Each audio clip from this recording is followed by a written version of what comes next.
Lock name: Pek-Suteth Lock. Author: Nolan Dwight. Call sign: November 1. We all thought it was a joke at the mission briefing. This was back in the mid-80s. Many of us were group veterans from tours in Indochina and assisting the Mooch in Afghanistan. However, when the FBI liaison showed us the slides, some of us were sick to our stomach, and none of us could believe it. All across Minnesota, homesteads, cabins, ransacked and torn apart by what was officially just non-connected encounters with bears and wolves. However, unofficially, the culprit were ape men that were near 8 feet tall and weighed 1,000 pounds. We all thought it was just myths. Bigfoot sightings were becoming more and more frequent. But to us, we were about as grounded as you could come with all of our training and time on the line. That was until he showed us those that were killed. Men, women, young or old, even children, gnawed on, torn apart, mutilated. Something about that made my blood run cold. These weren't myths. They were real living things that were in our backyards and were killing indiscriminately. From there on, we all knew what we had to do. We just didn't know what kind of hell we were walking into. 76 hours of straight hell and war. It wasn't just 1 or 2. It was a family of 7. I'll never know truly what we saw out there. What pulled our comm sergeant into the trees and tore him limb from torso. But I know this. There's things out there that have been here much longer than we have, and they challenge our claim as the dominant species of this planet without breaking a sweat. The governments, all of them, know about them. And it's not just in North America. It's in Africa, Europe, Asia, everywhere. What I do know is that sightings of cryptids have become less frequent and more bathed in skepticism. But what I also do know is that the amount of people disappearing has quadrupled. We're fighting a war, and we are losing. That's an excerpt from an anonymous source within the United States Special Operations community. The truth of what he says has been talked about in speculation. However, I've learned firsthand it was a premonition of what this generation's warfighter's next opponent was going to be. It's no secret that we live in a very strange world. Places like the Appalachian Mountains have been around as long as Pangea has been formed and have underwater. The Western Plains are filled with things that are taboo just to speak about, let alone go looking for. The forests of Europe are filled with tales of demons that stretch back to shadow men attacking and killing Roman soldiers. The deserts of Africa consume the fiercest foes and leave nothing but scraps of their uniforms and black strings as omens. There's a reason, no matter the distance, every single culture has their own interpretation of the devil, dragons and shapeshifters that rhyme and seem far too similar. Honestly, it's amazing that our species has made it as far as we have. However, whatever is happening is far from over. Honestly, as technology has advanced, our curiosity has deepened, and we've gone to further and further lengths to peer exactly where we shouldn't. NATO has been fighting a secret war for decades, and their enemies aren't human. So you're probably wondering, hey author, if this is so secret, why are we just hearing about it? And how are you able to talk about it? Well, put simply, I'm in an interesting situation, and you don't have to. My name is Dwight Nolan. You won't find much looking for me, as I have been scrubbed from the larger part of the internet and world, with only a few scraps left behind. I was in the United States Army for 10 or so years before I took to security contracting. It's there that I was a security guard who was hired to protect an estate. Things went south, very south, north for a bit, then went lateral. It was complicated, but that was years ago. Now, well, I got out of the army for several specific reasons. 4 tours to Afghanistan had left its wear and tear on my mind. One of the perks of being part of the most deployed unit in the US Army's 10th Mountain Division, climb to glory and all that garbage. I wanted to get back to the normal world and live a normal life. Normal. What a fucking fool I was. Turns out, this world is 9 miles from anarchy and 2 feet from the abyss. And those who control everything pay a pretty dime for men like I was to man the wall and keep the monsters at bay. Here I was thinking, it was metaphorical. There's a reason explorers wrote, "Here be dragons," in the hopes to ward off anyone from venturing where many of their friends hadn't returned from. However, the indomitable human spirit is coupled with the unstoppable human curiosity that has resulted in 100,000 people going missing every single year. Where do I factor into all of this? Well, shortly after my southern Missouri hell ride, I got an offer from a suit named Xavier. I still don't know if that's his real name or an alibi, and I don't really care. I sure as shit didn't back then. You know what's the hard part about this world? Making a difference takes blood, sweat, and tears, and it seems futile if the elite are working against you. After I got a termination letter, a fat check, and got told to make myself scarce or find myself disappeared, I did, and I felt like a coward.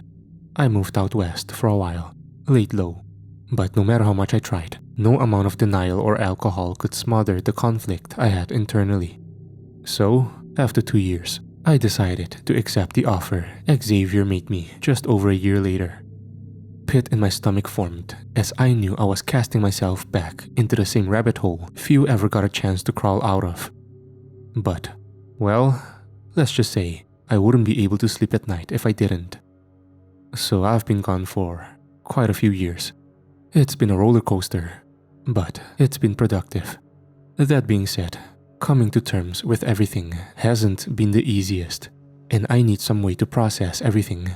So, I made a request that was surprisingly accepted. Catalog what's been happening. Why was it greenlit? Your guess is as good as mine. Maybe they want to make sure whatever is leaked is in line with what they want.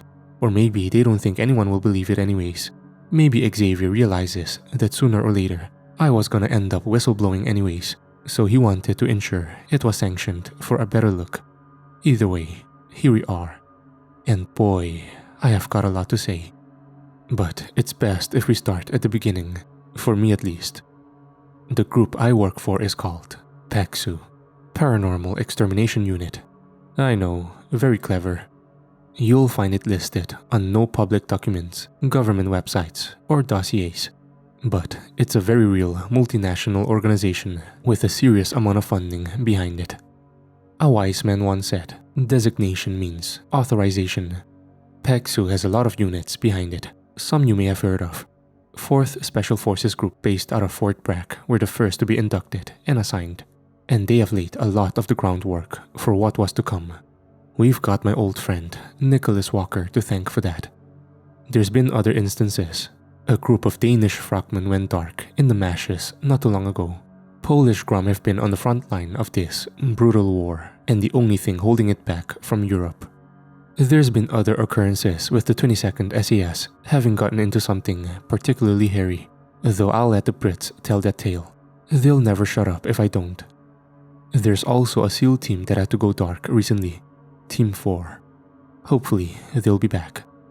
That being said, everything can or should be handled by the wholesale special operations units. Sometimes, there's a threat occurring that can be handled by less personnel. And right now, we're strapped, and our big guns are always getting sent out. Can't always bring a machine gun to a fist fight. I mean, I would. But, anyways, solo missions are a common occurrence, as there are a lot of single PAXU operators, especially people who can travel, have jurisdiction over a large area, or can conduct them without making ripples, but always those who have dealt with an incredible amount of shit in the darkness and come out the last one standing. If you hunt monsters, there's a good chance you're going to end up in a trap one day, surrounded. So if you get sent, you better be able to unfuck yourself or fuck up whoever you can on the way down.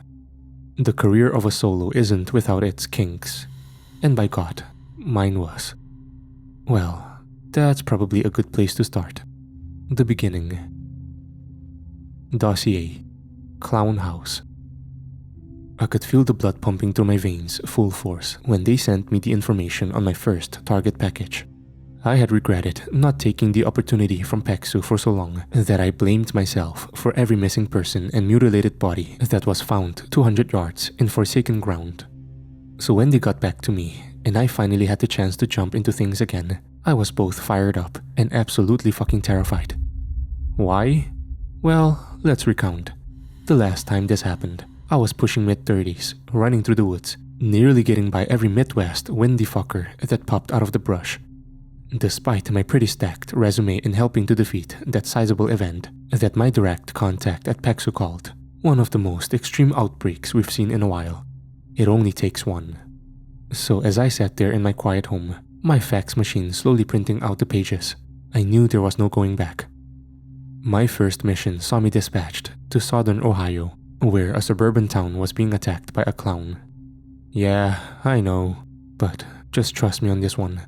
The anomaly was first seen manifesting itself towards the outskirts and less populated areas, seeming to be like a bad rerun of the clown pandemic that occurred a decade or so again.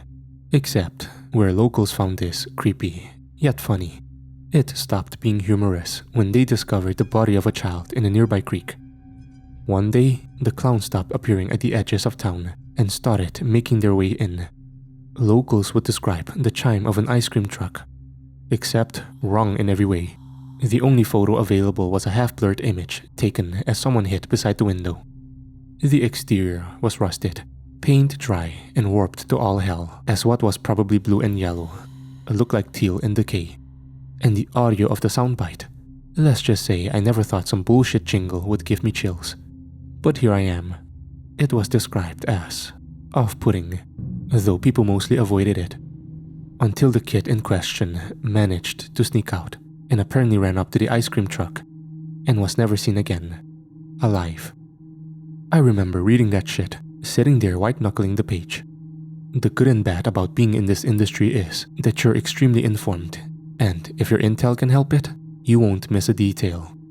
The bad is, you get every detail.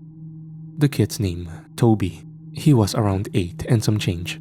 Police found him under the bridge, face down on a rock bed with all of his clothing stained.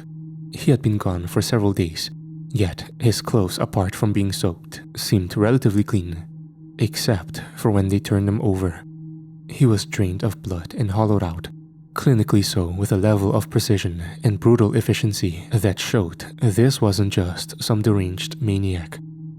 Local police were dispatched in an attempt to hunt it down. A neighborhood watch was put out for the horrifying tune of the truck, and around a week and a half later, someone called in. One of the pages was the transcript of the call. Dispatch Unit 0576. Yes, 911, what is your emergency? Caller, redacted. Hello? This is from 226. I'm calling about that truck with that serial killer. He's right down the block outside. Dispatch Unit 0576. Okay, understood, ma'am. Can I have a location? Caller, redacted. Yes, he's on the intersection of... and heading east. He's moving. Couldn't be more than 5 miles an hour. Dispatch Unit 0576. Alright, ma'am. I've got the police on their way. Stay inside and keep out of sight. Caller, redacted. Someone just knocked on my door. The truck just stopped.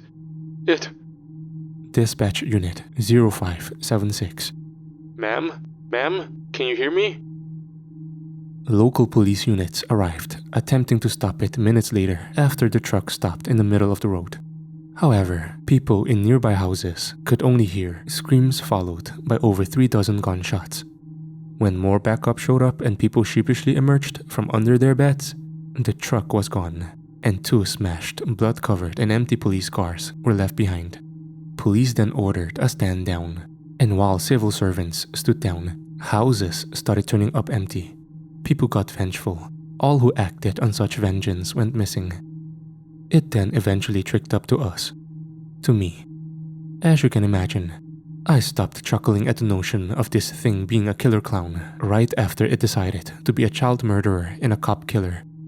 I had some hints of what to bring in terms of my kit from people in the industry. The Hunters Guild recommended me to bring a standard allotment of salt, silver, iron, and some holy water. Others recommended I bring different EpiPens full of antioxidants and nerve agent treatments, the same kind I had to keep in the army to protect me from a fucking chemical attack, which filled me with all kinds of warm and fuzzies. And of course, my own loadout, which was one of the benefits of being on the payroll of a coalition that could get you pretty much whatever you proved you needed. I rolled into town on a rainy-ass day. Vehicle provided was a grey SUV with full blacked-out windows and enough armor in the doors and engine to make every turn hydroplane and every acceleration sluggish. But it was comfort knowing if whatever this thing was got the jump on me, I'd hopefully be okay within the first few moments. Blacked-out windows kept everything in the vehicle nice and concealed, which helped because I rolled out in full kit, a plate carrier sporting magazines, first aid, and all other sorts of accessories they could give me. On my hip was a Glock 19X, and on my passenger seat rested an MK18. It's a 5.56 rifle, much like the AR-15 or M4, but with a shorter barrel at 10.3 inches. It might not be everyone's choice, but Eugene Stoner has saved my ass more times than I can count. The plan was simple, although probably stupid. I was gonna head to the area where most of the sightings occurred and wait there. When or if the truck showed up, I'd assess what it did and maneuver. If not, time to go trudging through the woods. I hoped for the former, because the latter was gonna be a painful trip down memory lane. So I slow rolled and crept through the rainy streets in my state-sponsored, mine-resistant spook car, keeping watch as I headed towards a nice, silent road, towards the southeastern area of the town, hugging the dense woods. I cracked open a Red Bull and waited. For 10 minutes, which turned into 2 hours and 10 minutes before I even realized, my hands white-knuckling the steering wheel. I was frustrated. My first hit, and I didn't even know how to actually find the thing. Here I was, camping on the side of the road, on government dime. A pit in my stomach formed as I debated with myself what to do. Then I heard it. The jingle. Like someone was trying to sing while they were being cut into by steak knives and doused in salt. It came from behind, causing me to look through the tinted windows. And there I saw it. The mouth of the truck looked like a horrifying gaping maw as it slowly crept down the empty street. I took one last of my caffeine courage as I reached over and grabbed my rifle. The truck slowly moving up as I slid my pelter headset over my ears and turned on my embedder radio. Maine, this is November 1. I've got up 4 actual in my sights.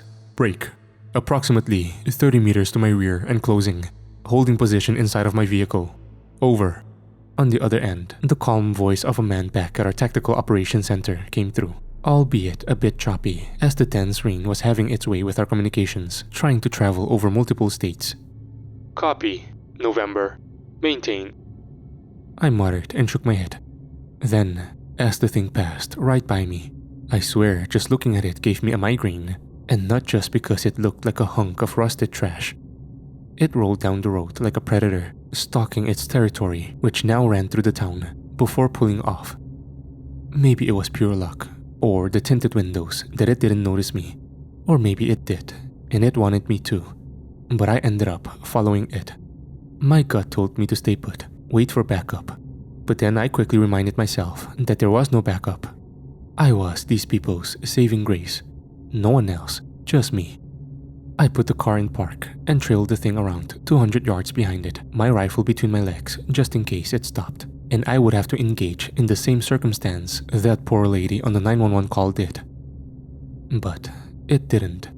The drive was long as I had to match its pace, which was slower than even my vehicle wanted to go, and through the mini monsoon, I followed it until it trailed off onto a backroads path.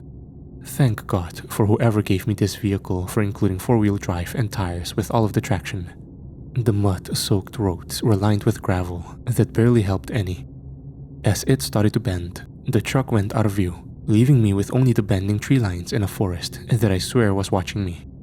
Eventually, I came to the top of a hill and stopped. Down a path that was flanked on both sides by tall trees opened up to an overgrown area of ferns and tall grass, where a decrepit shack stood among stone and other rubble. From the top of the hill, I inspected with a magnifier mounted just behind my EOTech sight. I had 2 avenues of approach: straight down the road, or creep through the woods. I was vastly better armed than a small town cop. However, 4 of them, including several armed locals, were dispatched with ease. I had to be smart, so against my better judgment, I put on my dark green Gore-Tex jacket underneath my plate carrier and stepped out into the pouring rain. Through my radio, I could hear Maine trying to contact me, to static and broken up to no avail. Against my better judgment, I turned their volume down. If nothing else, the headset would protect my ears from a hail of gunfire. I approached the steep decline into the hill going down into the woods and carefully grabbed onto trees to avoid falling down and busting my shit. Right before I slipped, a branch that I thought was sturdy betrayed me and broke, causing me to stumble, shoulder check a tree, fall down and bust my shit. I could hear the forest now. Welcome back, Dwight. Regardless, I kept moving, my eyes checking the surrounding trees as I inspected the canvas of greens, browns, and blues. If it was a clown, it would stick right out. Hopefully. But I wasn't taking any chances. Every footstep was methodical, every glance was powerful. I could feel myself getting soaked, but it didn't matter. I was slowly gaining ground as I saw the shack come into view. A trait you never expect to pick up in the military is smell. Is there a fire nearby? Is the belt on the Humvee burnt and about to snap? Is that water or gasoline? And is there an enemy combatant nearby? One thing I picked up in Afghanistan is that almost all of the time, your enemy did not shower. There were many instances in which we could smell the putrid and stink of their bodies before we even saw them, warning us that the next corner may or may not have a true believer behind it. As I approached the house, I smelled not just death, but rot. The kind of smell a body gives off when it's day 5 of defending a COP in the mountains. There's a fallen combatant halfway down that's baking in the sun, but you can't go move him away, so you have to sit there and endure it while getting shot at. Had I not the iron stomach of a man so desensitized by it for years, I would have gagged instead. As I approached the shack, I realized this was the place. I quickly descended upon the truck, approaching the back door. I whipped it open and saw no one was there, then got a huge blast of putrid stink. Inside, the floor and walls were lined with blood and what I had to theorize was fecal matter. Glyphs and drawings, incoherent, were scribbled in the brown and black substance all over the cabinet, floor, and fridges of the ice cream truck. Assessing no one was inside, I made for the structure. Brown wood and rusted metal lined the shack. A mess. The front door had long since caved in, and I was confused for a moment on how to enter. That is until I spotted an old stairwell leading down. With the top of the structure a hollow mess, I realized this might be the only way down. My wet boots carefully stepped, trying to make as little noise as possible as I headed into the dimly lit cellar ahead. The smell got worse, and even as my eyes started to water from it, I pushed through. A strange warmth could be felt, only adding to my frustration as the humidity of the rain from the summer day outside was making me irritated as all hell. Despite this, my rifle was raised as I pied past the corner that led left and followed the ember lights of candles. Through my pelters, I could hear the crunching of bone and the tearing of flesh. I turned the corner to see it. It was a clown. At least, it was trying to look like one. The thing had a blue main outfit with white and red sleeves. It was standing on all fours. Its legs seemed to bend over the other way, appearing much like an insect or a thing, as its body actively crunched and contorted as it stood over a body. I looked around. Human skin hung flayed from the walls and ceiling, of all ages, of all races, sex. Horrifying caricatures of smiles, makeup, and other glyphs and writing had been carved into its skin or painted on. All of them were mouth agape, as was probably their last moments. Screaming. They were all screaming. My heart was pounding out of my chest as my eyes snapped back to the thing. Its hands grabbed over the body. Black and rotten bones seemed to protrude and break through the skin as it adapted, and consumed the body whole, peeling the skin off as it consumed the flesh and left only skin and bones. Then, it stopped. Its head spun up and around at an impossible angle and stretched, its jaws biting down as the horrifying pile of tendons and muscle that was once a human dropped to the ground. Its eyes were milky white with pinprick irises, We both stared at each other. Honestly, I think it may have been a little shocked to see me. That would last about a millisecond, as it unhinged its jaw to reveal several rows of intersecting teeth and jaw mandibles within, frilled insides as it roared the screams of all of its victims. In that moment, muzzle raised, toe-to-toe with this killer of men, I vividly remember the only thing I could think to say. Holy fuck! The thing sprung up and leaped, its enormous body somehow moving like that of a grasshopper in speed. I had to dive out of my way to the left. It came face to concrete with the basement wall as I could hear the thud and crunch of the impact. I took aim and fired. My short-barreled muzzle sending shockwaves bouncing off the walls, deafening whoever might hear. I think it even howled as 556 was sent into its center of mass. But the thing just turned and leapt at me. I kept distance, firing round after round as I put the stone pillars and columns between me and it. However, like some sort of fucking centipede, it just coiled past, its mouth wide as it leapt for me. Get bent! I shouted as I butt-stock whipped the thing, causing its head to snap back into the pillar as I shuffled away. My weapon went dry. I whipped the new magazine out and messily shoved the new one in, the bolt going, letting me know she was ready. The creature was pouring blood by this point. A disgusting yellow sludge poured out onto the floor as it howled at me and proceeded to run. While it did seem to retract, condense, I don't even know if those are the right words to describe it. It took off in its enlarged, elongated, broken joint form. And when it got to the stairs, it looked like a feral man-clown running on all fours. I took off after it, but goddamn was it fast. Between all of the dance hijinks keeping it away from me in the basement, I was breathing heavy as I ran up the stairs, then slipped a bit, banging the hell out of my knee. Of course, even while battling 10th Circle Evil, the elements decide to kneecap my chances. Literally. I can also wholeheartedly endorse that my $50-something knee pad inserts did not help. Regardless of the sight of it taking off fast enough to cause wind as it tore past Flora due west into the woods, I sprinted after it. I took aim, firing shot after shot. The snap of my suppressor followed by flashes of yellow, and howls could be heard, letting me know I was getting rounds on target. It sprinted up a slight hill, my foot dragging in the mud, and I was getting winded by this point. By the time I got up, all I could hear was shuffling, howls and giggles, the laughter, and whispers. I looked around, scanning with my rifle. With my hands shaking from all of the adrenaline, the only thing I could muster was, where in the hell did he go? The sound of the massive snapping of branches, followed by a million-toothed clown jumping right in front of me from my right, gave me my answer and caused me to stagger back straight into a tree. Mother of, is all I managed out as the back plate of my plate carrier hit a tree, cranking the absolute hell out of my neck and causing it to shake the upper branches as a hail of water fell on me. I fired off more rounds at the speeding form, flicking it to full auto and letting loose as it vanished into the brush. My rifle went dry. I loaded a new mag as it rounded another tree and prepared to make another pass with lightning-quick speeds. The sound of my rifle jamming from the rain as it tried to load the round caused my heart to launch into my throat. I looked down. It was one motherfucker of a double feet, and no amount of finger f***ing would get it in time. I looked to see the thing was maybe 15 meters from me. I transitioned to my handgun, sighting in the red dot on the thing and firing off shot after shot. From the angle it launched itself at, it took damn near every round on the face.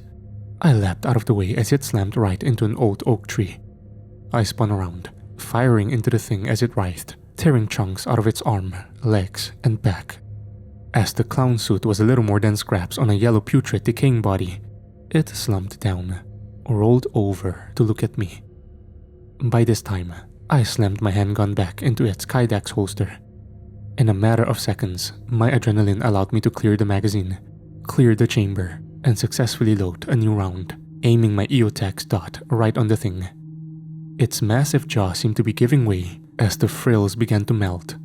Its eyes were a dark black and blue, falling apart as the left side of the head was actively in several pieces. The thing coughed, a mound of yellow sludge, and a digested red person flew out onto the ground in front of it. I didn't waver. I don't know why I didn't just kill it. Maybe the same reason after a slugfest, a boxer waits a moment as their opponent struggles in the corner. The thing then spoke. Its voice was high-pitched. Several voices together, bleeding in as it stared at me, growling before saying, "I just want it." I didn't give it a chance as I flicked my weapon to full auto and laid into it, every round making contact with what I hoped was a brainstem in its almost humanoid neck and head, painting the tree yellow, black, and red. As the thing slumped over, now a little more than a pile-off, was an anomaly. I caught my breath. It then twitched, and I fired off several more rounds, almost half a magazine in total. Okay, can we stop with the fuckery now? This entire situation already gave me a migraine bigger than West Wisconsin. I let my rifle hang as I stood there. I had done it. I topped off my Glock 19, pure instinct compelling me to never take my eyes off it, as I turned the volume back up on the emitter and tried again. This time, I got a slightly okay connection. "Maine, this is November 1. Radio check." November 1, this is Maine. I reach you, Lima Charlie, requesting set rep. "Maine, up for actual is down. I say again, up for actual is down. Prepare for proof of Echo X-ray. Echo X-ray meaning exterminated." Mounted to the front of my plate carrier was a phone, explicitly used for communications, team coordination through markers and maps, and in this case, snapping a photo and sending it back to the TOC. Within seconds, Maine responded. "Roger, November 1. Keep your ATAC on. Local liaisons en route to secure the area." I got a week or so to detox from that mission, and it brought back some old memories. I remembered the feeling of post-adrenaline after my first firefight.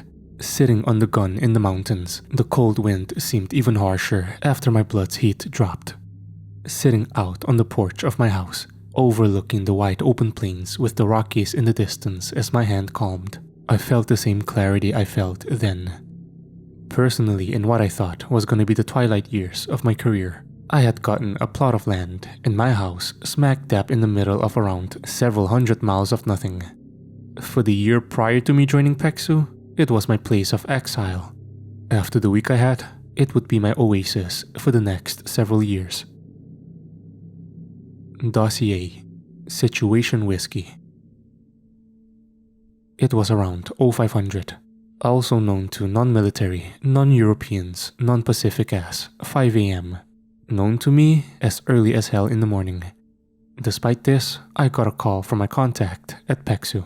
Montgomery. He's like mid-20-ish, full-blooded English judging from the accent. This probably also makes sense as to why he decided to wake me up at the ass crack of dawn. "Good morning, Nolan. I've got an urgent assignment I need you for," Monto said.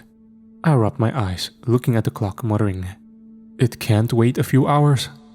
"It's gonna take a few hours to get there, Nolan." He laughed and quipped, "You're also the only one close. We've got a situation whiskey we need you to take care of." Whiskey. That caused me to sit up, now much more awake. "You're talking about..." "You'll see in your target package." I gazed at the fax machine as it slowly printed out every letter of data as I sipped on my Red Bull, the burning of my brain being deprived of sleep. A familiar reminder of the good old COF at 0300, weapons draw at 1300, step off at 2000. Once it completed transferring, I digested it all. A recent massacre occurred at a park in northern Minnesota that had every responding agency on high alert. In the aftermath of a particularly bad flash storm, state police reported a family of 4 going missing after being caught out in remote land. After conducting a search, they found them. What was left of them? "Images attached," Montgomery said on speakerphone as I flipped through. "Just be advised, they're detailed." They were. You know what I learned most about animals? Whenever they kill, they do it for necessity, survival, hunger. When something is torn apart, it was done out of rage, out of spite. Animals don't have that in them. Not most, and not truly. None in the area of this.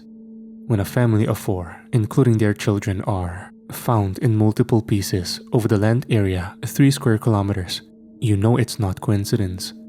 So, what separates this from some serial killer, one of the hermits or forest people lurking in the rogue air caves with a sock hatchet? It was the fact that 2 of the state troopers sent out to look for them ended up in body bags. The troop they were a part of ordered a fucking stand down. That doesn't happen. When cops lose one of their own, they light a torch, and it means war. When law enforcement pulls back, it knows they're up against something out of their league. So what was it? And how the hell am I supposed to match it? All points and evidence, including this being on Algonquin territory, point to this being a situation whiskey.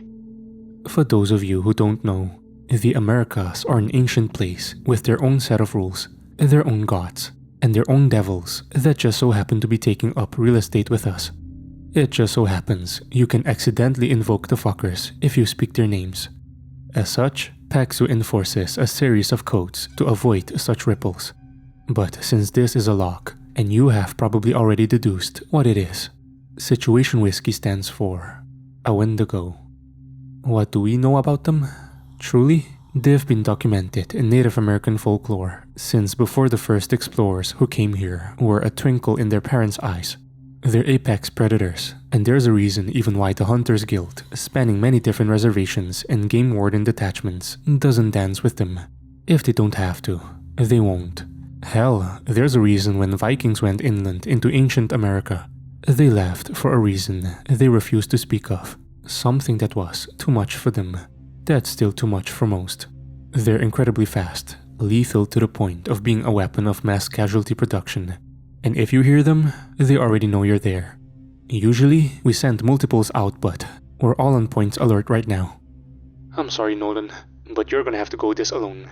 Keep comms. I'll be right there with you. Ah, yes. Send the story of the newly hired NATO-sponsored hitman tangoing with the Native American cannibal demon that just gutted an armored police cruiser not 18 hours prior. Someone either had it out for me or had extreme confidence in me. Both were impossible to differentiate. Needless to say, my approach to the target area was tense. Through the sea of brown, green, and yellow flanking either side of the highway, I couldn't stop seeing things. A slight movement here, a flash there. I was driving straight into enemy territory, and I knew it. I pulled up to the site in the middle of the day. The entire interstate road cutting through uninhabited Minnesota near it was closed off due to storm damage. I knew better, and upon breaching the perimeter, I immediately felt like I was being watched. I knew I was. Fucking goddammit. I found where the state police had gotten attacked at. My blood ran cold. One of their SUVs was completely gutted from the right side. The other had its front door torn off and strewn over the road. I grabbed my rifle, this time settling for an AK platform. The higher-powered 7.62 would do wonders more than the AR would against the foe that could shrug off from the amount of brass I counted on the ground. Nearly 210 rounds of 5.56 and too much 9mm. I stepped out and heard nothing. It was the middle of summer in a sector in which had more birds and trees than it did people. And it sounded exactly what the peaks of Peshawar did.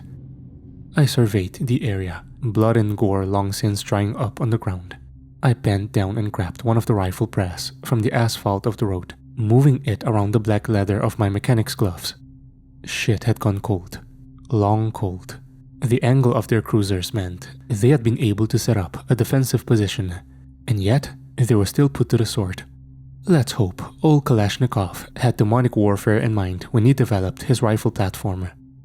Regardless, I continued on.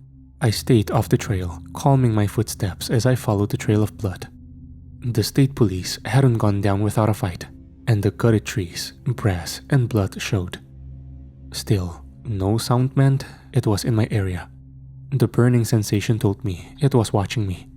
This thing had taken out 2 armed state lawmen, and I was supposed to stop it? I need to stop it.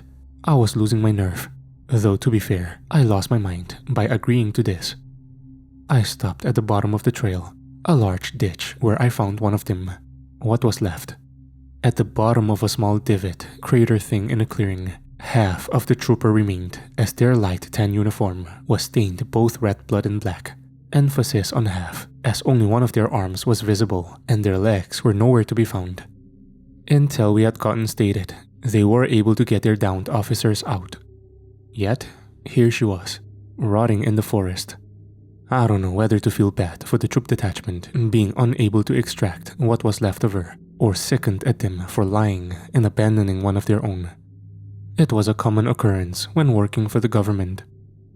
I had to stop and pause for a moment. The gore and the sight of them still gripping the rifle out of rigor mortis as their dead tendons were damn near popping through their dehydrated flesh. Well, it almost made me lose my shit. The distant sound of a scream spurred me to life. "MSP, make yourself known." The distorted sound of a female sounded throughout the woods in the distance. MSP stood for Minnesota State Patrol. At first, I turned, raising an eyebrow. What were they doing here? Why was their presence not relayed? The only vehicles by the road were only the destroyed vehicles. A pit formed in my stomach as the voice called out again, this time sounding female. "MSP, make yourself known." Same inflection, same tone, same voice. I looked back at the deceased body of the trooper, my gloves gripping the half-mutilated skull as I flipped it over. Female. Shit. I could hear the distant sounds of branches snapping, breaking. Something was hitting at me like a cruise missile. A horrifying, retching roar that caused every part of my spine to shake as the snapping of trees and branches sent my fight or flight into activation. I had requisitioned something. An asset just for this that I knew I needed to tip. I dropped my assault pack, quickly pulling it out. A small green rectangle. I shoved its spokes into the grass and dirt near the trooper, saying a prayer of forgiveness as I placed the blasting cap connected to a spool of wire into it and untangled it. As I quickly dove through the brush on a nearby berm behind me, I barely had time to collect myself as I saw it emerge. It was, I don't know what I expected. Not the tall, lanky gaunt to almost skeletal form that ripped part of a great oak out as it approached. It stopped with enough force to shake the ground, horrifying mangled claws digging into the dirt and rock as it steadied itself. Its eyes were sunken to the point of being black pits. Its teeth were jagged, mangled, corroded from disease and decay. Its spine nearly poked through the skin. In some areas it did. The Wendigo emerged, sniffling the air and looking exactly towards me. Through the brush and branches, we locked eyes. We were just 15 meters apart. It took off towards me and didn't even see my asset I had laid for it. As it neared only 3 meters from it, coming well into distance, as it was just about to run over the claymore. I rolled down the slope of the berm, covering my head as I squeezed and hit the detonator 3 times. Click, click, click. Pucker factor setting in as I saw it move fast enough to cause light streaks. The blast of the C4 charge within the claymore was enough to riddle the ground, locks, half-cut my berm, and destroy anything and everything around it. There's a reason the front of it says, "Front towards enemy." The 700 ball bearings exploded out like a wave of deadly grey mist, shredding everything. Branches, trees, saplings were erased as the entire forest was cleared. In an instant, its dead skin wrapped tight around its skeleton was torn up, shredded in some areas as it looked akin to a torn-up death flesh blanket covering its putrefied muscles and skin. Its shoulders, torso, and hips were riddled. The beast dropped onto its back. As I rose from my cover, taking aim with my AK, my red dot centered on it as I fired. I watched 7.62 tear through its back, ripping off parts of its exposed spine as it messily took off, its roar shaking my organs and nearly making me nauseous. I took off after it, the entire time feeling like I was marching into one more trap. These things weren't dumb. This was their turf, but they didn't expect to start a turf war with a paramilitary organization, and all it took was 6 pounds of C4, 10 pounds of steel, and 4 parts hate to let it know the stakes had changed. No matter what was around the corner, I had to keep the pressure. The body of the deformed state trooper, her mangled face, that was someone's daughter, someone's wife. I was not going to join her, and no more were going to be taken like her.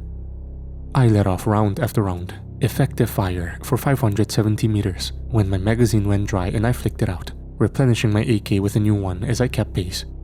The distance was a ways, but it was closing. I didn't relent, and it sure as hell made my pursuit a challenge, over logs, trees, damn near losing a shin as a drop the size of a sewer enveloped me. I kept pursuing through a ditch that made me feel like I was fighting in a supernatural trench warfare. Eventually, I found its lair. The black blood burned into the ground, hissing as my low-cut Solomon boots stepped around, my feet kicking what I could tell were wooden boxes and baskets. I assumed then it was just items from its victims. God, I wish I was right. The light of my weapon leading the way, piercing the darkness as I rounded past the curtain.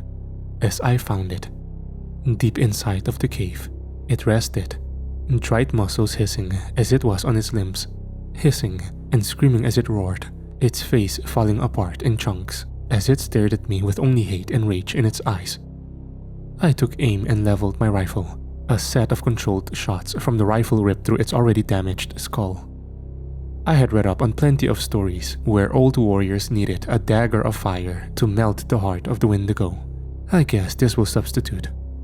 It collapsed, dropping to the ground in a sickening squelch, and I finally let out one hell of an exhale as I doubled over, the exhaustion nearly making me vomit as my tack light bounced around. And noticed something. Runes on the floor that looked Eastern European and ancient lined the ground and walls, painted in a shiny, slightly silver substance. The fuck? I remember muttering as I scanned around, barely noticing the interior of the cave as I pursued it. Benches, a table, and where we stood, I had killed it on some sort of an altar, a single slab of refined granite that was carved flush into the ground. Turns out, those items I kicked around weren't the belongings of victims, but whatever residents were here.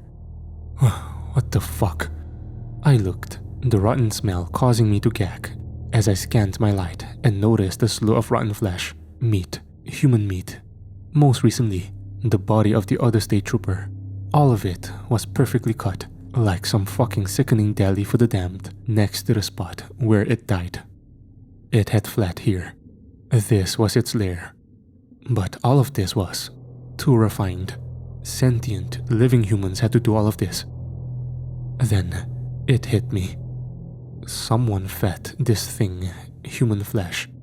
Something had manufactured this Wendigo. My hand shakily rose to my push-to-talk as I contacted Montgomery. Maine, this is November 1, Echo X-ray. Situation has complicated, I said as my eyes centered on a crudely drawn deer's head on the center of the altar. Back at my house, I received not another target package but a notice from the Pexu higher-ups. There was a theory to some that the increase in cryptid, anomalous, paranormal, the lethal encounters of the unearthly kind weren't by coincidence. Conspiratorial and underground movements predate the wheel and fire when it comes to humanity. And to some, they don't believe the world belongs to us, and that the unholy elements eating away at the membrane of society is the true natural order of the world. Very Wiccan, extremely genocidal. One of the images of them given was a blurry photo of a person in a white robe, stained with blood, raising a gore-covered knife in the air, as they wore an all-too-lifelike deer mask. Dossier, the Blackwood Brotherhood.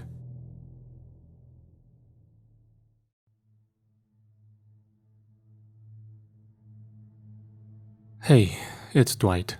Sorry for the gap in time. Needed to collect myself. Even as I'm recounting what's been going on for the past few years, I'm still running operations myself. Although, there is this fairly large mission set coming up. So let's just say, while I'm covering the milestones, nothing saying we can't double back or triple back, revisit down paranormal graveyard lane. Anyways, shortly after my first situation whiskey, I had managed to acquire quite a reputation amongst the brass at Pexu for my capability with minimal support in austere environments, or that's at least what Montgomery told me. By the time I walked out of my first year in the unit, I had more or less square up against paraphor at least once in almost every regional sect across the world, the exceptions being Africa and the Pacific, though the latter would change. The last time I was in the East, I was serving with the flak on my shoulder, and me and my platoon were suffering in 90% humidity in the depths of the Jungle Combat Training Center in Korea, which coincidentally enough is where I'd be going back to. Dossier: Nine-Tailed Fox. I'd never been big on Asian folklore, but one thing I gather is that due to the proximity of Japan, Korea, China, many of the entities tend to remain in the region and prowl regardless of the national borders each country erected so sternly. The Kappa were a recurring problem I'd heard about, a consistent source of disappearing peoples the JSDF and the ROK regularly convened about. However, one of the most terrifying that is spoken about only in hushed whispers is the demon that seeks to achieve immortality. In Japanese, you've probably heard of it as Kitsune, though in Korean, it's pronounced Kumiho. What I was sent prior to my departure for the peninsula was steeped in millennia-old iconography with not so much in the way of recent info. I could come to find out why. I wouldn't be doing this alone, however. Due to the proximity the location of the Kumiho was to the DMZ, the deployment of a larger unit would unnecessarily increase tensions with the DPRK, so Pexu had to deploy solo operators. My secondary I would be rolling with would be a man by the name of Jaeon Kim, a survival innovation specialist and a member of South Korea's elite 707th Special Mission Group, a unit shrouded in mystery and black operations known only for their high-risk operations. His was a resume steeped in special operations etiquette and proven from what several various pages of redacted previous operations told me. And supposedly, I had done such a good job that this old burnt-out light infantryman was seen as equivalent. We'd find out if that was true in the coming days. You know what I hate about flying? Turbulence. You know what's worse than turbulence? Enduring it while you're 30,000 feet over the deepest ocean in the world. I'm not gonna sit here and act like I'm stone stoic. There's a reason I never went to airborne school. The flight over, despite its extremely long wait time, was nostalgic. I was on one of those mega-sized several hundred seaters, the kind of ones with multiple floors, screens on every TV. The downside was I had to ride in economy. Yeah, even when you're contracted for counter-cryptid operations, the government still had to save its nickel somehow. I'd thought back on the predicament we found ourselves in, scrapping the top of the budget, plenty of munitions to go around, but major support was few and far between. As to why? Well, I'll get to that later. For now, I just sat back, enjoying the ambience of the Mach 700 horsepower outside. As I took in my surroundings, a dark haze from the scenery of the plane, the slight shake every 2 to 5 minutes, the ice outside of my windows. I cracked open my bottle of... Wait, hang on. My eyes shot to the window to my right, my own face staring back as the deep blood-red irises were consuming. My own smile seemed to creep up the sides of my face as my skin stretched and tore. My breathing seemed to get hemmed up for a moment as I didn't know what to do. My blood ran cold. I flinched in my seat. And then I woke up. You know that split second of deathly fear you feel? Like you're going into free fall?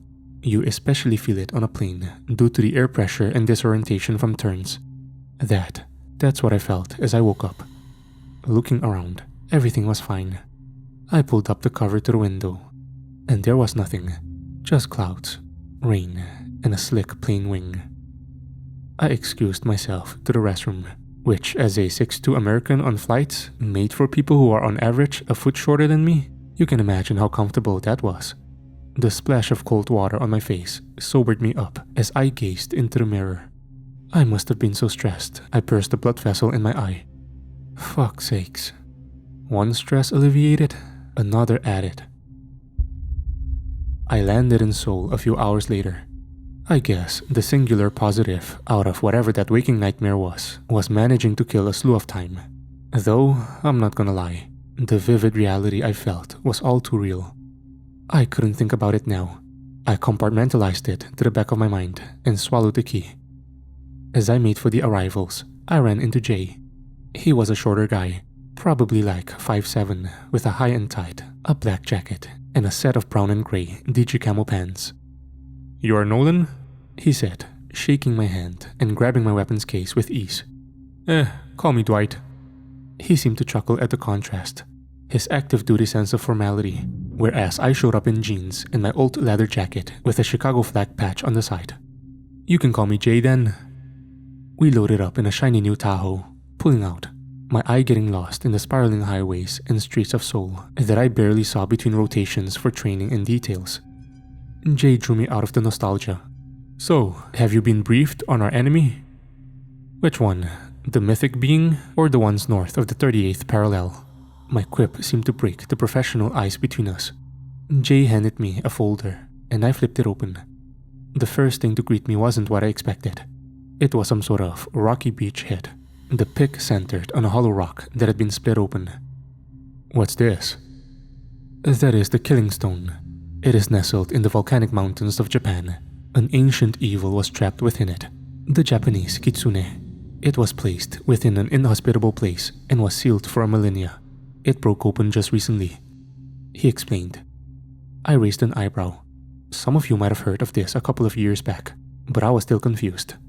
That was across the sea, all the way in Japan. What was it doing here in South Korea? Did it decide to get a new view? He reached over, flipping the picture to reveal another, dated weeks ago. It was an ancient metal pot, old carvings from an era long since buried and purged, the top welded and burnt shut, split open down the fucking middle, so much so I could see the near 1-inch iron cut clean in half. "It is not the only one to evade spiritual custody," Jay muttered. "Both of them escaped in close proximity." "It can't be a coincidence," I said, shaking my head. My mind thought back to Minnesota, to mostly classified operations on the East Coast, overseas. Outside intervention in releasing millennia-old evil was a real and present danger. Jay didn't seem to focus on it too much. "Maybe seals are old. However, their blessers have long since left us. Whatever cause does not matter. We have to put it down before she takes more with her." "She?" I raised an eyebrow. "Yes. In the first week, we recorded 24 harvested," he said, pulling off the exit towards our destination. I looked at the date of the Kumiho's escape, glancing over. "How many as of today?" "Hundreds." We made 1,000 stops. The air was cold and the rain was heavy, but we took our time getting to where we were going. Jay had a reason. Concrete morgues and backroads police stations.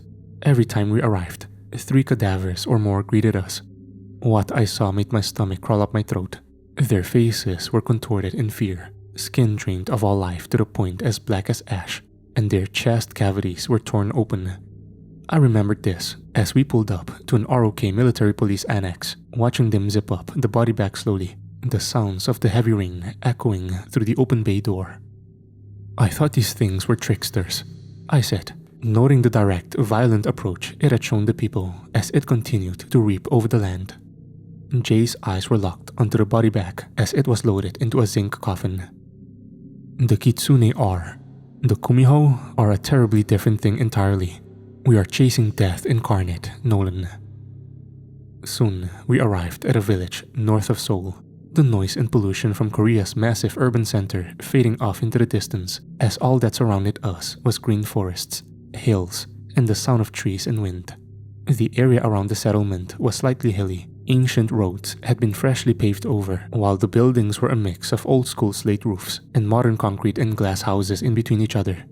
2 eras were colliding on some of the oldest soil in the Pacific, much like our coming confrontation. The comparison ate away at my mind. Jay wore a holster on his hip, matching his oh-so-covert military-like attire, whereas I kept my 9 tucked away in my jacket. I let him take the lead as he guided me through the streets. 1,000 years ago, the men and women who locked away the Kumiho lived here, at the seat of the valley. Now, it has traveled in a death march across 85 miles to reap over their descendants. Jay says. He stops at a T-intersection, pointing to the roof just ahead of us. The sloped traditional tile roof was visibly torn up. The intersecting pieces were smashed. Others had deep gashes in them. Now fire clay, the material it's made out of, isn't the most fragile material. Ancient humanity knew what it was doing to protect itself from rain, hail, and harsh eras. So to see it demolished in such a way sent a chill up my spine.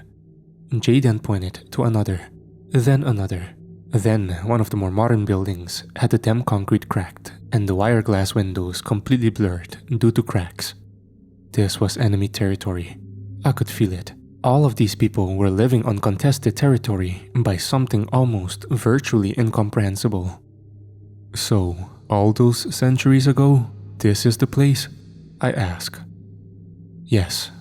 Also, my home. Jay said, like a weight just dropped. The gravity of the situation, especially for him, set in deeply. I looked over to see his piercing eyes inspecting every inch of soil. We stood as the last best chance they had. One creature did all of this? I said. Jay shook his head, staring daggers into my soul. That is not a creature. Its capability is absolute, and it is older than the most early stone of the planet we walk on. He gestured for me to follow.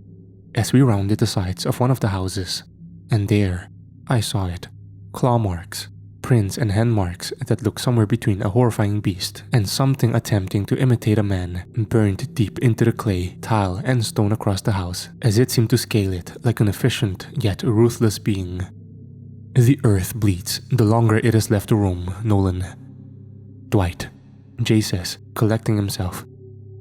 We'll get it done. I told him with all the reassurance that two guys staring down an East Eldritch abomination could. There was a twinge of a smile. The scream we heard from off in the distance dropped any pride we had, as every blood cell we had ran cold. On me, Jay commanded, hands on his holster as we hoofed it. I knew it. I fucking knew it. When I said enemy territory, this is what I meant. I felt sickening vindication for my paranoia as I followed. The yelling continued, first a woman, as we could hear every centimeter of her diaphragm calling out in terror. Then, children crying. We reached the top of the hill and rounded a corner. A group of people were fleeing from the front of a two-story home where a woman had collapsed into the arms of her husband. Jay took the lead, kneeling down as I kept watch. Was it here? If so, we needed to get back to the Vic and lock and fucking load. But could it already know? How potent was this thing's foresight? I was overthinking. I scanned the rooftops, saw people peek around alleyways, spying on us, or maybe just seeing what's happening. Could it be one of them? The Kumiho was said to be able to take the form of anyone, especially prior victims. I stood over Jay and the couple, hand resting on my iron as I gazed around, anxiety permeating my movements, as I could feel like I was being stalked. I knew the burning sting all too well, having done this dance more times than I could recollect. It was watching us, wanting to see how we responded. Jay consoled the woman. He shot up to his feet, hand snapping and unholstering his pistol as I instinctively drew mine. What's the sitch? I asked, eyeing the building with him, his breathing heavy as he kept his barrel out and pointed towards the door. She said it lies within. Her father attempted to save the child in the upstairs room. My eyes snapped to him when he mentioned there was a kid in there. And the kid? I knew the answer in my gut. I didn't want to, but I had to confirm. He ignored me for a moment, maneuvering on the door, muttering, "They are already a delicacy." We both flowed through the front into the main living area. I activated a light on my pistol as he did the same. The interior was dark due to closed blinds. Pucker factor set in as I imagined it could be anywhere. Golden eyes staring at me, waiting for us to have charged in. Room clearing with pistols wasn't optimal. Jay called out in his native tongue, yelling as he led the way up the stairs. I followed. At the top, there was a door to the left and right. We each chose a door. Jay went left. I went right. I drew short. The kid's room. My low-cut boots could feel the carpet and toy bricks on the floor underneath me as I quickly scanned the surroundings, my cone of light quickly clearing the back corners, the closet door. Then, to the bed. A small figure laid on the bed, half covered by a torn-up blanket as light shone in from the window just adjacent to the bed, broken glass covering the area around it as the slats covering it were either torn off or hanging. My hand shook from adrenaline and anticipation as I scanned the bed. The lifeless body of an adult collapsed over it. There was too much dead space. The closet hadn't been cleared. I didn't know if either of them were breathing, or... "Jay!" He quickly charged in after clearing the parents' room. Stacking up behind me, he stopped, and I could hear him stifle a gasp. "No," he muttered. My free hand aimed towards the far side of the room. "Closet." He held cover on the center of the room as I moved, whipping open the door. The closet was clear. I turned to see him already approaching the bed. The adult body was pulled off. The body of the grandfather who had entered with a large knife, attempting to defend his grandchild. The knife, which had been used to cut out his own heart, still stuck in the gaping crater that was cut all the way into his chest cavity. His eyes were void of the colors of his irises.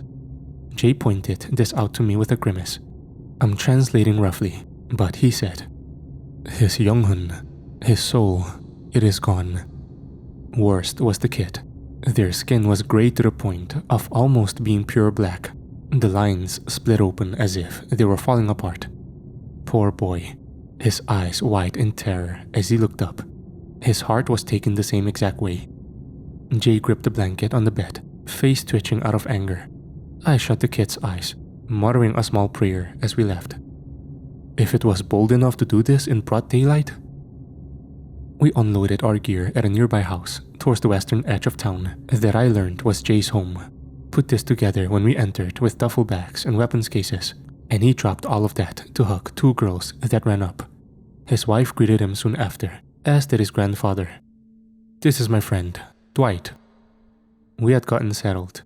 Jay ensured we got one of the upstairs rooms to set up Overwatch, as he called it. Unlocked my case and prepped my weapons, an M4 Benelli, a semi-automatic shotgun, the Italian special. My MK-18 rifle was here, along with a set of dual-tube night vision. As I checked my lethal assets, I heard Jay call to me from across the room. "Have you got a family?" I shook my head. "Nah, never settled down." "You'd make a good dad, you know," he quipped, preparing his own weapon, an SR-16, a new AR-M4 style weapon common amongst special operations. He continued his insightful analysis of my burnt-out being. "I can see it in your eyes. You're looking to finally slow down. Yet, your heart cannot find the place. You sure that's not the caffeine?" "I have to warn you though, brother," Jay said, checking his body armor and belt. "The Kumiho calls the heart, and in doing so, the souls of people, to earn immortality. Every life consumed, every memory assimilated, every song ended is another step." I thought about it as I gazed over at the target package resting on the desk in the room. The pictures, the information, the mythology, then Jay's own words. Hundreds already consumed. If it hadn't achieved immortality already, then it was going to be an absolute pain in the ass to take down. "Well," I said, holding my 12 gauge in my hands, "it's a good thing we came backed by superior firepower." Our last moment of respite came when I was invited to dinner with Jay's family at the table.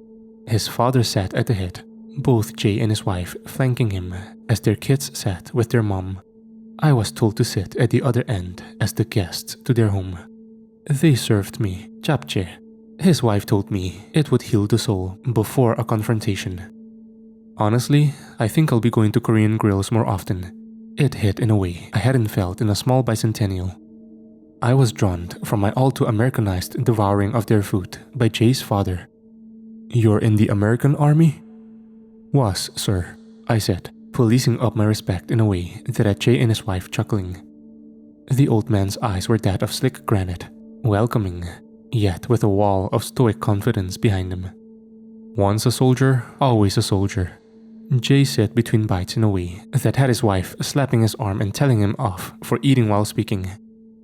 After everyone in the village had settled down for the night, remaining indoors even on the weekend, a pseudo-curfew was in effect. We got to work. I pulled my plate carrier over my jacket, slinging my rifle to my back as I kept my shotgun at the ready. I pulled down my night vision as the dark, shadowy rural village we were in became bathed in a wave of blues and whites that illuminated every corner, dispelled every shadow. With the natural moonlight aiding us, we were in business. I stepped out onto the darkened streets. The wooden steps creaked with every movement I made, and I could hear my boots impact the paving of the roads. The entire area was deserted as I scanned, a piercing feeling of impending contact. Radio check.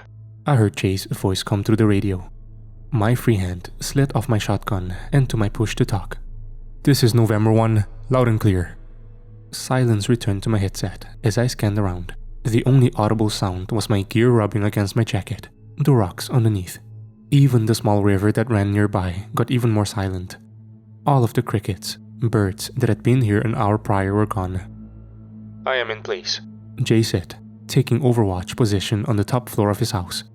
I swallowed hard as I continued to scan my surroundings, sticking to the walls of buildings as I prowled through the darkness. It's too silent out here, I muttered into the comms. A moment passed before he whispered through. Then, it is here. Prepare yourself. Suddenly, a loud snap and crash occurred in the distance, causing me to pivot 145 degrees towards the southeast. I quickly took off, the muzzle of my shotgun leading the way as I navigated the tight corridors and walkways between roads and buildings. I think I saw it. You'll be coming right up on it. I hear Jay message through. The crunch of grass under my boots only grew louder as I rounded a corner, only to see nothing. The slight shake of a large roof tile as it rocked on the ground, surrounded by fragments of clay.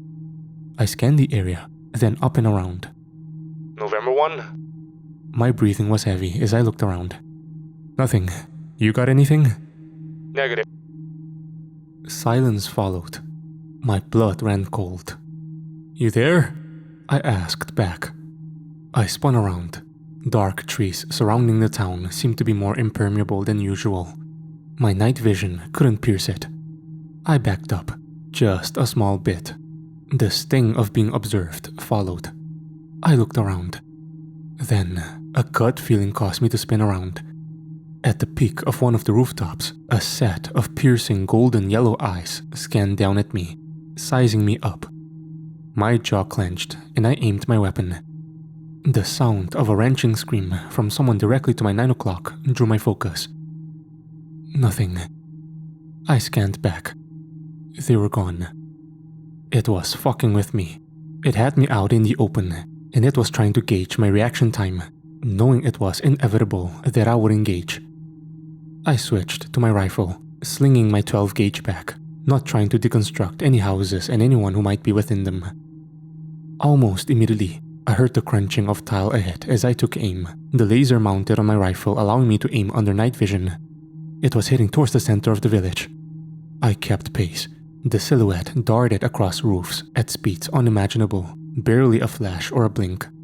All the while, I tried to take aim. Nothing. I rounded a corner back onto a main road. My barrel immediately dropped as I came face to face with a kid, my boots scraping as I stopped, holding out a hand. Easy, easy. I tried to calm them. I didn't know Korean, and Jay was currently unreachable. You need to get back indoors. I pointed to the houses around, my eyes still scanning. I should have known something was up when the kid didn't even flinch at the sight of a fully armed American with multiple weapons. I just thought it was something cultural. I spun around, rifle aimed. Then, I looked back.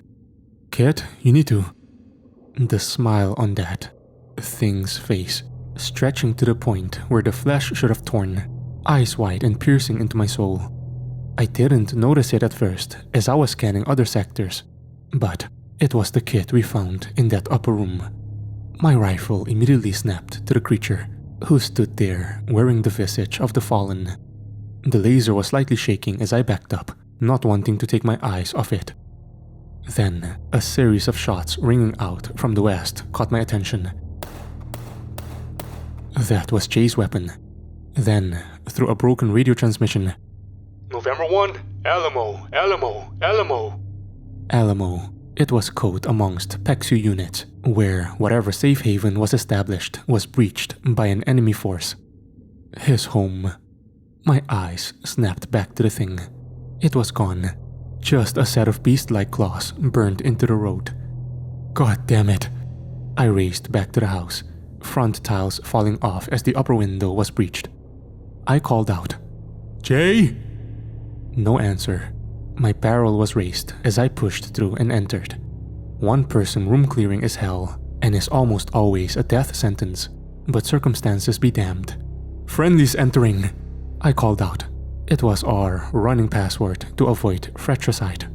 The main living area was clear, save for someone huddled in the corner. Jay's wife. "Hannah?" I called out, arms wrapped around her legs as I reached out, her eyes staring at me in terror. "Hannah, it's me." She backed up slightly, shivering. It looked like you." I stopped as I realized all the commotion from the top floor had ceased. I raised my weapon and aimed for the stairs. "November 1 to Kilo 9, status." Jay didn't respond. "Hannah, do you have a place you can hide?" I asked, only to be answered with manic sobs. Great, just terrific. I approached her, taking her hand and helping her to stand up. Just then, the sound of the side door opening caused my hand to snap to my pistol, drawing and aiming it at Jay. "Dwight?" he called out, his rifle raised as he aimed it at me. I aimed back. "It's me, Jay." I could tell he needed it to be proved as he stared back through his night vision. My pistol aimed at him. "Show me your eyes." I flipped up my night vision as he looked. He followed. They were normal. As I was reupholstering my weapon, his face went pale, seeing who was with me. "Dwight, Hannah is currently in the room with our boy," he shouted. My throat went dry as my head turned, only to be looking into a set of golden eyes, a sinister grin that bore several sets of sharpened teeth, and a smell of death and lavender. Immediately, her hand ripped from mine, slicing through my gloves on the way and causing me to grimace as I stumbled back. Hannah screamed in a way that made my mind bend, my eyes watering as I reached for my rifle. I opened up with a set of shots, my suppressor snapping. She lurched forward and swiped at me, and its 4'0" frame sent me flying back into the front doorway. My head slammed against the wall, knocking me silly as I watched Jay take aim and fire. The thing reverted to a truer form, the skin and face melting into a weird spiral as it dropped and took to all fours, darkened flesh, golden eyes, 9 tails behind it. It smashed straight through one of the closed windows, crawling up the side of the house. I looked down to my chest. A single strike managed to almost completely punch through one of my armor plates, crushed ceramic and polythene spilling out like a white dust, along with cutting deep into the receiver of my rifle. Fuck's sakes. Yeah, so that's how I lost my first rifle. Still angers me to this day. I dropped my dead-lined MK-18 onto the ground, picking up my shotgun, checking the chamber. "You broken?" Jay shouted. I shook my head. "Nah, still kicking." A crash came upstairs. The scream of Jay's son followed. He roared angrily as he charged upstairs. I followed. What played out next happened in a matter of seconds, but it felt like eternity. Don't know if it's because of adrenaline or just being near the thing. Jay charged in first, rifle raised as the thing stood over his son, who was cowered under his bed. The kumiho stood over him, one hand peeling the bed up before dropping it as we approached. All darkness and ambient light seemed to melt with it, as if it was both everywhere and nowhere. With my buckshot, I couldn't get a safe shot. Jay fired first, impacting its sternum and causing it to pounce forward. Its claws punctured deep into his front plate. He struggled with it, and I could see him grimace beneath his night vision, trying to shove it off as his rifle became trapped between them. I had to act. Press my muzzle directly up to its hairy and mangled skull and pulled the trigger. A small shockwave of the contained discharge and buckshot impacting corroded flesh, sending silver blood flying out as its screech caused me to feel nauseous. With a swipe of its right hand, it ripped one of my tubes off my night vision and slashed into the right side of my face. There was barely any warning, no disgusting tearing sound, just a single swipe of air, and half my face became unzipped. Guess I earned a new scar. My own red iron was blinding me, causing me to cough as I was flat on my ass. The entire side of my face stung as if it was on fire, the kind of pain you only know by being there. Not gonna lie, don't wish that shit on most. Some, but not all. Even as the impact sent me stumbling backwards, I slammed back on the trigger, pumping it full of buckshot, the shots causing it to let go of Jay, who fell back into a dresser. My glove became drenched as I tried to clear my eyes. I caught a glimpse of what was next. From the shadows, a silver knife impacted the back of the kumiho. My eyes followed to see Jay's father twisting the blade. Whatever it was made of hurt it bad, and caused the area around it to start hissing with steam and fire. I also saw it duck down and slash backwards, gutting the old man's stomach. The sound of mulched flesh and meat pouring onto the floor as he let out a single, pained gasp. Jay cried out in anger as he fired his rifle, a hail of rounds tearing through the being that was falling apart, dark flesh melting the floor as chunks fell off. By this time, I rose to a knee, wiping off crimson as it caked over my face, taking aim with my pistol. A light show of flashes, both in IR through my still working tube and in the darkness from my other eye. Snaps of 9mm were joined by 5.56 as we slowly cut it down, and soon enough, its golden eyes stared into my soul as it melted into a pile of mess and evil, eating through the floor. The adrenaline dump quickly left us as the wet cold from the outside chilled both of us to the bone. I let out a shaky grunt as I viewed the remains of the creature. So much for immortality. Hannah ran up the stairs, scooping up her son before crying in their head. Jay did as well. I stumbled towards the old man, flicking up my beat to hell knots as we locked eyes. There was a strange chuckle in the man's voice, seeing my face torn open to the point where I'm definitely sure I could feel windage through my cheek.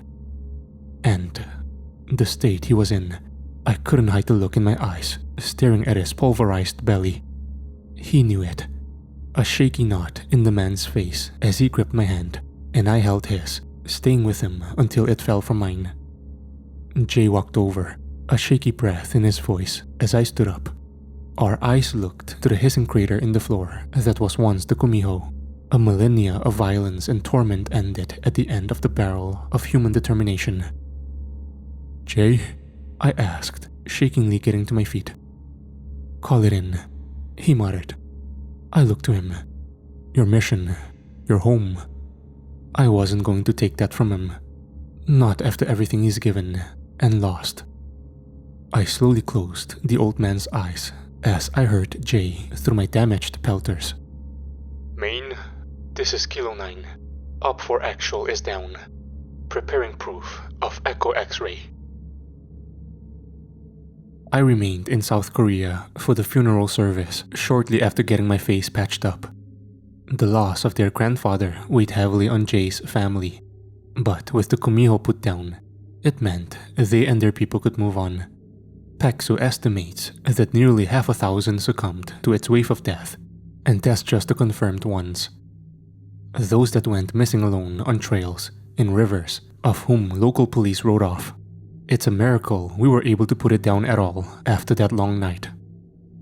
We parted ways. He told me if I ever needed him, simply call. In this industry, I may have to take him up on that offer one day. I would, several times. I remember the phone call from Montgomery not long after that. I got a few weeks off to heal up my injuries. You know what they don't tell you about facial injuries like that?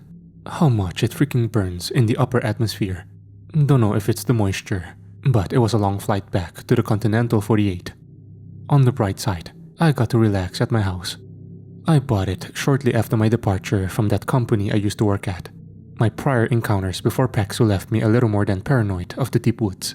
And with my previous employers looking to catch me off guard, I knew I needed a place of quiet, open isolation. I got it, with a few caveats. The house itself was a 2-floor ranch house that came with a large plot of land near the Rockies. Simple, quaint, no one for 12 miles. Though the first weird sign was the fact that it had a foundation underneath that was nearly as large in area as the structure above. That and the fact that there was nothing on this place. No hauntings, killings, murders, but nothing at all. Like it just dropped out of nowhere. Despite probably the better judgment of anyone else, I took it. used a variety of tools to renovate and fortify it, a small arsenal to guard it. Some days are peaceful, other days not so much. The day I got back, I remember pulling up to my front porch in my SUV, a strange gray thing on my front steps. I kept my hand death gripped on my 9 as I exited my vehicle and approached. For safety or otherwise, a large amount of my property was lined with bear traps. Here's a hint, they're not for bears. So when I strolled up and saw all of them, and I mean all of them, all 12 were bent and warped together in a fashion physically impossible, with no weld marks and beyond what any tools could do, and placed in a fashion too intentional to be an animal. I looked around, noticing the air outside was a lot more stale than when I left it. There was also no wind. At all. Let's just say, I made sure not to look outside when I heard scratching on the sides of the house that night. You'll find the Great Plains, Oklahoma, and especially Appalachia are regions where you just don't acknowledge some stuff. It was hard for my Chicagoan brain to come to terms with the outside being lined with gashes too deep and too high to be from any local coyotes or other critters, or the handprints that started to appear on my banister or the sides of the house. A slight embed to be just deep enough to be noticed. One of them also appeared to be one of my windows, making me have to replace the entire thing. Fucking jerk. But for now, it's a weird symbiosis. The land likes to decorate my house that doesn't exist on any public records. I stubbornly reminded that I'm not going anywhere by paving and painting over anything it does. I guess it's time to get back to the prior faction I mentioned. Remember when I said we were in a war NATO and other governments had been fighting for decades? That wasn't an exaggeration. Do you know how many have survived this long on this cursed world? Answer: by being a stubborn species and forcing it to back down. And thus, a balance occurs. We've been dealing with these things, entities, not myths, real living things that have been around since Pangea and the earth was cooled. All the way back with swords and hatchets. God bless our ancestors. Recently though, an escalation occurred. World leaders got comfortable in the routine of covering up strange occurrences, attacks, and incursions under the guise of gas leaks, mass shootings, accidents, trying to hide the unnatural under a sense of conceptuality. The problem? They lost the narrative quickly. I've got another question for you. What is a cult? A group of unwavering devotion and ambition, misguidedly dedicated usually in a religious sense towards leadership that skews such effort and sacrifice for all too sinister purposes. The movement designated the Blackwood Brotherhood meets that definition to a T. Theorized to be the descendants of ancient Wiccans and ritual practitioners from ancient Europe, their modern incarnation bears that of ancient shifters under the guise of an elk or a deer's head. They're smart, extremely smart. When the powers that be decided to blame everything on natural disasters, they tripled down and festered distrust. If all these accidents keep happening, who's to blame? The government that promised to protect you. Federal entities couldn't just walk it back and say it was an occult outbreak in Louisiana or a skin peeler in Navajo territory, could they? Answer: no. Every cult has their public face. The New Advent is that answer.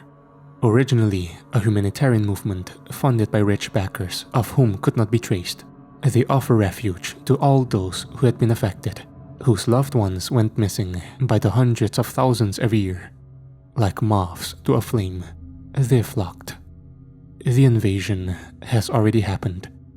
Soon, every state, every town has people who believes in the New Advent. Churches, mosques, they're there too. What about those powers that be? What about them? Many cut and run, looking to outpace our mysterious adversaries. Or, well, others went off the grid. I remember when I got that dossier and flipped through. There is no knowledge on their leader if there's one. Could be 1,000 cells joined together in a single consciousness. It would match up with the ideals of the Romuva, ancient Russian pagans whose ideals align all too similarly with the cult. What do we know? The new advent is being pushed by a man only known as Ryan Evans, an unsuspecting survivor of the tragic disappearance of Tipton, Indiana. Coming from a Rust Belt family, he and his wife donated millions to helping people recover from such horrific occurrences. In a world of disasters, anxiety, war, Ryan Evans's slicked over black hair, young and warm demeanor provided all the reassurance to a world looking for protection. He's got a loving family, gets down and dirty, runs an extremely charitable tech company. Everything is so perfectly lined up and manufactured. Ryan Evans died in Tipton, Indiana, and whatever crawled out of there isn't a man anymore. But it's charismatic enough to lure people, and because of it, millions wear those golden wristbands, raise their hands, and praise an all-too-consuming movement. Peksu was the short-notice answer, led by a disavowed former NATO chief, staffed by those who had come close to the silent apocalypse we're fighting and losing against. What do they do to their followers? What sacrifice do they ask for? That shifting video showed me enough. An insider amongst the ranks of the Blackwood managed to sneak out the video after they were whisked away to a lodge deep in the dense woods of New England. In a room soaked with blood, the log walls and floors lined with glyphs, sundials, and other markings corrupted beyond measure. A group of white-cloaked, deer-headed individuals and candles around a man, stripped of all clothes, screaming as his skin began to split. Bind. Have you trusted a nation or God that saw your family and memories as a statistic? Bind. Have you sat in the dark, wondering why your potential was wasted? Bind. Do you hear the call of the shadows and wonder if they are correct? Bind. They are correct. Bind. They want what's best for you. Bind. He is here. He is waiting for you. Join. We will save you. Bind. Open the door. Bind. All of them screamed like sociopaths as that man screamed, pounding the floor as his body bled. Skin peeled back too. I don't know what I saw. But whatever crawled out of him wasn't a man. The sender disappeared shortly after it was leaked, and despite it, not a single person believed it. Except Peksu, of course. That is what we're fighting against. Anyways, that's probably enough for today. I'm hearing something outside. I'm going to go take care of it. I'll be back soon with another update. Until then, stay safe.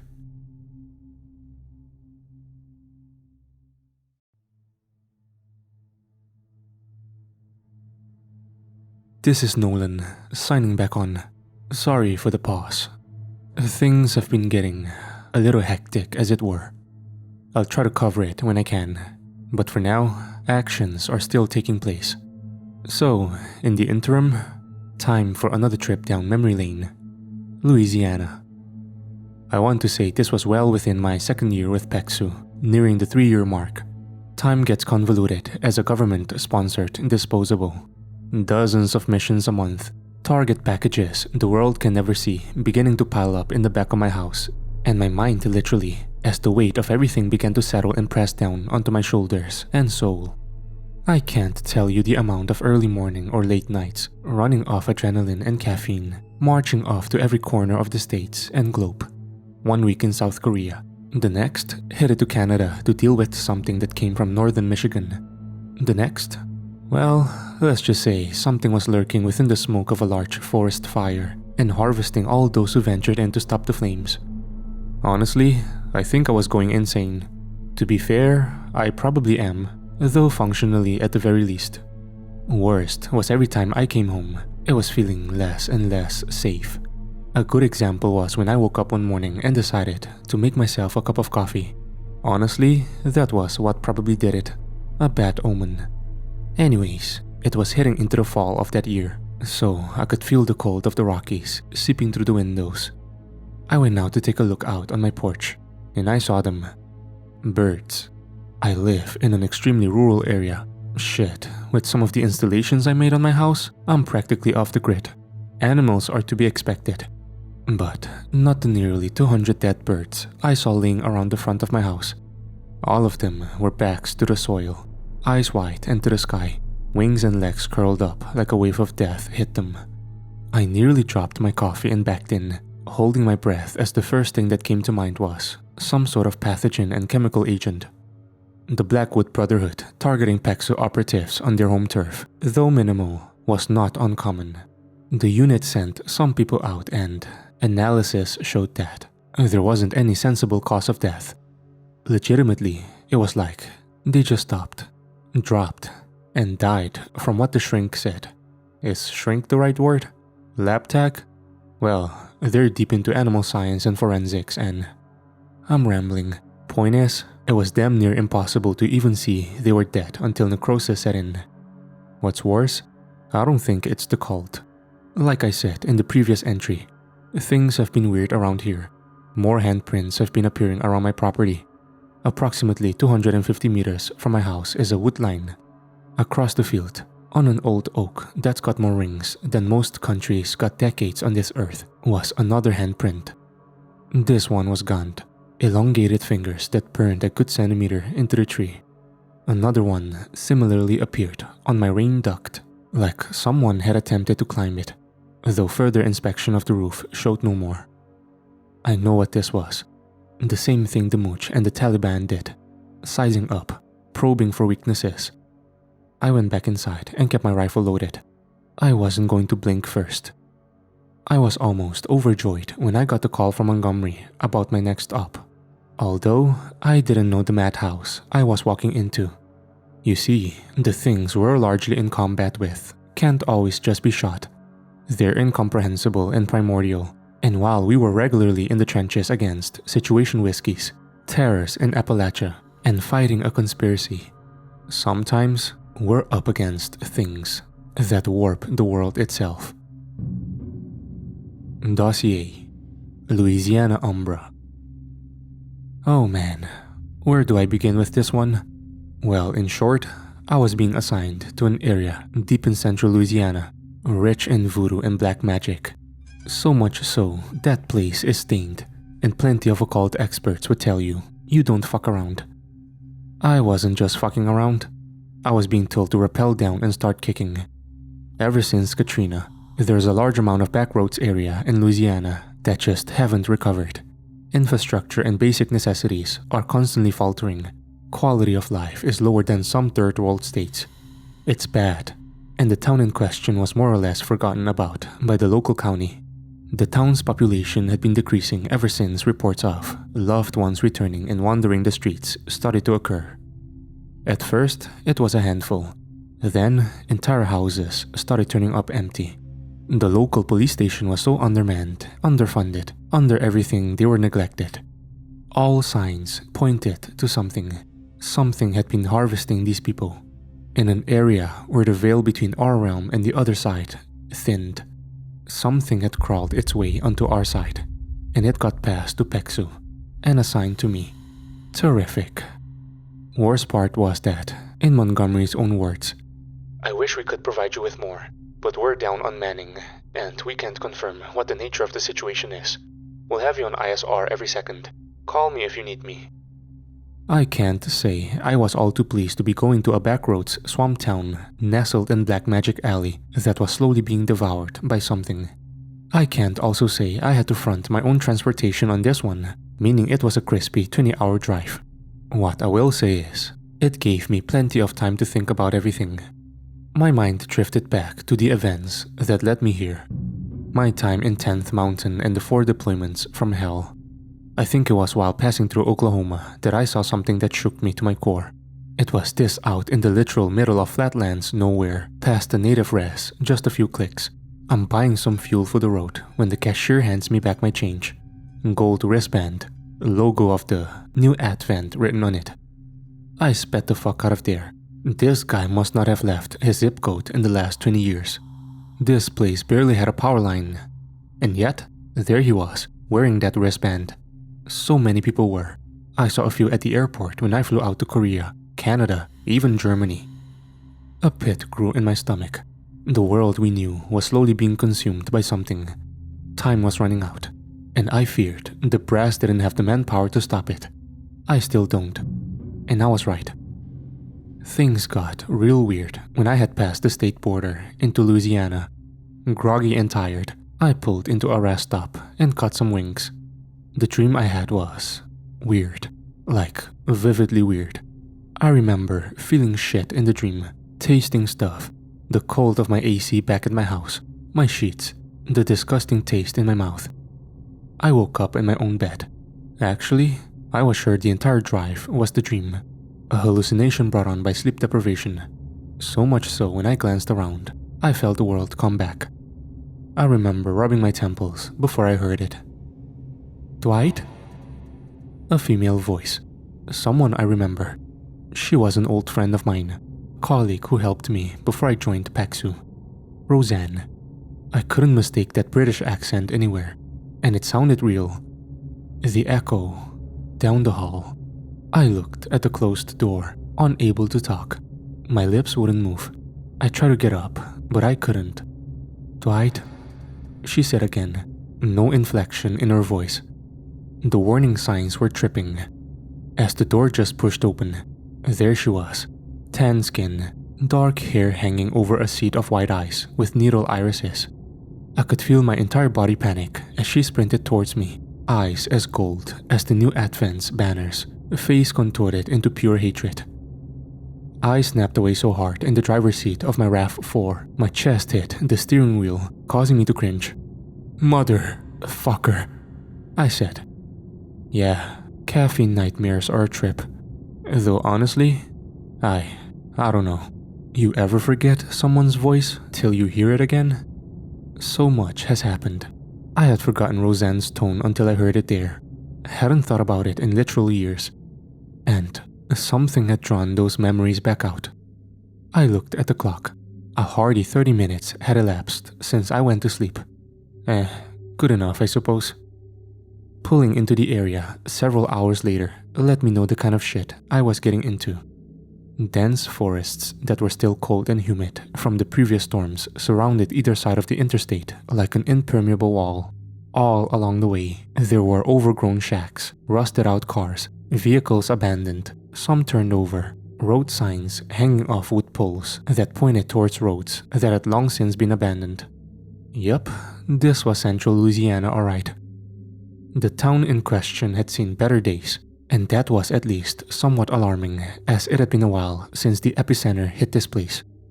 And yet, power lines were still sheared and hanging. No sparks meant they were dead. Windows broken, entire sections of house walls falling off. People still walked the streets, off in the distance before disappearing behind corners. It was broad daylight, and yet seemed as dead as it would be in the pitch dark.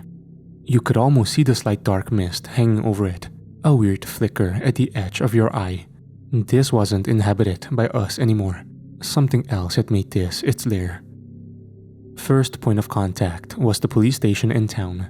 And well, yeah, I'm just gonna go ahead and say it. I didn't even think it was the actual police station. It was a small 10 by 10 meter concrete square building on the corner, bordering a small lot full of gravel, rocks, and debris. Old bars had rusted over the smeared windows. The literal word police was painted above the door and had begun chipping off long ago. I pulled up to the curb, opening my door to get a blast of the wet cold, soon to turn into humidity, a hint of mildew and old rot in the air as I walked up. The only patrol vehicle had cracked windows, with almost all the tires flat and empty. Approaching the door, a single sign read, "Until further notice, all law enforcement responsibilities are to be directed to Louisiana State Police Troop." There was supposed to be someone here. At least, that's what I was given. I checked my info again and saw a code, 0432. I scanned around, and sure enough, a small lockbox I found hidden behind a bucket that I kicked away, causing it to roll down the sidewalk with a large echo. Inside, a set of keys and a laminated sheet with a set of addresses. And written on the bottom, "Good luck." Gee, thanks.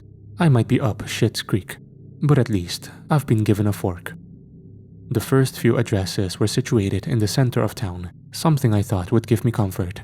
But I soon realized the extent of the harvest that had been conducted. Cars were either gone or abandoned.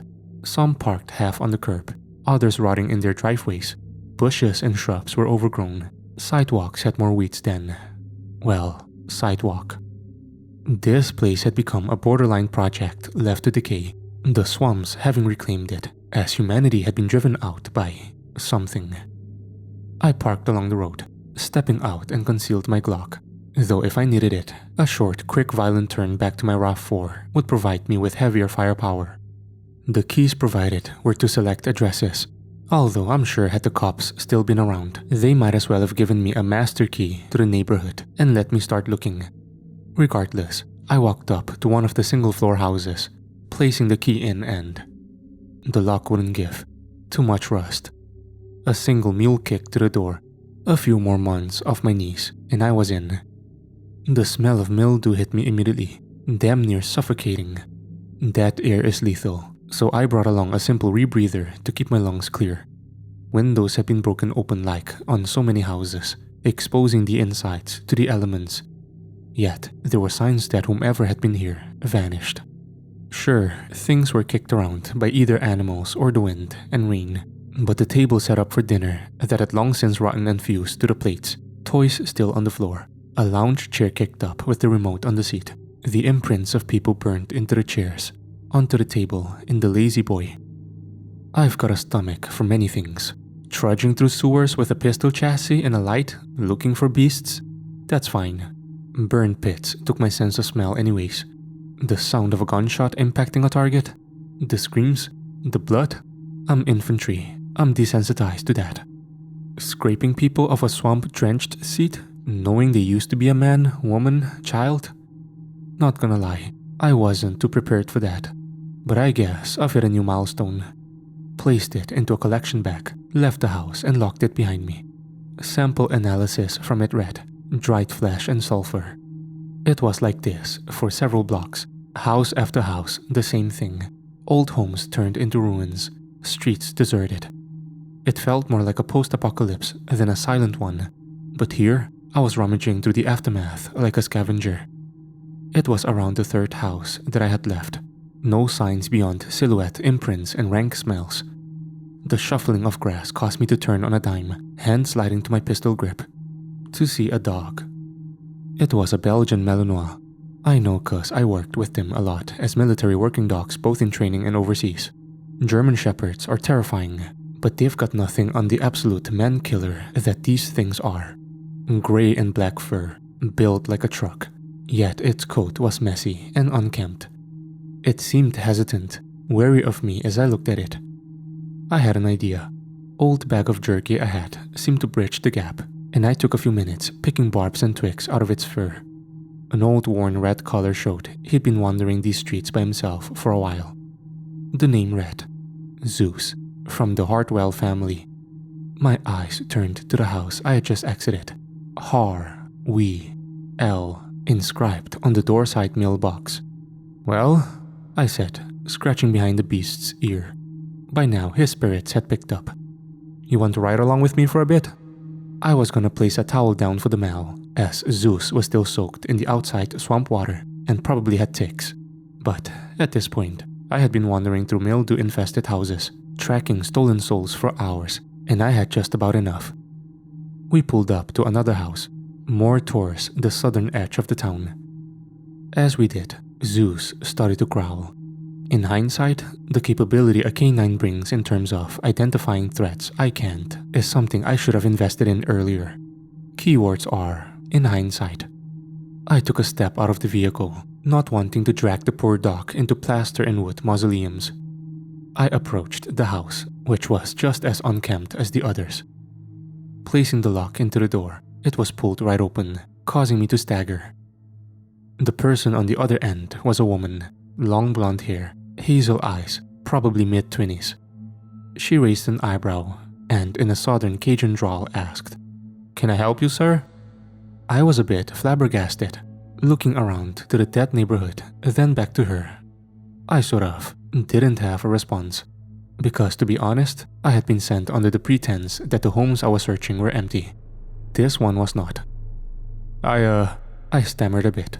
She seemed annoyed, then smiled. "You're from the government, aren't you?"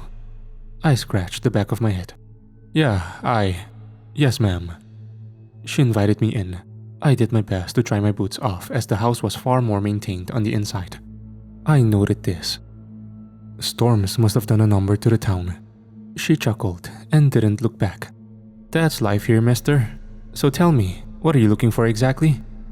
I took a look around, observing the inside of her house. Reconnaissance so far, trying to gauge what's going on. More than a gas leak. But gas leak is one of the official terms we use to play off events, preventing mass hysteria. It also draws out to see if anyone knows more.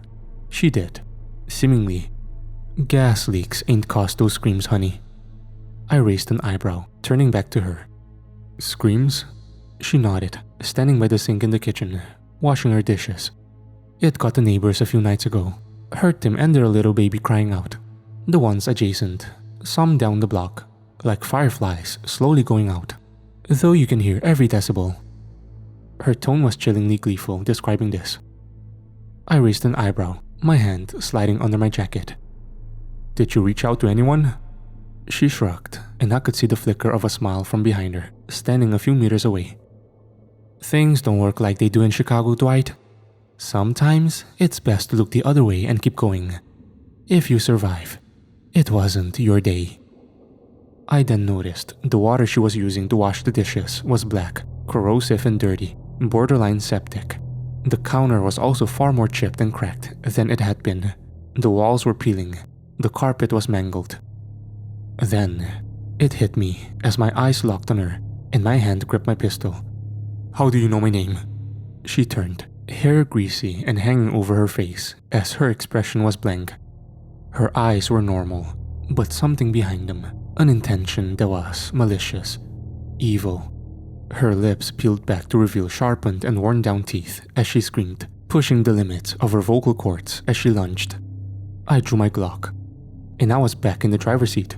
My barrel clanged on the windshield as I found myself aiming with my hands over the steering wheel, where I had been exactly 7 minutes prior, door slightly ajar with my foot sticking out. Zeus had begun to bark like a maniac. First I thought it was me. Then I saw they were staring out the passenger window at the house. I looked. I couldn't see anything through the smeared windows, but I could tell it was still in there. This was a warning. Get out, or become a statistic. I wasn't backing down, but I needed more information. I took 5 in the parking lot of an old restaurant, a burger joint I'd passed on the way in, possibly the only one left. Zeus was gnawing away at a burger I had gotten him. I couldn't eat right now, nor was it ever good to have a full stomach. I learned later that it'd be the right decision. My radio was hooked up to the wave relay mount on the back of my RAV4, boosting the signal so I could reach Pexu, Maine. Montgomery and I spoke as I half sat out the door. You're saying it can manipulate reality? The Brit spoke. I rubbed my temples, keying in the mic. I'm saying one moment I was in the house about to be jumped. The next, I had gotten rewound 10 minutes back. A moment of silence passed as he responded. Check your ATAC. I've updated you with contact information and a location for someone nearby who can help you. Originally, we were going to have you meet later, but we're pushing the timeline forward. This is growing out of control. It was already out of control. Copy. November 1 out. The contact was... Okay, so you remember how I said Haitian voodoo and black magic was big in Louisiana? Especially around New Orleans? It was just my luck, or more his experience, that made him one of the last people still in town, alongside the diner worker, the gas station rep, but certainly not the landscapers. His hideout was one of those under the convenience store stairwell type spots, a small window with an LED sign that read, Jacques, the Bone Lord. I looked back to my ATAC reader. The address pointed to here, coordinates and all, and the name was Jacques Delorme. I swear if Montgomery just fed me to some organ harvester. The door opened to see a man, late 60s, peeking through wearing a leather coat and jeans, a set of blue lens glasses concealing tired eyes. He looked to me, then to Zeus, then back to me. No animals. I shook my head. I'm not leaving them in the car. We already paid you. The tense stare was interrupted by the closing of the door and the sounds of several dozen locks being undone as he opened it fully. Doc stays on the corner mat. You go to the table. Jacques muttered. Where do I even begin with this place? Well, he wasn't called the Bone Lord for nothing. Skeleton parts seem to line or dot every piece of furniture, furnishing, and even make up a few shelves as the smell of incense in the dimly lit shop surrounded us. I leaned forward on the old round table, taking notes of all the calcium artifacts. These aren't real skeletons around us, right? I asked. Jacques sat back in his chair. Does it matter? Guess not, I said, sliding the sample from before with a printout of the details. You journeyed into those homes? He asked, realizing the situation with a surprised raise of the eyebrow. Yeah? I asked, though I should have been wiser to what he was meaning. Jacques flipped up his glass lenses and looked to me. I never ventured that far. Every time I tried to cross to see what had made this place taboo, it felt like a hand was clenching my throat. He said, gesturing towards his neck as he continued. Suffocating. I have been trapped here since. This place is no stranger to rifts. Something must have crawled out of one. Something? I asked, a confused raise of the eyebrow. Jacques shook his head.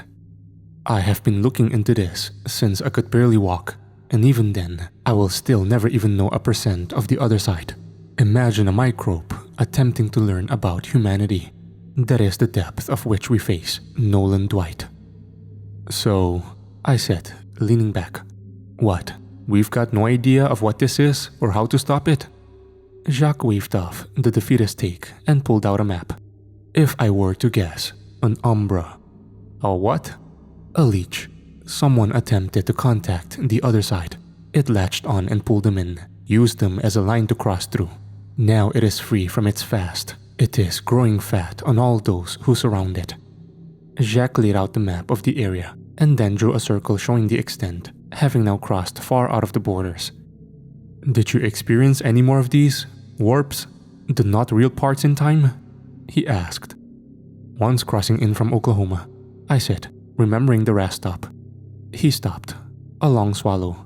We need to seal it away. I know where. I raised an eyebrow. He pointed to an old complex just northeast of the town. Old warehouse, previously used for lumber to carve into the swamps. You know the Trail of Tears? He asked. I was confused, but I nodded. One of the old routes ran through here. Many sick or wounded left to die. Others, later slaves, buried in the same cemetery. A whole lot of death, only wooden markers denoting their resting spots. Now, paved over and forgotten. Even that late abandoned.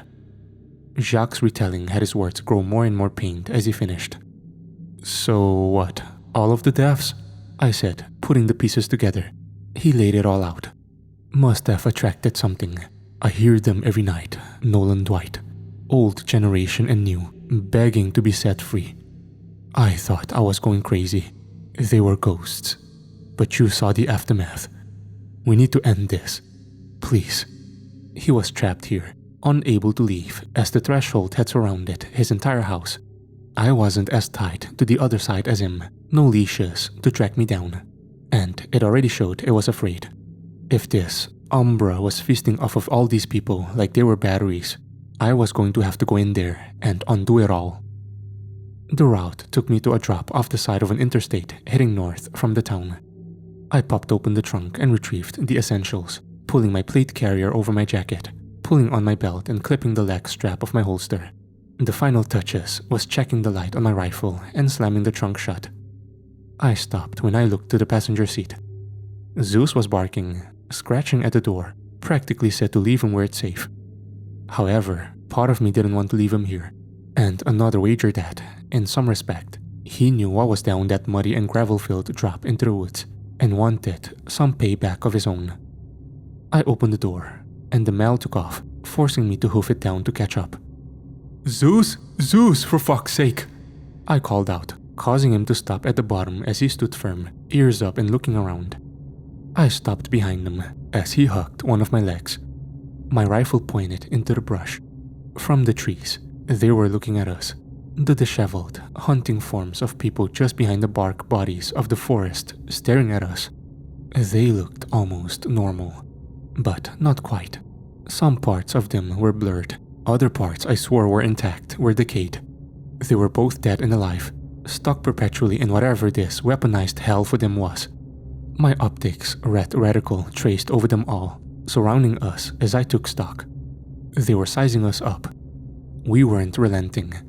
The air grew stale, and the only sound to greet us was the sound of rain dropping off the trees. Then, one of them took off. My rifle took aim as I shouted, "Stop! Stop!" Though it was more of me doing my part as I fired.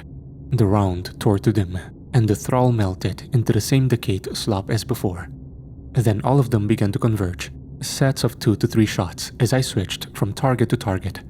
Zeus jumped onto one, a larger man, sinking their teeth into the neck and tearing them apart before they too melted into the same state.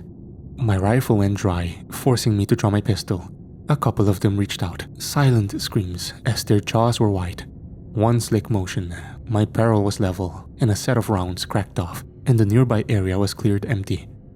We had to move. Zeus and I took off down the trail, still being chased as I took aim, firing shots standing, braced against the tree, giving us some breathing room before we reached the clearing. I staggered out, Zeus sniffing the air as he growled. I messily reloaded a new magazine, the old one hitting the forest floor, as I slapped the bolt release home, aimed my rifle. The forest was quiet. The only sign of anything besides my firing on the trail was a hissing line of decay marks burning into the forest floor. Fuck's sakes, I muttered, topping off my Glock as I looked down to the Malinois before I quipped to Zeus, "I need to get a new career." The dog simply looked up, none the wiser to what I was saying. "Yeah, you're right. I should just shut up." I turned back to our target. A giant skeleton of rusted metal supports and sheet wall, standing just above the trees in the dense forest with cracked concrete and stone surrounding it. The warehouse.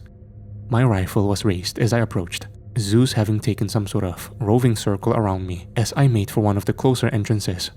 Moss and leaves hung above the cracks as water kept pouring down, a gigantic cracked concrete foundation floor with an empty shell of a building surrounding it. The old structure groaned and cried out as I looked up and around, seemingly nothing to greet us. Zeus, however, was too busy sniffing the ground, digging at the concrete as I turned asking, "What, smell something?" Jacques did say it was built over a mass grave. Only question was, how to get through several feet of old concrete. I lowered my rifle and measured my options, opening the phone mount on my carrier to switch open ATAC and see what assets I had available. Though I didn't like the idea of sitting there for several hours, waiting for a cutter or... "What you're looking for isn't here, Dwight." I was drawn out of my planning by a voice behind me, one that I knew very well though. It didn't click when I heard it, as instincts took over and I turned and aimed my rifle. But what I saw, an old soldier and a friend, wearing dirty, outdated UCP digital fatigues. He stepped out from behind an old factory machine, still the same, like the last time I saw him, a decade and a half prior. High and tight, brown haircut, square jaw, shorter, stockier guy. His name tape read, Clancy. "What the fuck?" I asked, my barrel lowering out of shock. There he was in tan boots, a slight smile on his face, just like I remembered. As he took a step forward, my sense came back to me, as did Zeus's rabbit growling and barking. Clancy's face contorted to that of hatred and rage. That was enough to sober me up as I took aim at him. Clancy didn't like that. "Dwight, what the hell are you doing?" I shook my head. "You didn't make it out of Kandahar. I don't know what this is, but I'm not going to let you disgrace my fucking friend like this." It took another step forward. My thumb flipped my rifle to semi. The single sound caused it to pause. "I gave you a chance, Nolan." I shook my head. "Don't do this. Let him walk away and come fucking face me yourself." A moment of silence passed. I took a single shaky breath and fired. The firing pin hit the primer as the barrel sung and a round shot out. And he was gone. I was looking dead at him, and yet he was just gone. There wasn't a pile of decayed mess underneath. His body wasn't here. Another fucking illusion. Zeus ran forward, barking loud as I heard a single crack. Then another. Then, the concrete gave out, crumbled. My stomach jumped straight up and grabbed onto my throat damn near as I went into total freefall. The light above grew more and more dim before I hit the ground hard. A combination of rocks and dirt made me glad I wore side plates as I did what I could to brace myself. Zeus is barking from above, pulling me slowly out of my shock. As I staggered to my knee, I grabbed my rifle and turned on the light.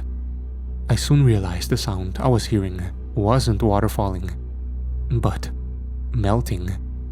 They were all there. Hundreds fused and melted together in some hideous form of old decaying flesh.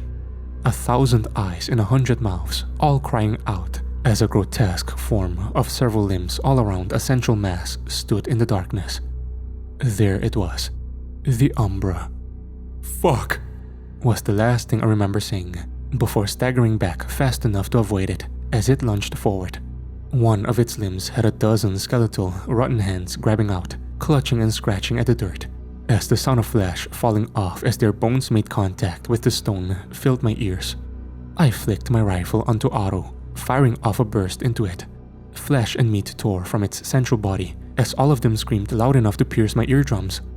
Thank God for my Comtech headset. Then, it moved, faster than it ever should have, as I leapt to get out of the way. However, one of the side limbs used its 1,000 hands to grab onto the back of my plate carrier, dragging me to it.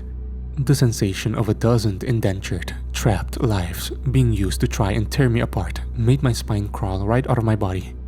I fought to move forward, then got dragged into my ass as they all started to tear at my jacket and kit. Still, I fired into it, tearing off parts of the arm and body as I stomped fingers and palms, causing them to melt off as pools of rotten flesh. From above, I heard Zeus's roars getting louder. Remember when I said Malinois were crazy? I wasn't kidding. Those canines will leap through reinforced glass or smash through a fence to get to their target. I guess Zeus had de facto adopted me as his partner, or designated it the enemy, because he leapt onto the top and began to tear at its body. Oh boy did he tear. Skin flew as it writhed. I muzzle thumped my barrel into its body and fired. It retreated back so fast, Zeus fell off and onto the floor, although it did little to stop the dog, as he's proven he's built durable. It attempted to flee. I looked around at the mud and old concrete piled around us in this strange lair. It retreated further. Zeus barked, not backing down. "Get back here," I shouted. I took off after it. I flicked my rifle's magazine out and slapped a new one in. Zeus was not far behind as I aimed my light and took shots at the form. As it fell apart, the voices started to get dimmer. I didn't know if that meant it was getting further, or if we were cutting off more parts of it. Suddenly, we were bathed by darkness, and I fell through a door, a literal door onto a carpet. I was back in one of the houses. I shot to my feet, seeing the layout of one of the homes I had cleared earlier. I looked around. Surrounding me as I sat on the couches, the chairs at the table were those taken. I remember this house exactly, as they were right where I analyzed their places. It was keeping them here, trapped. It wasn't going to trap me. I sprinted forward, towards the back door, Zeus nowhere to be seen as they took off after me. I kicked open the back door and jumped through. This time, I was in where I wager the police station was. The small gray square building had maybe 2 cells on the inside in stereotypical barred cage setups. 2 officers in the dark blue uniforms of local Louisiana cops sat up from their desks. I fired at one, only doing so because I knew this wasn't real. Full disclosure, I don't just shoot cops.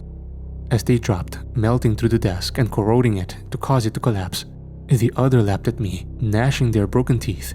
They grabbed my pistol, leaving me with one option. I reached for the epicenter of my plate carrier, drawing my benchmate knife and stabbing them through the bottom of their mouth into their brainstem. Kicking them off, I ran for the door to the outside and put my shoulder into it, then realized it opened inwards and swung it open as I sheathed my blade. What hit me was something I didn't expect. A blast of cool air nearly blinded me as I slid and fell, my ass hitting the dirt slopes of a mountain deep in the southeastern region of Afghanistan. I aimed my rifle as I could hear it. The sound being so vivid, I felt like I was 24 again. The distant pops, the rumbling, the high altitude smell. I was on an old road, I remembered. I took off forward, knowing the exact trail. I kept my footing careful as I didn't want to lose my step, or I would be taking a 3,000 feet trip down the fast ward. Instead, I rounded the corner to a cave entrance. Over a decade ago, it was an old operation post for the mooch we had the job for taking out. My first mission as a newly promoted squad leader. I remember staring into that black abyss just as I did now. I marched forward, and for the final time, found myself falling through darkness. Then, a set of teeth grabbing at my jacket sleeve as Zeus pulled me forward, dragging me from a drop-off into the cave onto an old set of stone tiles. I quickly tossed my rifle up as I grabbed the edge, pulling myself up. I took a moment to get my bearings, scratching behind his ear. "Thanks, bud." I used the stock of my rifle to push me back up to my feet as I scanned around with my light. An old mausoleum. The sound of tearing and wet splashes could be heard ahead as we both pushed forward. In the central room, with light shining from the morning sun coming through the bars, laid the torn body mass the Umbra inhabited. The remaining eyes in the fleshy mass looked to us, screaming out as I took aim and fired. The full auto burst punched straight through the center. As it attempted to reach for us, Zeus grabbed on and bit. Then I stomped down and fired at its arm, tearing it off. As my Malinois took great pleasure shaking the writhing limb to death, I reached into a dangler pouch on my plate carrier and dumped a bag of salt onto the thing. It crackled and hissed as I lit a match and set it alight. Jacques said he had a theory it was an Umbra. No way of telling for sure. When in doubt, salt and burn it out. I forced open the iron gate through generations worth of dirt and grass clumped up. Zeus took off as I dropped my Mac, loading a fresh one and firing into it. I slammed the gate shut as I grabbed at the bars and reached through, screaming more and more as it slowly melted into nothing but char. The last set of eyes met mine as I watched it die. No more souls would be trapped. No more people would be harvested. No more memories were getting replayed like some sick fucking remix. Fucking shit, I said, a glorious exhale as I walked away, replacing the burnt flesh rotting stench in my lungs with crisp forest air. Zeus followed. I set my rifle down on a tree, leaning back as the adrenaline started to wear off, and I could feel the freezing amount of sweat I had after the ordeal. It wasn't perfect. The area still smelled and felt like death, but the suffocating fog of dread had worn off. After a quick look around, November 1 to Maine, up for actual is Echo X-ray. Sometimes, you've gotta persevere, though let's just say, I'm in no mood to go back to Louisiana anytime soon. Regardless, it was probably the most vivid as whatever it was, Umbra or not, made those blasts to the past straight out of the cerebral theater. It's not something I was looking forward to run it back at, and I told Montgomery as such, but he put it best. We don't have the luxury of choice right now when we're knee-deep in problems and burdened by short-handedness. Though, hey, a few weeks after, Zeus acclimatized very well. What, you thought I was gonna leave him there? Absolutely not. No, that duck is the reason I'm still around, for better or for worse. So the least I could do was get him out of there. Turns out, yes, he did have fleas, a lot of them. Fumigation of my car and the cleanup was extremely nice as you could imagine. However, he enjoys the open area of my property. Even more so in the following weeks, I'd end up taking him on several more missions. Whatever his senses are, he's able to point out a threat immediately. He's as much of an asset to the small unit I've got going as he is a friend. Though, well, some mornings I'll walk outside to grab my paper and bring him with me. Zeus will stare out into the fields with his ears pointed up, like he's seeing something. Then he'll growl. The first time he did this, I noticed the area was silent, just like it had been before. No day gets any easier. Out of the frying pan. You know the rest. I've gotta go. Got another target package rolling in now. One that I should be able to update you on, as we have caught up on some of the big stuff. For now, this is Dwight Nolan. I'll see you next time.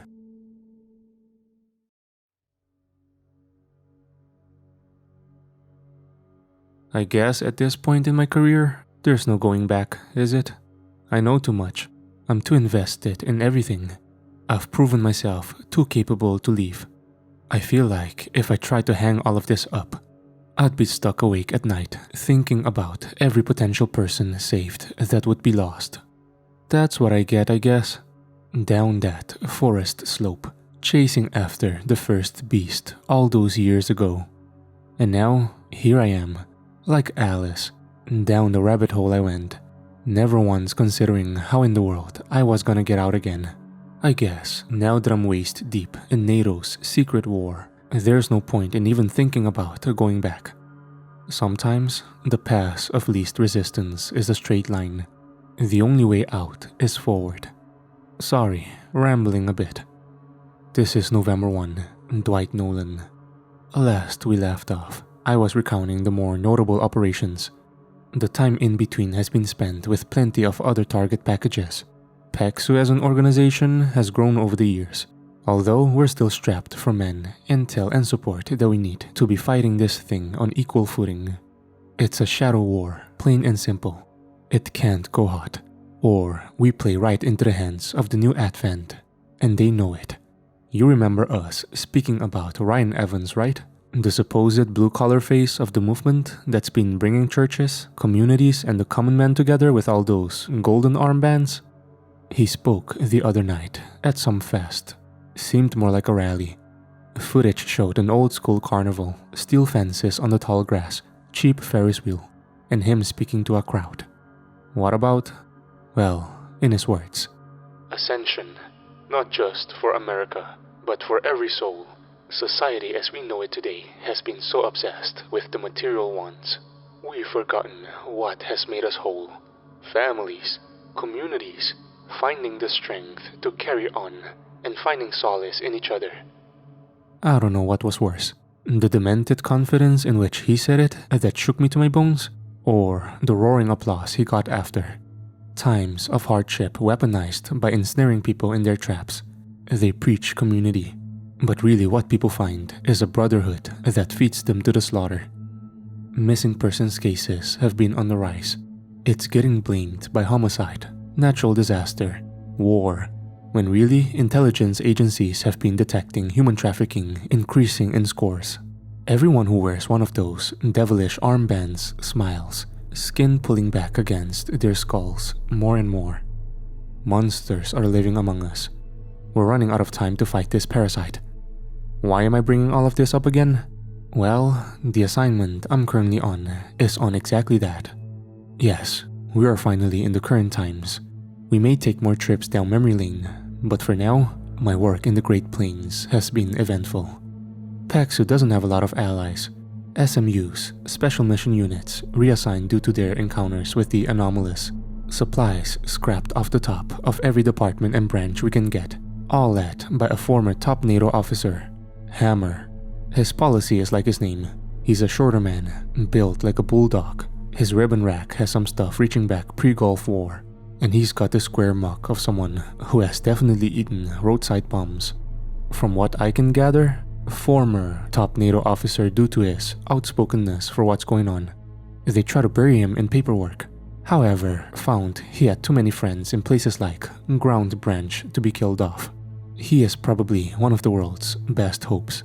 A full log of dip in his lip, and enough scars to line a medical book. If we do survive, his work, like all of ours, will go completely unknown. That's the job we all agreed to. So flash forward a few weeks prior to this. I get a call from Montgomery that was, as he worded it, absolutely bloody emergency, Nolan. For years, PEXU had been trying to establish ties with other organizations like the Hunters Guild, reservation tribes, places that had way more time and grade against the darkness than us, but astronomically less funding. Trust was hard to come by.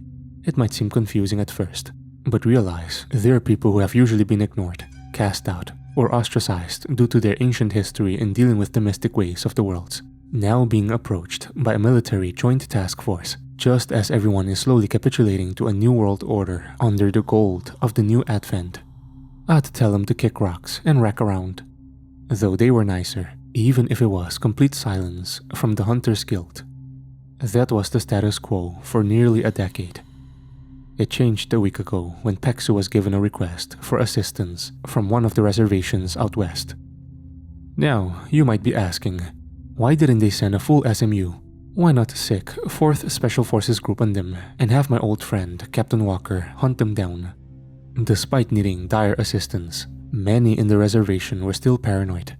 This was a group of them all experiencing this mass casualty event, and only one of them dared to come forward and ask. And they were still split down the middle with paranoia. Deploying an entire force? No go. This is where the solos of Peksu like myself come in. I wasn't going alone. Assigned to me was an old friend I'd been working with for a while. He was a US Marshal by the name of John Blackburn. Peksu can and will generally recruit from wherever they can get it. Blackburn's experience along with his status as a federal officer made him quite the asset. I met the Marshal down by the border near New Mexico a while back, maybe just after my first year. A pack of chupacabra had been on a cleansing path and had cleared house through 5 separate ranches. Locals began to turn up dead, so he and I were assigned to estimate their next destination, intercept, and exterminate. When I met him at the ranch, he was sitting on the hood of his Forerunner, old cattleman's hat, and a leather jacket, badge on his belt, looking like he was several cigarettes into his weight. His first words? "Yeah, you'll do," he said with a chuckle. I remember being confused and asking something to the tune of, "What's that supposed to mean?" To which he replied, "You look like you're either the coldest one I've seen in a while, or you can take a beating. I can work with either. Name's John." I shook his hand, replying, "Dwight." "How'd you get into this mess, may I ask?" The Marshal probed. I shook my head. "It's a long story." "We got 9 hours, Dwight." The hunt itself was relatively simple. We had baited them to the ranch that was empty, except for 2 gun-toting Peksus that were ready to ambush. John took the ground level, a large campfire we had illuminating the surrounding area as he kept watch with his old-school M4. I was on the roof. Per our planning, I brought along a rifle, AR-10 and 308. A thermal I had along with a set of knots on my helmet allowed me to scan the surrounding land with pretty much no obstacles. 9 hours of nothing but catching up, cold weather, and eventually darkness. Before. "Nolan, 11 o'clock. I got movement." I quickly changed towards the north side of the roof and looked through. In the distance, there was a group of at least a dozen, 20 cult signatures heading towards us. Chubs are part reptilian and canine-like, at least that's what is theorized, so it was no surprise they'd be colder than the ground around. All of the dog-like silhouettes maneuvering onto us like wolves. "They're heading for us," I said, making sure my round was seated in its chamber. "Alright, I'll draw them in. Start covering." I remember John beginning to fire off a series of rounds from the porch. Through the thermal, I could see the streaks of heat pass through and begin to impact some of them. My first round hit one in the front. I don't know if it was the pack leader, but the 308 tearing clear through its solar plexus sent them into a frenzy. I worked the bolt, hot brass hitting the roof tile as I took aim at another. With John's fire, the cold, still air reverberated with shots as we could hear all dozens of them sprint towards us. Adrenaline setting in as we quickly worked to establish fire superiority to break their charge, or they'd run up on us.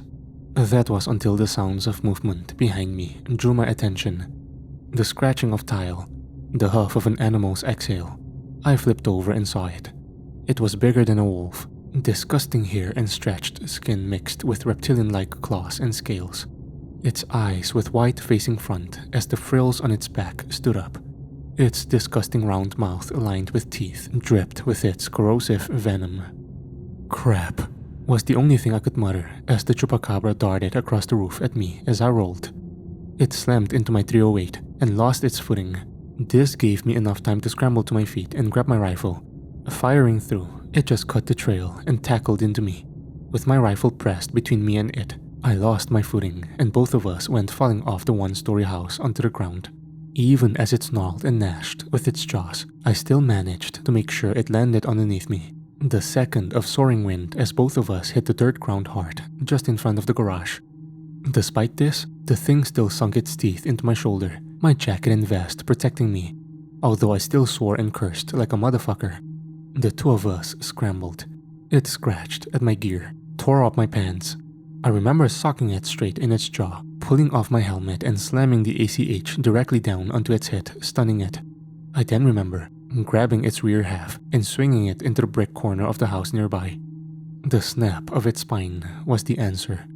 Not my proudest moment, but you get busy scrapping or get busy dying. By the time I gathered my senses, I got to my feet and aimed my rifle at another, dropping it with a series of shots. When I focused on the area around me, the work of Blackburn and myself became clear as the corpses of the half-reptile bloodsuckers lined the entire front. Blackburn cleared through towards my position, the both of us depressing our muzzles. "Shit, you get bit?" John asked, walking over. "Just surface damage," I muttered, dropping my vest and rolling out my right arm. "The hell happened?" the marshal asked. I answered. "One of them got onto the roof." "Ah, hell. And then?" "We fell off the roof." "Ain't that a tizzy? You'll be fine. You're still kicking," he said, proceeding to slap my recently bit shoulder.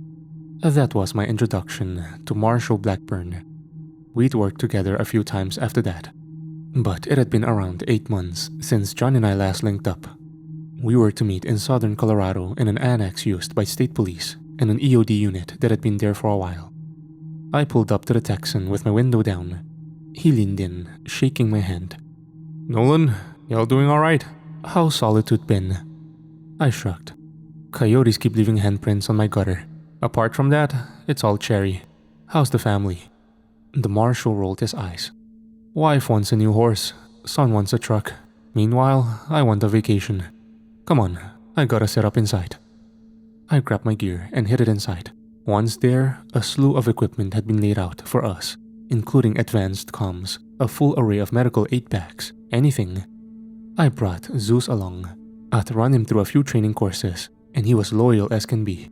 However, his first act was whining to Blackburn, who rolled his eyes and tossed the beast a piece of jerky. "A lot of hardware," I noted, as John handed me our target package. "Here's what we got. The reservation we're going to is in conjunction with several other towns run by the tribe's government. This started out with a single homicide. A boy stabs her sister dead in her room one night, proceeds to go to the living room and wait there in the front room coated with her parents' blood." Blackburn abridged as I read along, and I was, well, holy shit, shocked. Kid gets arrested, then disappears in the cell with 2 reservation officers on shift in the building. Since then, 27 homicides. The marshal noted, opening a folder and laying out several photos. They were, well, to be brief yet to the point, it looked like some of these people were mauled by bears, parts of their bodies torn up. Others were flayed. One person had their scalp nearly pulled off their head. Symbols of Navajo medicine men were cut into the bodies, but were warped. Some inverted, others given grotesque antitheses that were hard to look at. If I stared too long, I thought I'd go mad. The thing about it was, it didn't look like slaughter. Not entirely. It looks like something crawled out of them, I noted. Blackburn seemed to agree. "Yeah, some of this damage to themselves. Look here, September 20th. Little old lady damn near carved her way into herself with her own hands. Doesn't explain the bite marks." The marshal set the folder down. Offensive attacks and self-mutilation. Runes that were now poisonous to the Navajo culture left behind. It seemed like a plague. I asked the question I know many of you are probably gonna ask. "So, do you think this is a..." My words trailed off as he looked me dead in the eyes. "A Sierra whiskey?" he responded. Much like Situation Whiskey, Sierra Whiskey stands for a term in Navajo culture that must not be uttered. Skinwalker. No, not the regurgitated and often cannibalized version you see in media. The recognized definition of one that Peksu has defined is that of the Yi Nalt Lushi, which translates to, by means of it, it goes on all fours, or something to that effect. Thought to be witches that predate the oldest societies on North America, they've preyed on many native peoples for over a millennia. In modern times, a fair amount of rationalization has been given to them to a negative effect. Any good medicine man will tell you they come from somewhere unseen and incomprehensible.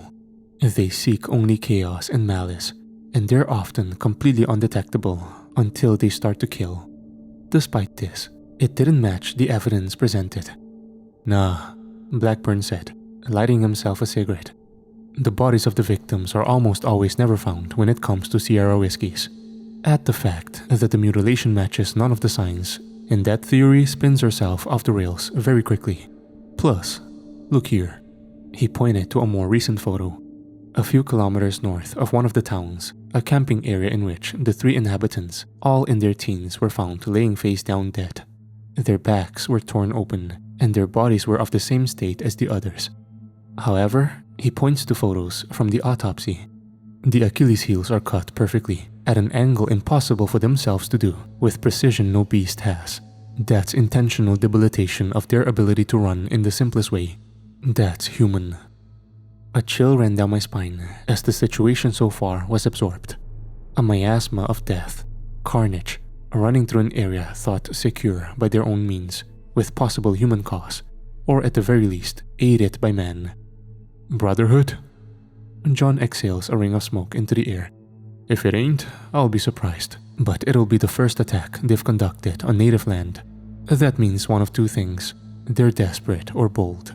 Both are almost impossible to discern unless you're knee-deep in the shit against it. We're fixing to find out, cause we're it, apart from any help they provide us. I looked around. The setup was that of a ready room prepared for an entire team to go out, but it was just us. Montgomery's assurance of the importance of this was present, as Pexu didn't spare us any expense they would any other SMU before sending us in.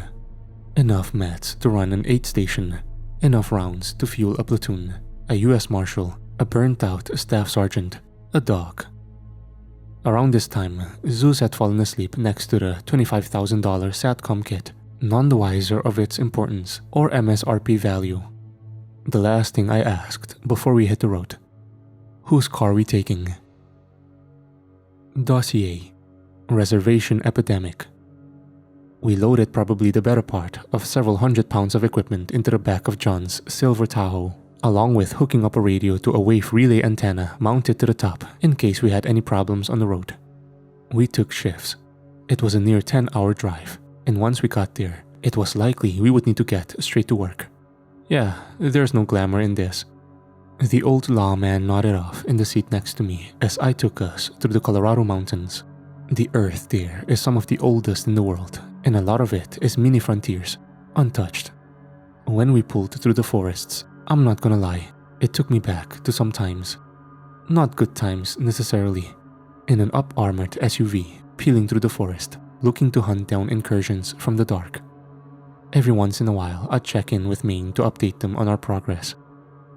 After about 6 hours, just as the sun was lowering, we switched. Strangely, that was some of the best sleep of my life. Until the marshal banged on the roof of the Vic, causing me to jump awake. "Wake up, Army. Welcome to the Navajo Nation." We were probably several hours into it, but as the morning sun was already up and about, I saw what he was talking about. Northeast Arizona is exactly what you'd expect. Rocks and distant mesas over an uncanny flat horizon, with sticks and barbs spread out so wide you could probably see a person from several clicks off. Yet, there was no one. Just dust and whatever was lurking out there. "How many times you been down these parts?" I asked Blackburn. He chuckled as he rolled his window down and spit some dip out. "About a few. Usually just investigations," he said with a slight shrug. Interested in knowing what we were getting into, I inquired with, "How does working with local forces usually go?" The slight roll of the eye and the huff he made told me this next mission we were on was going to be nothing but cooperation and joy. "Last time I was down here, I got a gun drawn on me by a Navajo badge. I don't want to sour your taste though." "Too late, Marshal. Thanks." We approached the reservation that contacted us around 9 a.m. The rocky landscape ahead had a slight ridgeline just to the south of it, overlooking a sea of ground floor houses and lights breaking through the morning dusk. I couldn't help but feel a strange isolation. Sure, we had a radio as our lifeline, but we were in, well, Indian country, for a strange lack of better term. Although this might be the one time it's correct. Tensions were high, but they asked for our help. My only worry was, could we establish such a trust before whatever was reaping this area got its fill? A small checkpoint had been established on the road leading in. A pickup with 2 officers flagged us down with their lights. John slowed the truck to a halt and rolled down his window. As the officer's flashlight shined in, I let John take the lead. Yate. It was some sort of greeting, though coming from his Texan drawl, sounded damn near hilarious. He presented his badge. Chief Matsoy requested us. A long stare from the officer as he stared into the truck. He glared over to me, then to John. Who's that? My partner. I don't know him. Yeah, no shit, Gomez. You're gonna freak him out. Blackburn retorted, earning a slight chuckle from the officer. I eased up as it seemed he'd been here before, though the officer to my side kept his steely gaze. Not everyone was so trusting. You'll want to head to the station. Be wary, curfew's in place, the checkpoint officer said, letting us go. I turned to John as he opened a can of wintergreen and popped a pinch of dip into his lip. You know the law enforcement here? Tangentially, Marshall retorted. About a few of them. You didn't think to bring that up earlier? I asked. Didn't know how many of them were left. Some ambushes got a few a week ago, Blackburn said. My blood ran cold. What? The hell you mean? Why didn't you tell me sooner? I asked, only for him to gaze over. Cause that's a courtesy given to me by Matsoy, the local police chief we're going to meet. Not Peksu privy. He'll tell you yourself. Easy, Nolan. Stuff rolls differently around these parts. Clearly. We parked in front of the station, the ringing of the doorbell grazing us to the dead silent town around us.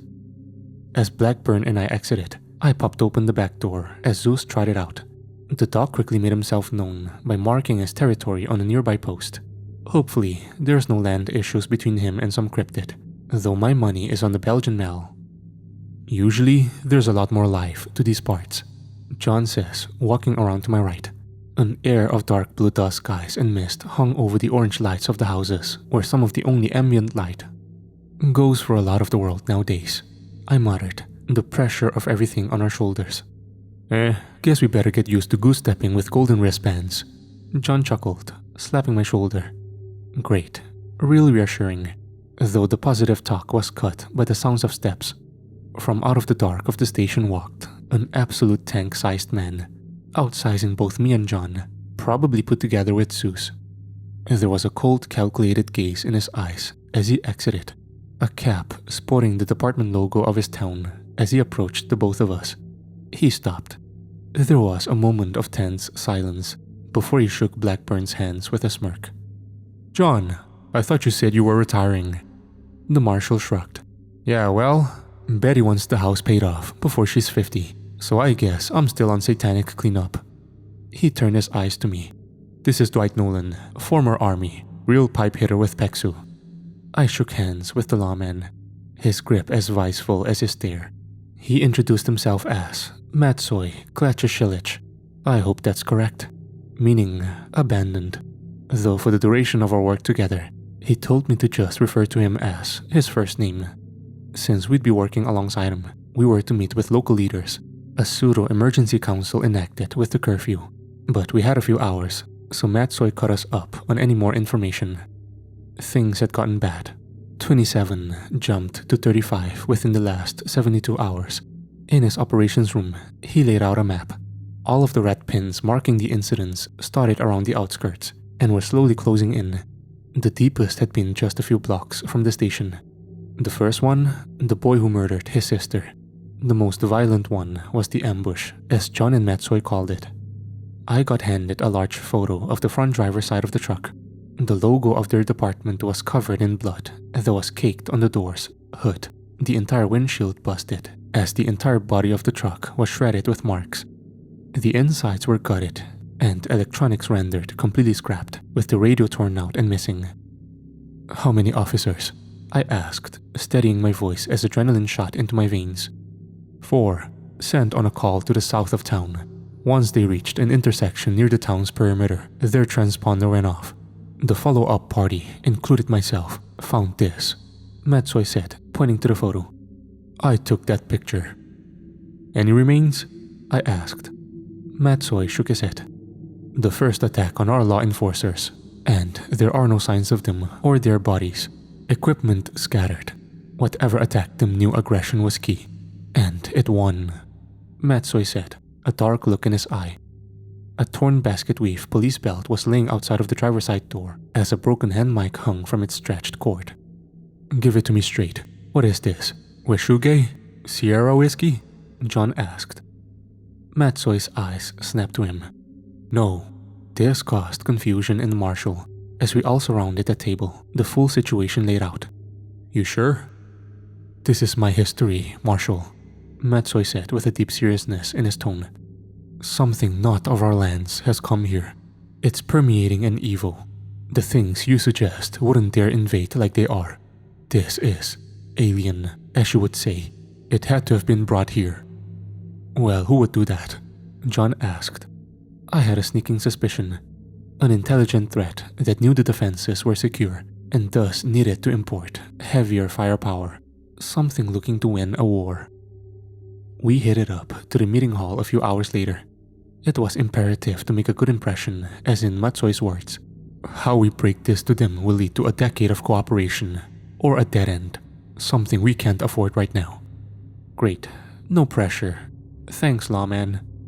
It was a grey concrete building with white paint on the outside that had long since been chipped. Artwork in the style of old paintings of the Navajo Nation, and dozens of stories all intertwining was like a feast for the eyes. As we walked in, wooden planks lined the walls as we approached a long table. 4 individuals were seated. An older man in his late 40s, effectively the mayor. An old ponytail stretching back out of his old leather jacket that was lined with patches. Most were handmade. However, I recognized others. The 101st Screaming Eagles, 25th Tropic Lightning, 3rd ID Rock of the Marne. Next to him sat an older woman with a younger man, 2 leaders of the town. To his right was an old lady pushing well into her 8s. With respect, ma'am. They were an assembled group of the town's most senior and experienced. They were also the people we had to convince. No pressure. Matsoy approached with a small bow. As we spoke to them in Navajo, the younger woman and the man both stared intensely, unapproving as they kept eyeing the marshal and myself. The mayor nodded with his eyes locked onto Matsoy. The older lady immediately beckoned Zeus over. Against my better judgment, I made a small whistle, and he trotted over. This caused the mayor to smirk, as who I found out later to be his wife began to play with the hound. The other 2, the senior town woman and the medicine man, didn't seem convinced. Matsoy gestured to us, Marshal John Blackburn, and the medicine man immediately spoke up. We know who the marshal is. I thought I told you to tread lightly if you returned here, John. I gave a quick side-eye to the marshal as Matsoy stepped back. I started to realize he had a lot more history with this place than just career experience in the region. Remind me later to shake the info out of him before we progress further. To his credit, Blackburn tried his best to be diplomatic. I've come on better terms, Niall. We're answering a call for help. It did little to satiate them. Save it. We did not summon you here. Not in a unified manner. This is the business of our community, not you and your government. John glanced to the side at Matsoy. The medicine man immediately turned his ire to me. You! Why do you hide behind the marshal? Who are you? Dwight Nolan. I believe your police chief was about to tell you that. I responded a little more crass than I should have, albeit that earned a chuckle from the mayor's wife and seemed to put the man on the back foot. It was at this point the mayor himself sat up, and in a voice that sounded like old iron, spoke. Then tell us, Dwight Nolan, why have they sent you? I've made a recent career in unconventional extermination. I've proved it everywhere from here to Europe to Korea. You've got yourself a problem you can't handle alone. I can see it in your eyes, I said, trying to summon the tone I briefed all battalion-level officers whenever I got dragged out of company to perform senior NCO duties. The medicine man seemed to roll his eyes, to which our marshal crossed his arms, retorting with a, he's right. Your chief here is strapped for options. He was the bigger man, so was your mayor. Look, I get it. Your people have been burned throughout all of history, I said, trying to level with them. I was met with the stares of conviction from every single person at that table. But you've got to see the writing on the wall. How many of your people have been harvested? John spoke up soon after. We're not here for money. If we were, there's a hell of a lot better options closer to home. We've seen what's out there. Hell, this old soldier's seen just as much as I have in half the time. The world's dying. You've seen it. We all have. The mayor's gaze seemed to change. He turned to me. You were in the service? The feeling was weird. Even before he said anything, I knew it was one old vet to another. A familiar connection in strange territory. 2nd Brigade out of Drum. A faint smile twitched at the edge of his mouth as he said, Rakasans. Camp Bell, huh? I chuckled, quipping, Air assault. This tangent seemed to piss the medicine man off, who barked at the mayor in Navajo. Matsoy later told me he said something akin to, Enough of this nostalgia trip, I'll say. To which the mayor shouted back in a way that made me feel like my ass was getting chewed out again, shaking the room. Matsoy wouldn't tell me what he said, but the look in his eye as he glared over at John and I told me that Neol hit a nerve. The mayor then sat back in his chair, his temper cooled as he muttered, I am tired of burying our loved ones. We cannot go it alone. Not anymore. The world has changed. And if we don't act, there won't be anyone left to populate it when this is a graveyard of. There was a tense gasp of wind from that last sentence. Guess Altse invoked something. He looked to Matsoy leaning forward and folding his hands on the table. We must act. We must do it now. No more division. No more separation. If we don't, we lose the world, our future, and damn our children that are still breathing. If that is not enough, I don't believe you. I looked over to the medicine man, Neol, who seemed to let go of whatever was eating at him and not, as did the woman next to him. Altse's wife was still playing with Zeus, who rested his head on her lap as she continued to play with him as if he were a puppy. Altse himself turned to us with a single order. Whatever you need, just hunt it down and put an end to this. Matsoy nodded, and I responded, Roger that. Something that seemed to earn a chuckle from the mayor and relieve whatever tension was in his mind. Zeus trotted back over as we left. First thing outside, Blackburn breathed the cool autumn air, taking off his Stetson. That could have gone worse. Much worse, Matsoy added, jabbing Blackburn, earning an eye roll from the marshal. You gonna start telling me the full story or giving me bits and pieces? I said, John and I locking eyes. The Texan native stepped forward. How about this? You keep winning hearts and minds, and by the time we're cooking steaks after this, I'll tell you all my little dark secrets. Sounds fair, Staff Sergeant? Just let me know if we're walking into a loaded conversation next time. I sit back, none too pleased. Listen, we did it. Now, we make preparations. Tonight will be rough, Matsoy said. Oh boy, that was not a fucking understatement. Matsoy had set Blackburn and myself up in a storage room towards the back of the police station. While not the most classy, what it did provide was direct access to work with their comms, space for all of the equipment, and 1-foot-thick concrete walls. Although as my hands ran over one of them, I kept thinking back to that picture of the ambush, the gashes through chassis and metal, the blood, the carnage. Whatever was roaming around here wouldn't be stopped by this. By nightfall, we had set up 2 cots and gotten some early wings. We were gonna be up all night. Come 2100 hours, we were shoving radios onto our vests, strapping the vest and ammo onto our bodies, and loading up into the Vic. We slow cradled through the roads of the town where asphalt intermingled with dirt and gravel. My rifle sat between my legs. I tried to go as low profile as I could with a jacket and jeans, though the gun belt and plate full rig made it hard not to stand out like a, well, as John put it, incognito as fuck. I chuckled, to which the marshal threw a hand up. I'm serious. Not like whatever's out here can't sense us. Probably smells like the anthrax shots Uncle Sam shoved into you from a mile away. Zeus kept walking around the back seat, looking out either window. Your dog's freaking me out. Just then, my pelters lit up as Matsoy could be heard.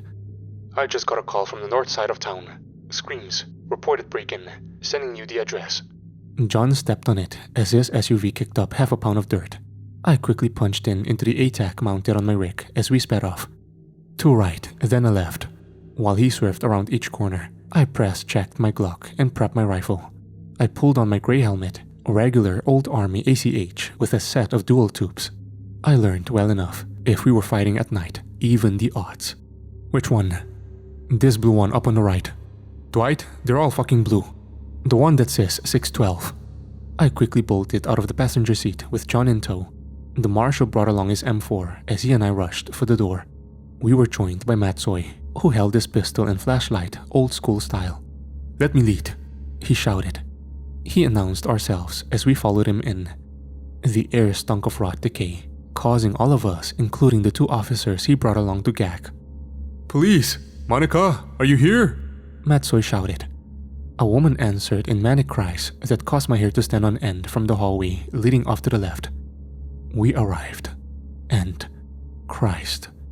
The woman was on her knees. The carpet of the room was covered in some sort of black tar as she held the scrap of what we later learned was his shirt. The substance seemed to be coating her arm, her eyes red with tears. My brother is gone. He's..." She was hyperventilating so bad, Matsoy attempted to console her. While snapping back to the windows, John and I trained a barrel on each. Both shattered open. "Monica, tell me what happened. Please." Screaming. I was a second away from the room. I entered and something was dragging him through the windows," she said, breaking down again. What? What was it?" Matsoy asked. John quickly lowered his barrel. "We'll backfill later. Search the perimeter." As we broke off from the reservation police, I could hear her say, "Anaye." John quickly rounded the house. I had other ideas. We had a 110 pounds assault weapon on 4 legs that was born to track targets. Zeus was already scratching at the door as I whipped it open, then proceeded to make like the cruise missile he is and shot off into the darkness, faster than I could keep up. Shit. Zeus! Zeus! Heal! I shouted, flipping down my knots and taking off after him. I am not made to run as fast as I did. Faster than I was, even at peak physical strength in my youth. Through the blue and white hue of the night vision, I could faintly see him as he took off. Through the brush, over the ridge behind the house, then down into a ditch. We must have ran for what was maybe a good 50 meters before he dead stopped, causing me to nearly trip over him. Zeus was at my leg as I fought to catch my breath, and I quickly realized it was silent. I had to pivot hard into the dirt for there to even be an echo. It wasn't just nature silent. Ambient noise was being cut off by something. I looked around. Standing at the bottom of the ditch with my hound, we were flanked on all sides by darkness. My binoculars could make out the stairs, the terrain, but not much else. My hands gripped my rifle. Zeus was trained to track his target till he reached it, and he had stopped. The Belgian Mal began to bark forward, further down the ditch at something. My rifle was raised as I flicked my laser into IR flood, a mode that allows a flashlight effect that won't blind me under night vision. This time, it seemed to show through the darkness. And I wish it hadn't.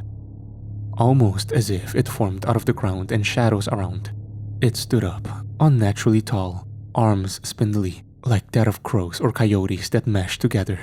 It was bow-legged, but then switched to frontward kneecaps. I could make out its silhouette very clearly, and I should have been able to see more detail, but it just didn't let me, like I was being denied it. It turned. Its head was both large and yet not. I can't. The only way I could describe it is that I literally saw its shape was both at different dimensions of size at different times.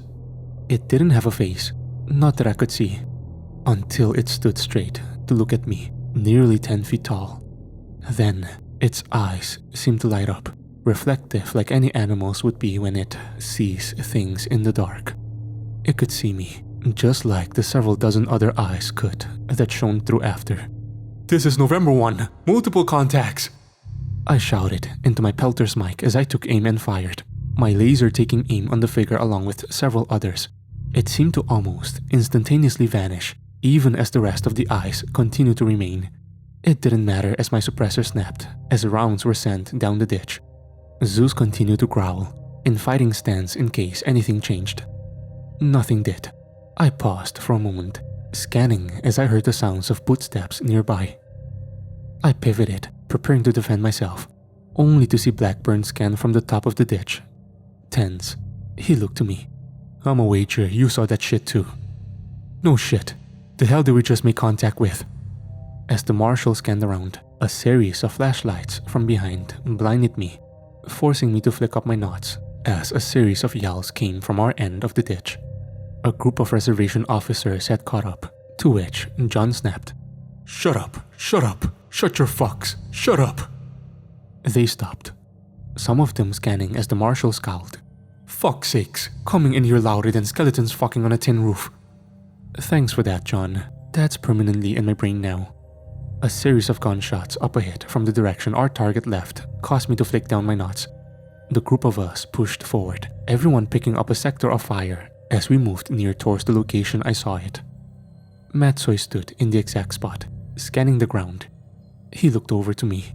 No reflection. He was good. Thank God, because my laser wasn't exactly off him.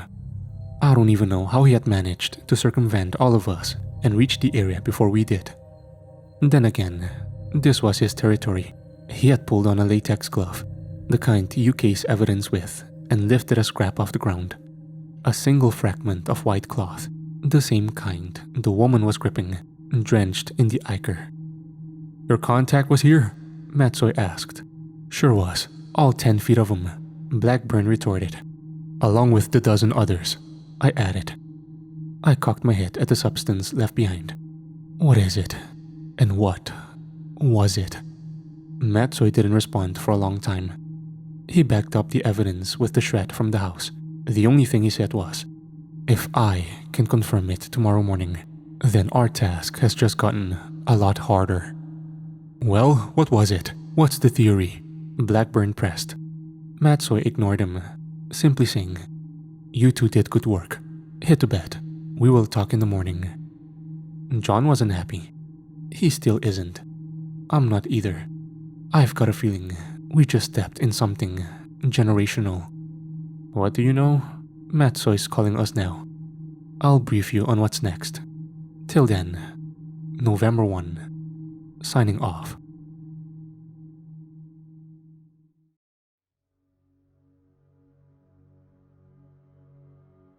Uncertainty is a regularity in this job.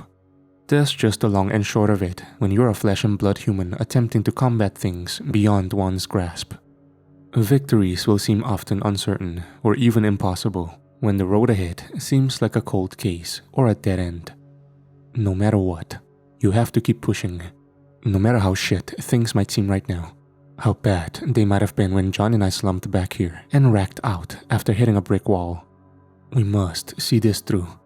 We are the men who are called upon to solve shit when it rolls uphill. There's no mysterious upstairs room, no top floor. We are where the buck stops. It reminds me of a mission I had about a year prior, where I was effectively in free fall, until I wasn't. It was my first mission into Appalachia. Yeah, you learn in that region to let things go, as it's the longest existing spot on Earth. While the majority of the world was on the water, the Appalachian Mountains were high above the waves. There's stuff there that knows how this world works before we were even conscious. Regardless, there's a line in the sand where man has to push back. Sometimes it's far back. Other times, it's dead in the middle of the sandpit. Such was the case of a cottage that had been rumored, offering refuge to hikers who had gotten themselves lost in the deep woods. They were found weeks later, hundreds of miles away, afflicted with insanity. My job was to get lost. Intentionally lost. I stepped off the trail down a steep hill into the woods no one would dare cross into. And I walked for hours. So much so, my Solomon boots were caked in mud, jacket covered in barbs. Suddenly, my pelters told me a drone that had been tasked to guide me lost signal. Soon after, my radio did as well. Several hours later, as it started to get dark, and I thought I was about to have to stand and fight. There it was, a log cabin, cherry redwood with orange light coming from the windows. I don't know when I entered. I just remember setting my rifle down and dropping my vest onto an old blue silk couch. I can both remember it vividly and not at all. But I do remember her. A woman, dark green emerald eyes and jet black hair, ears that almost seemed pointed, a green dress as she offered me food. It seemed like some of the best I had ever smelled, though I denied it. Something in my mind told me not to, reminded me that all of it was wrong. She seemed to notice, and I remember the old exchange we had as in a high-pitched voice. She asked, "What's wrong, darling?" A twitch in my eye. I took a heavy breath. None of this is right. She seemed confused as she tried to come closer. "What do you mean?" That's when I remembered the next part. My hand slipping into my thumb pouch on the back of my belt and grabbing hold of 16 ounces of steel in a ball, pulling the tiny loop and lobbing the M67 fragmentation grenade forward as I kicked her square in the chest before ducking over the couch. Strangely, the concussive effect of the grenade indoors didn't feel like what it should have, though the shockwave still shook my organs. However, the fragmentation ripped everything, and it's only by luck itself I didn't catch any shrapnel. I remember rising to my feet with my chest feeling like jelly and drawing my pistol. Her skin grew dark blue, eyes a deep green as her smile was replaced by rows of teeth. I had my reservations about what came next, but I remember those videos of those poor men driven to insanity, so I fought it out with her in that house, close contact, trading blows, bullets, being repaid on scratches, bites, destroyed her lair, riddled her body until all she could do was hiss and snarl, cuffed to her own fireplace and burn it all down with her inside. The fire combined with salt and a little bit of herb burned hotter than any burn pit I partook in overseas. I watched it melt to the ground and her along with it. She continued to snarl and yell even as she was melting, until she finally turned to ash. Sometimes, the road ahead is fucking uncertain. You've been given bad orders, a bad hand, and told to come up with a perfect outcome. Unburned millions are counting on you to make it work. And if we failed, battle after battle, we were going to lose this war, and billions would die. John and I woke up early. I guess our minds couldn't sleep too long after what we encountered. Whatever we encountered. Trying to conceptualize it hurt my brain, so I'm sorry if I don't have any good recount to you. But let's just say we touched base about it very quickly. In the immediacy, however, I got our SATCOM all set up on one of the back tables, and after some physical abuse of the antennas and cables, we connected with Pexu Main. Some good, some bad. We managed to establish a basic rapport with the local leadership, and they were willing to work with us. The bad was, we didn't know what the hell we were facing out there, and it seemed there was a lot of ancient shit we were faced with. Either way, we were going to be taking it step by step. If nothing else, we had actually pressed an attack on it, even if it did minimal. Montgomery also filled us in on the ongoings outside of Navajo Nation.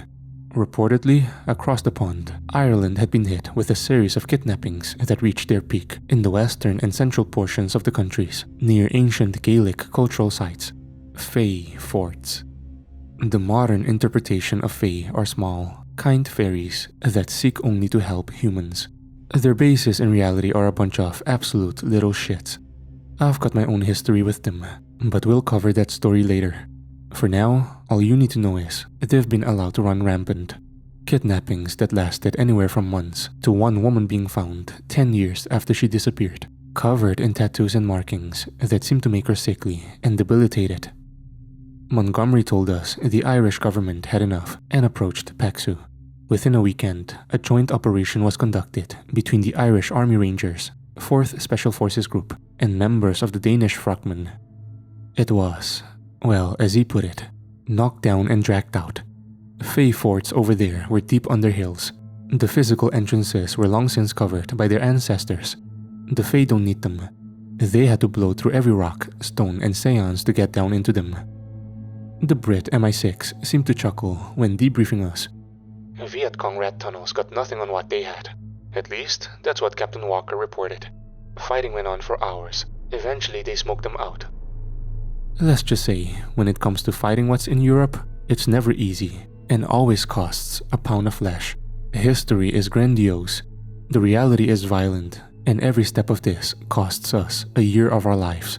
But that's just the score we signed for.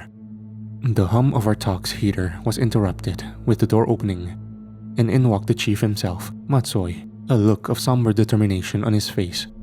Marshal Blackburn extinguished the cigarette he'd been smoking the past few minutes while listening to Montgomery talk, and before even I could stand up, he was already on his feet. "So where's those details you've been owing us for about 30 hours?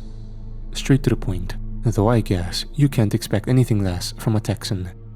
I wanted to reel him back in, not wanting to hurt the working relationship we had with the town. But John was right, and so I backed him up. "He's right, Chief. We nearly ran up on something we had no idea about last night. Give us something." Matsoy looked down to the old wooden table that was in the middle of our area, a map of the town and its surrounding reserve lands that stretched for miles. He leaned over, staring intently, before he looked to the both of us. "Something has destabilized this entire area." "Could have fooled me," John said with a voice dipped in sarcasm. Matsoy wasn't so keen to deal with it. "Did you expect me to be able to tell you everything, Marshal? Did you not think I called you here in order to help? You see the situation. The people I have to deal with handcuff me." I raised my hands. Now was the time to step in. All right. Look, shit's tense. We all get that. But we are all on the same side. Matsoy, what you've got?" "Around 1,000 years ago, when our people first settled to these flats, we spent centuries trying to find a balance, as our survival was constantly in freefall," he explained. He handed the two of us an old journal, transcribed from old Navajo writing. It had several bulletins, notes and annotations written in all generations of ink, a collective basis for what we encountered out there. I flipped through and, well, it's strange how simple drawings can get a rise out of someone. There were things that seemed to spiral, with tendrils that shot out in all directions. Others were tall, thin, looming over an illustration of a family in the distance. Others seemed to cover the entire page and were sketched to look like the page itself was tearing apart. There were no words, but I knew what they were trying to tell us. Esoteric, predatory, incomprehensible, and invasive. The only direct account we have from those times is the great-grandson of one of the spirit walkers. The sun stood still in the sky, the wind tasted stale, and the daytime was just as dangerous as the night. For when they did target you, it was too late, Matsoy said, as his eyes glazed over, as his hand rubbed the center of the map where his town was. Some say the sixth sense is when you can feel like you're being watched.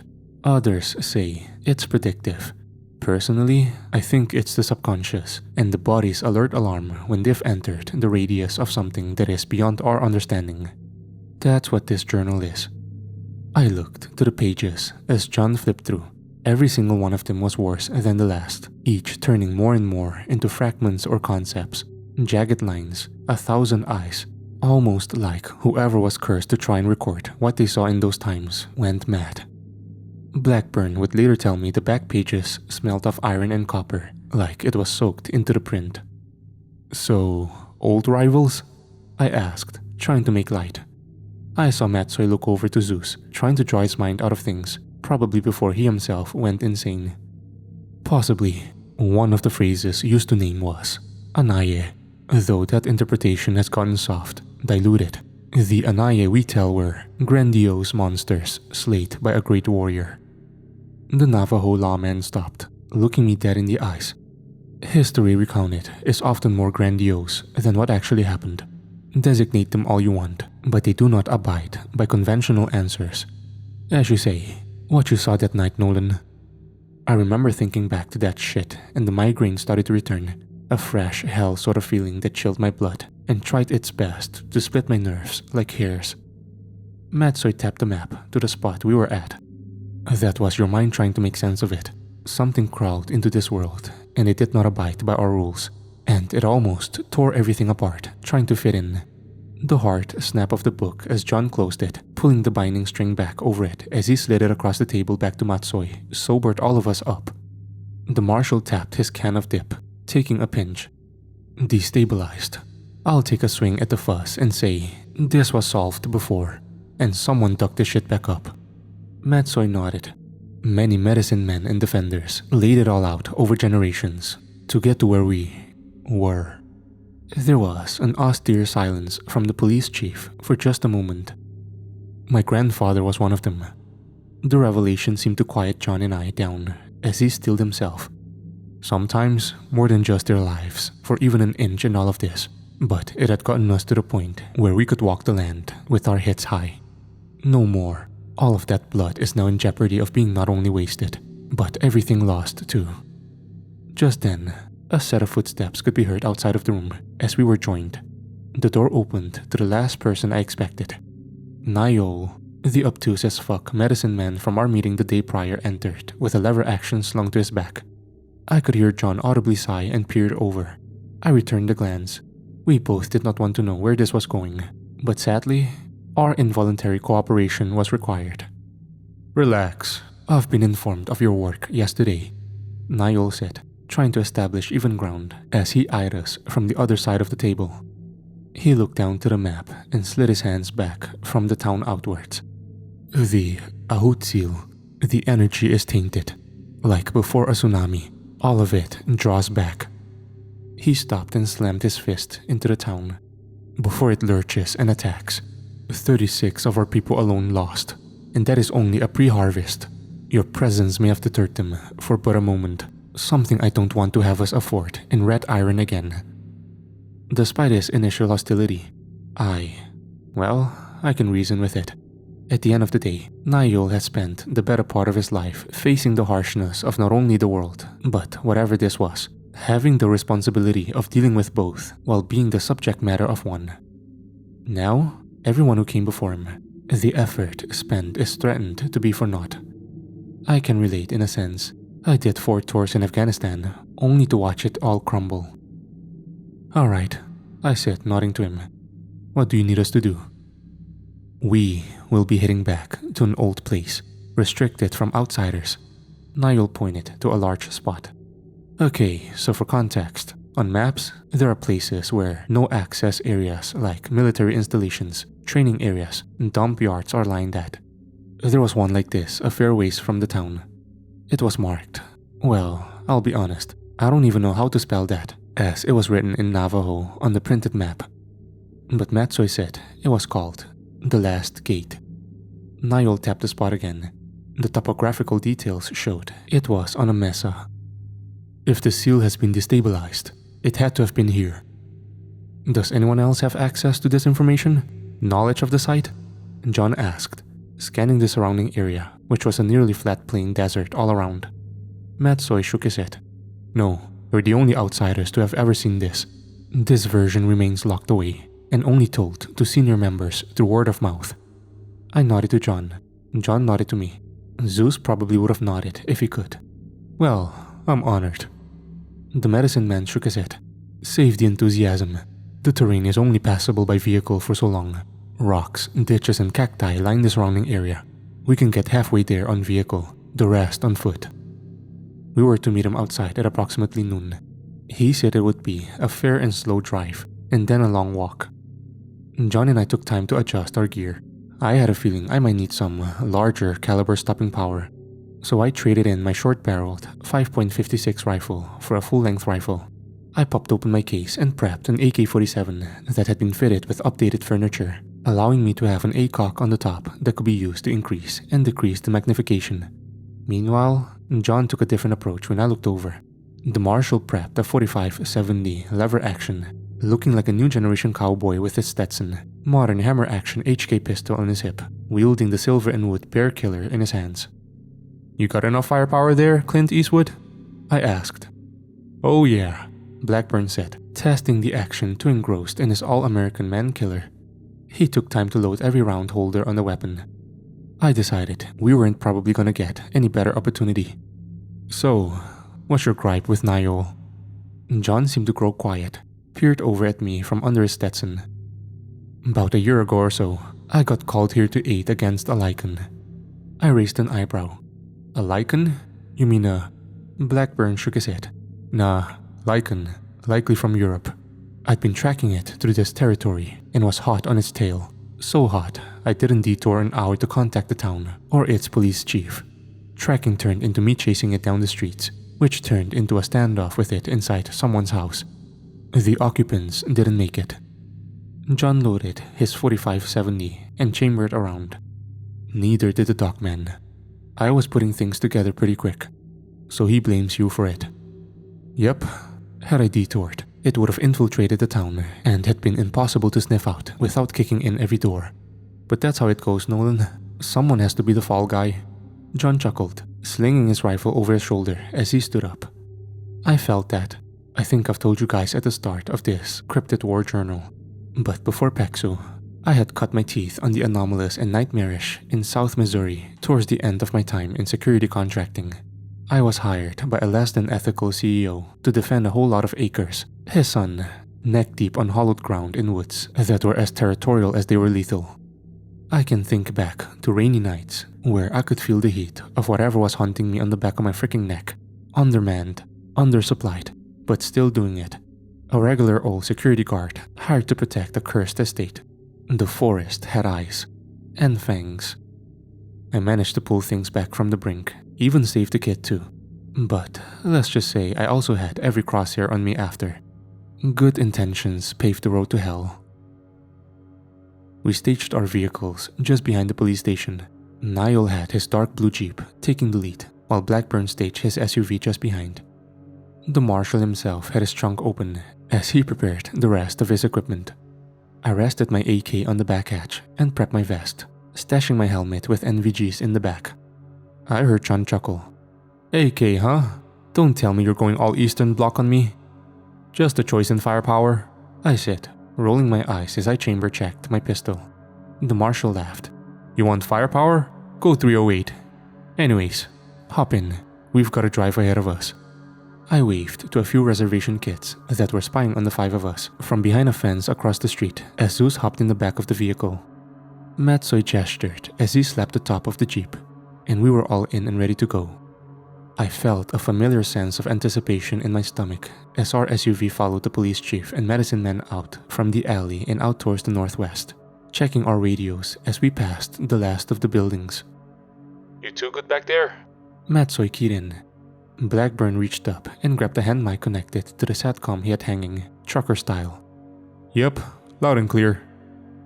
The drive was relatively familiar. The paved roads quickly turned into old dirt paths, as either side of our route was lined with shrubs, cacti, rocks, showing this place had the bare minimum maintenance and nothing more.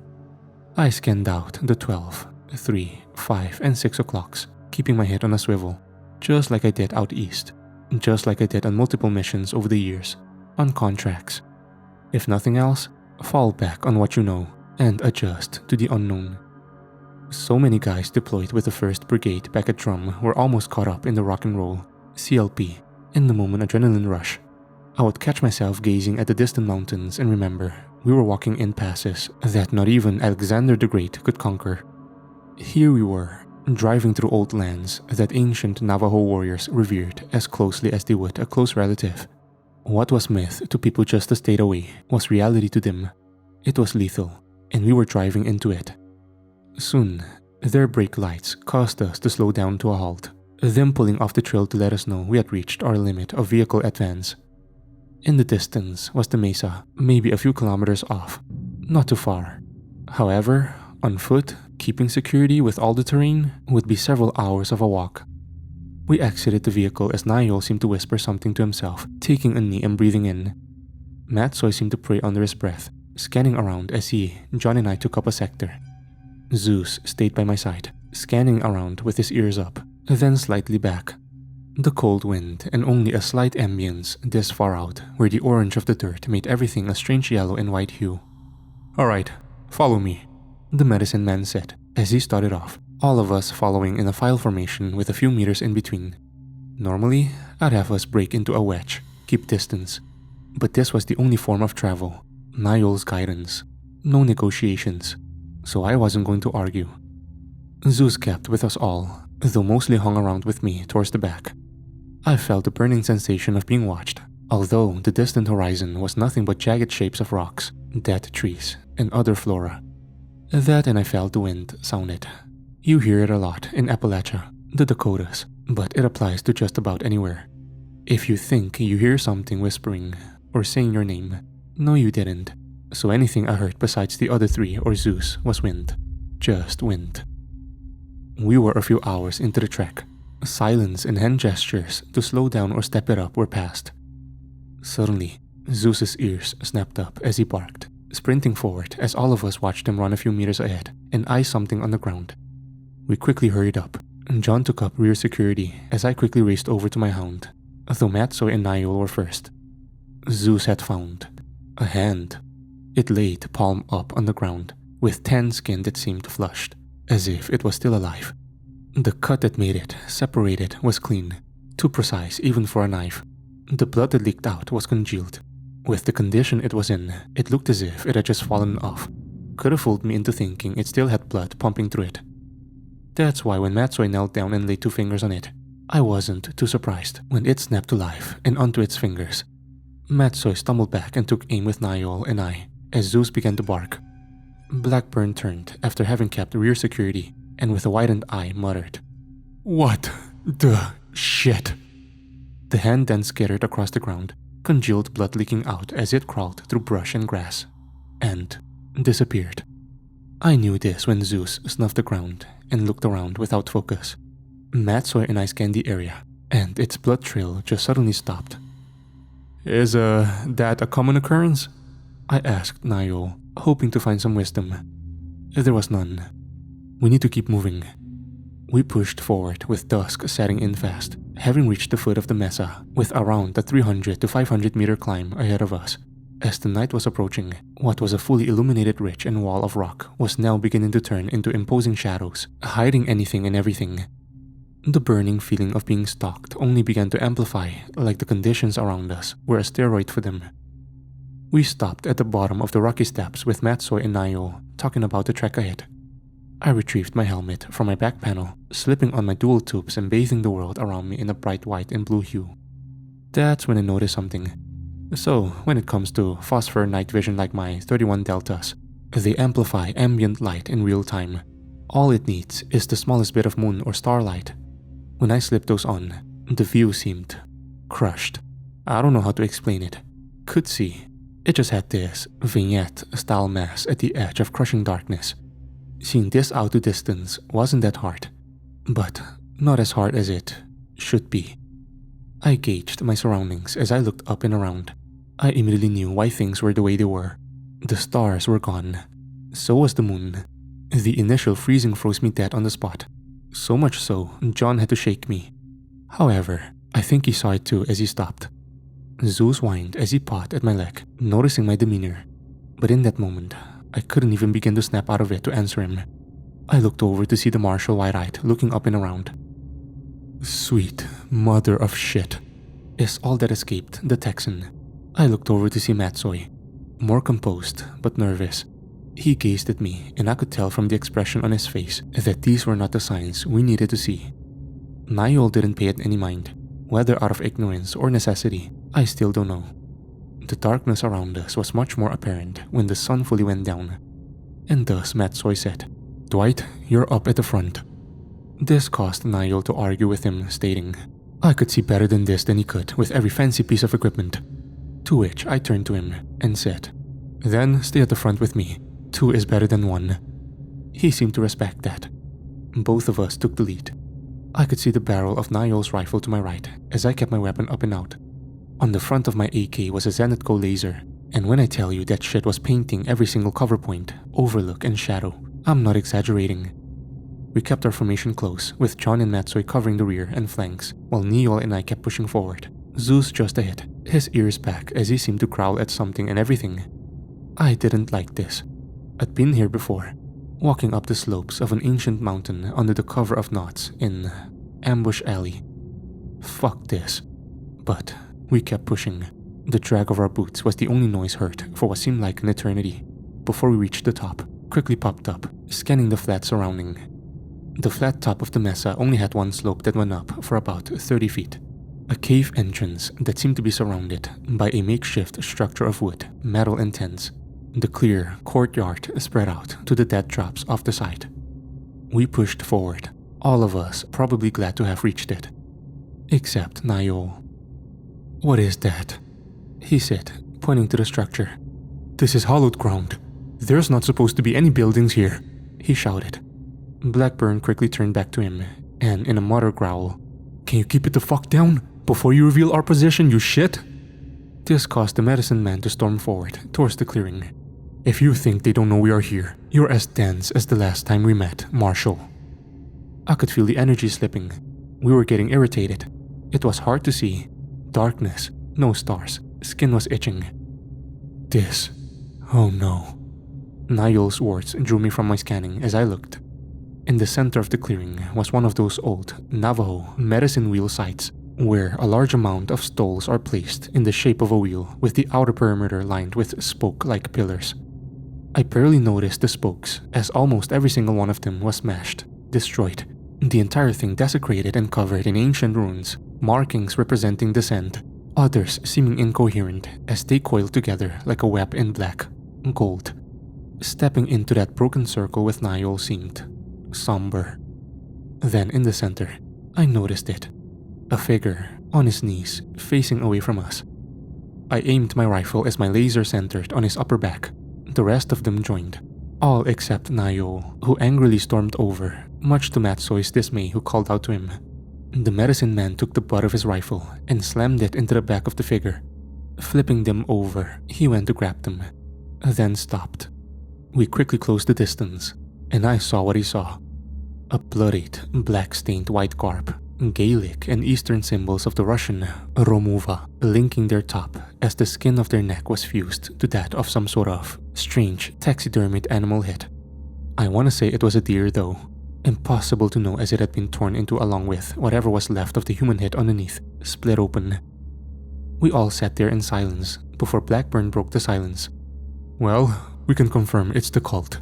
The Blackwood Brotherhood is in the Navajo Nation." I flipped up my knots, turning on my rifle's white light and bathing the corpse of the cultist in it. The strange substance mixing with his blood seemed to pulsate, like some non-Newtonian substance that wouldn't stop changing shape. The wounds seemed... well, his hand had most of the skin torn off of them, and from what I could see, parts of his head was on them. I looked to John. "Self-inflicted?" "No," Niall said, swallowing hard. "Something crawled out of him." Just then, Zeus spun around and looked into the darkness, growling. I flipped down my knots and took aim. The sounds of harsh wind, or what I thought was harsh wind, groaning and cutting the air, began to nearly deafen us, as flashes of movement could be seen all around. That should have been impossible. The mesa high in the air in that horizon, there was no ground. I kept watch as the rest of them took aim, all of us in a defensive formation. Then I noticed something. None of the grass, the brush, was moving. It sounded like we were being hit with 70 miles per hour winds, and I noticed, even through my adrenaline, nothing. Not even a cool breeze.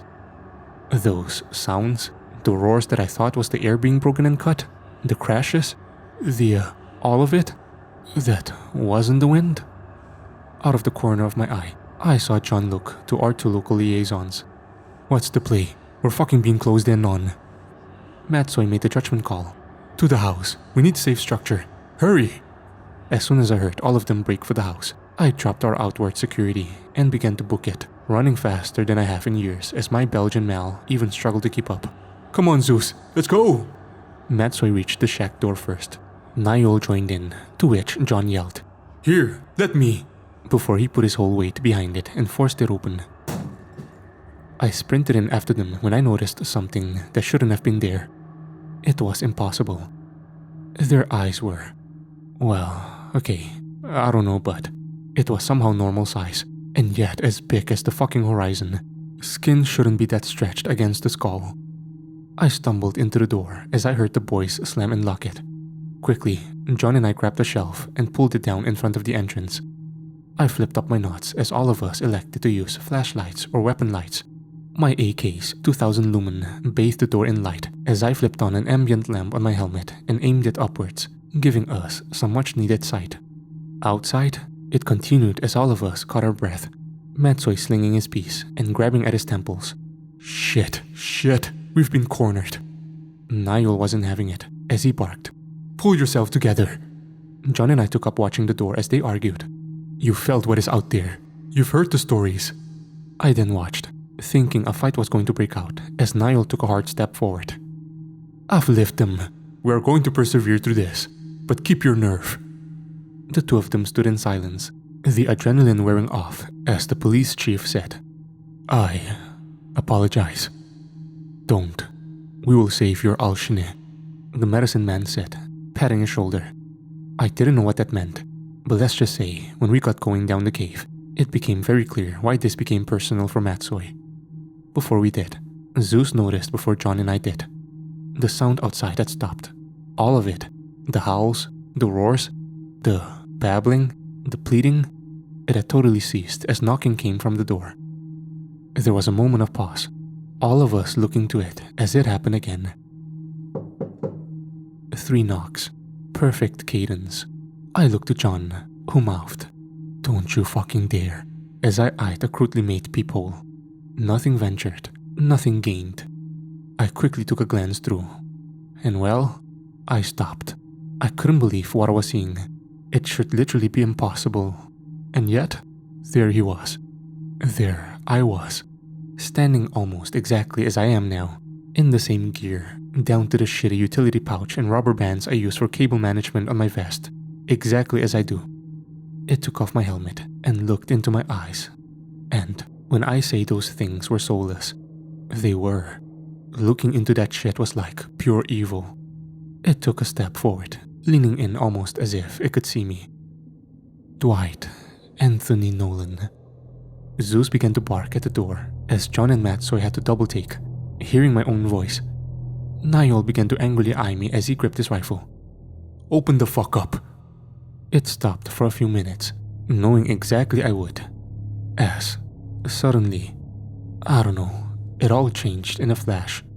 But it turned, it walked away from the door, and suddenly we were back somewhere I remember. The Kabul-Kandahar road, flanked on either sides by mountainous vantage points, the ground illuminated bright even as walls of darkness surrounded it. Then, on the ground, I heard him crawling, his pleats, the grey ACU uniform he wore. Clancy. I'm not gonna lie, I froze. I didn't even notice that Blackburn had been yelling at me, trying to get my attention, not having heard what came next. Clancy gripped at the thing's pants, looking up at it as his left leg was gone. I knew what removed it. Same thing that blew off the real Clancy's leg over a decade and a half ago. 250-pound bomb buried underneath the road, triggered just as he was stepping out from his MRAP. His skin was torn, and he was bleeding, so much so his mouth was filled with it. He pleaded. Fuck, I remember every word. Begging me to stop and help.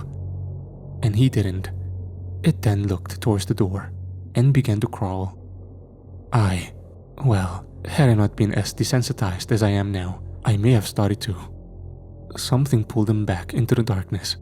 Things that made my head hurt, even now thinking about it, grabbed him and began to drag him into the pitch black. His crying, his sobs, were just like I remember. The worst day of my life replayed in some sick fucking game.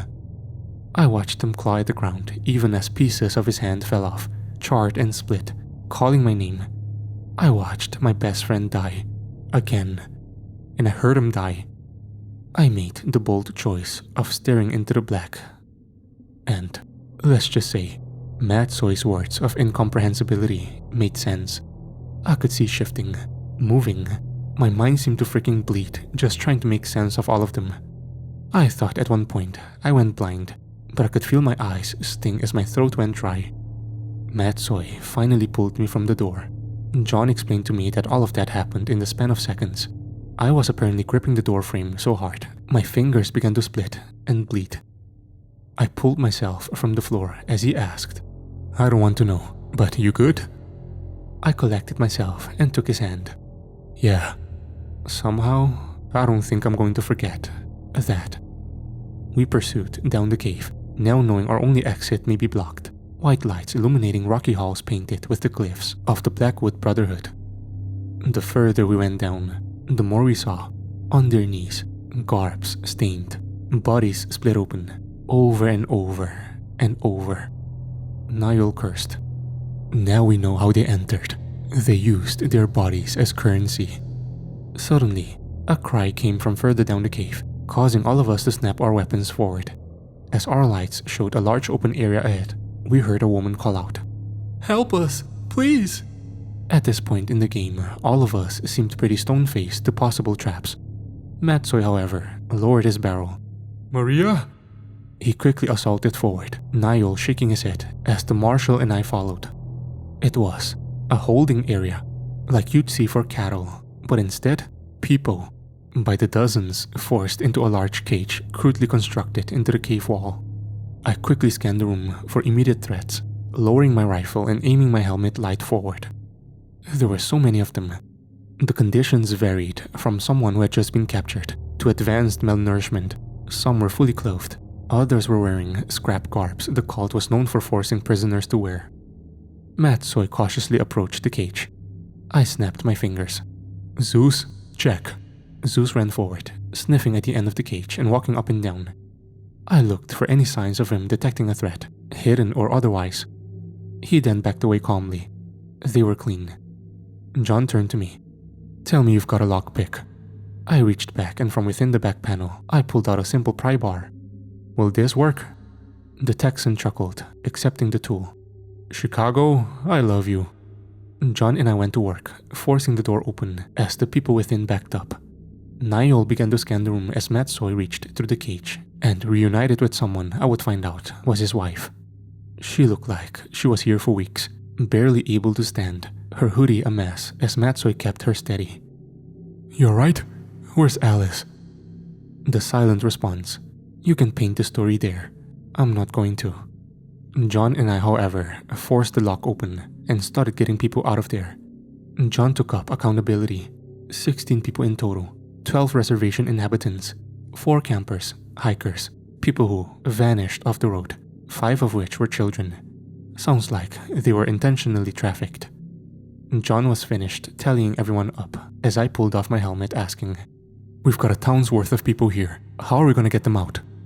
"Could try Maine. Maybe we can reach them," John suggested.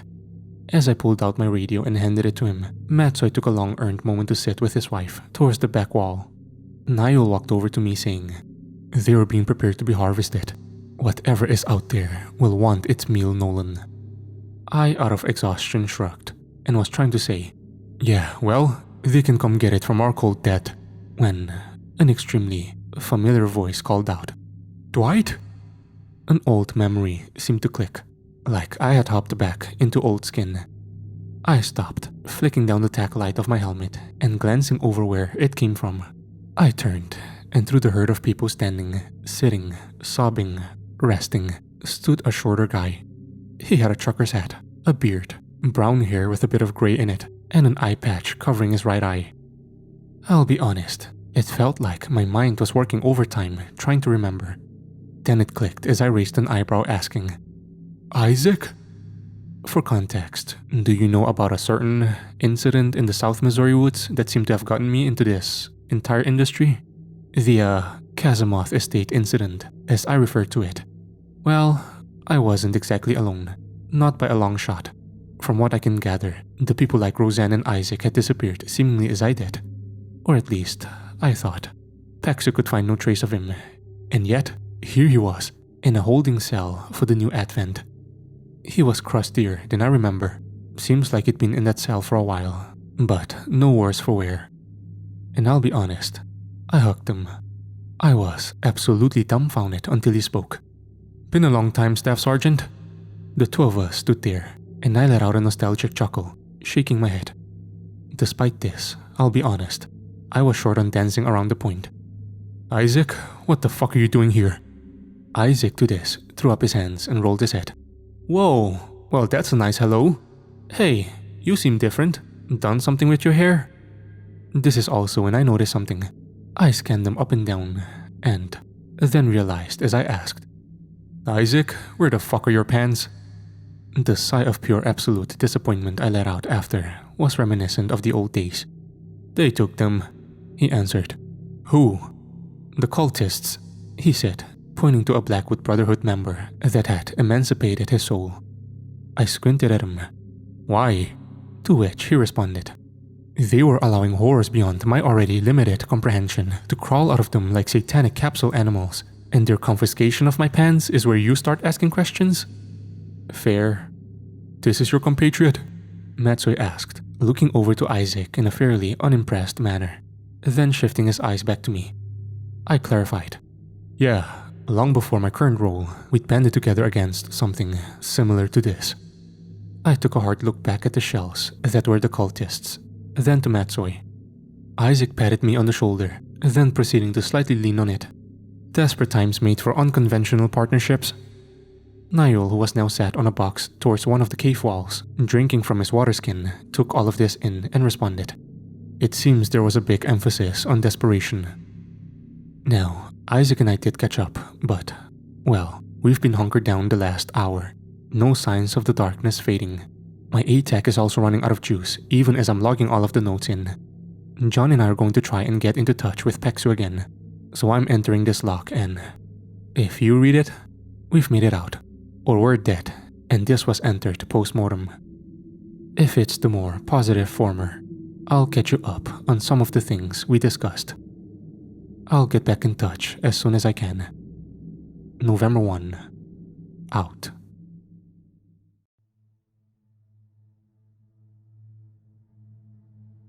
This is Dwight Nolan, November 1. If you're reading this, it's because my authentication code cleared, which tells you it's really me. Or our adversaries now possess the ability to mine information directly from the unwilling. I guess you'll just have to trust me. So, the situation in that awful cavern. For starters, it was nearly impossible to see outside. Legitimately, the wall of darkness facing us was so thick you could maybe see a few feet. Night vision displayed. Well, let's just say there were a lot of them waiting out there for us.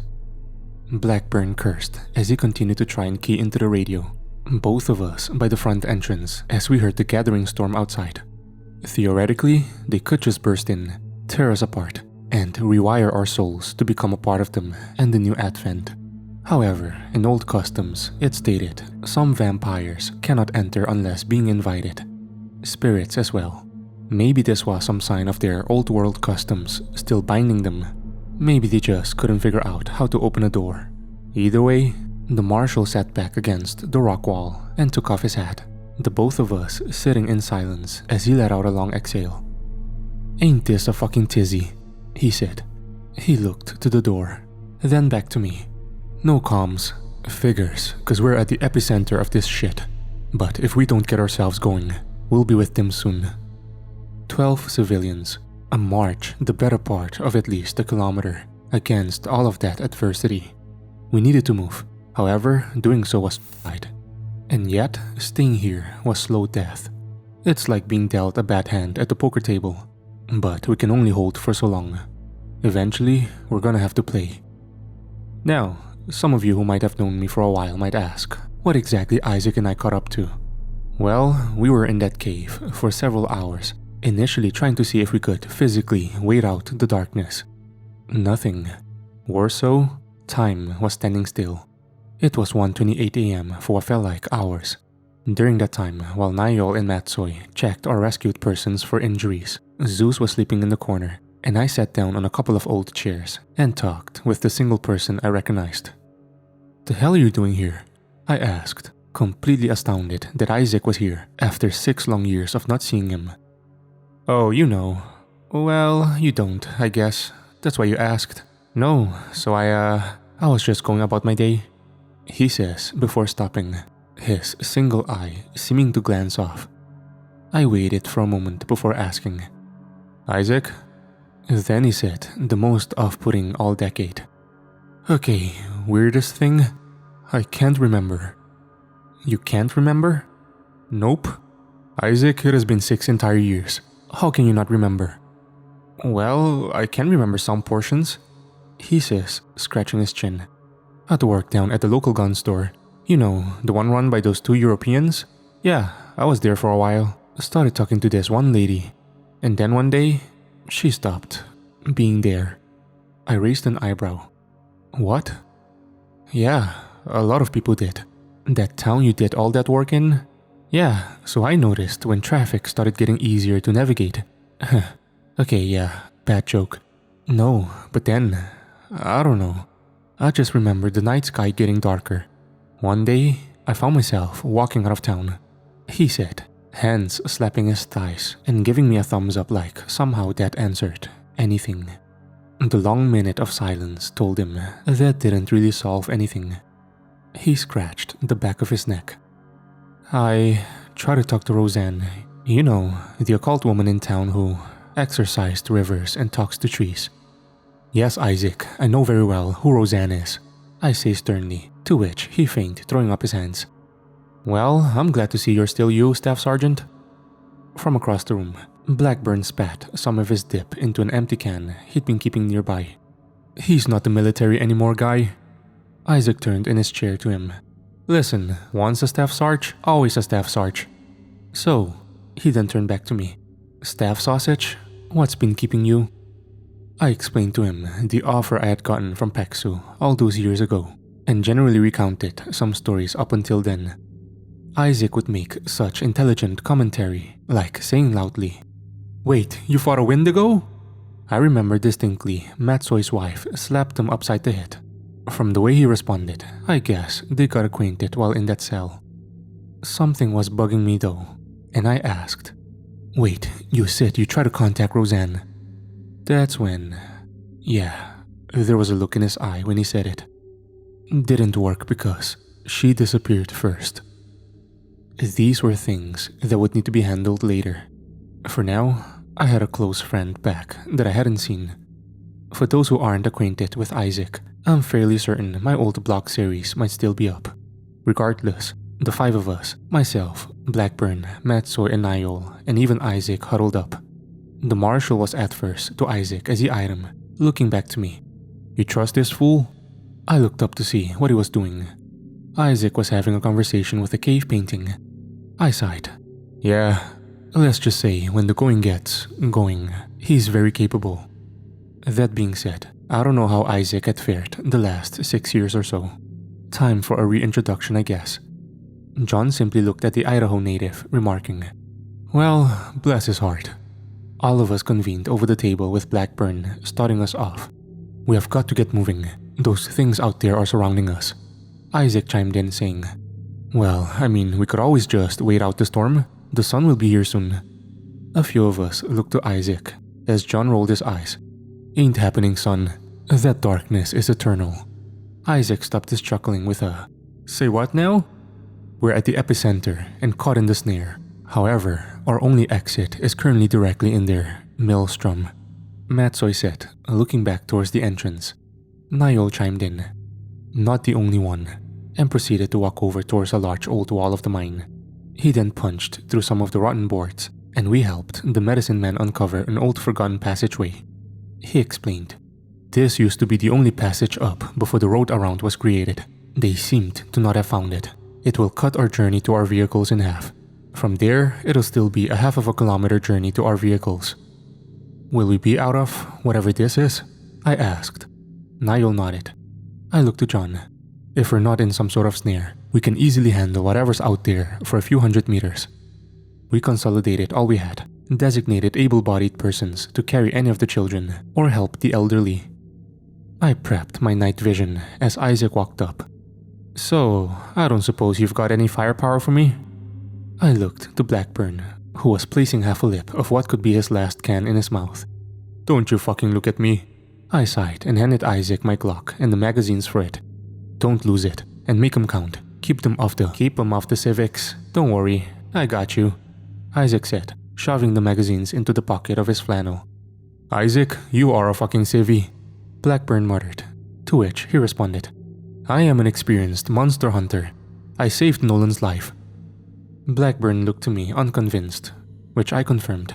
A few times actually. This seemed to settle the marshal's grievances as we prepped. I led first with my Kalashnikov leading the way. The dark, ancient tunnels of the Navajo were as eerie as can be, as the illuminator of my laser traced every possible hiding spot on the white and blue night vision. Just behind me, I could hear Isaac and Blackburn. Matsoy and Niall took the rear guard to make sure no one fell behind.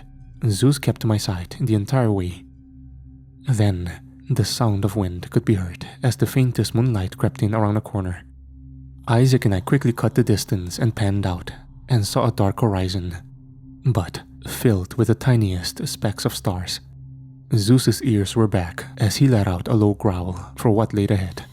We could hear nervous muttering from the rest of the people as they followed us like New Age shepherds. Niall panned out, sighing. "We are just barely at the edge of its presence.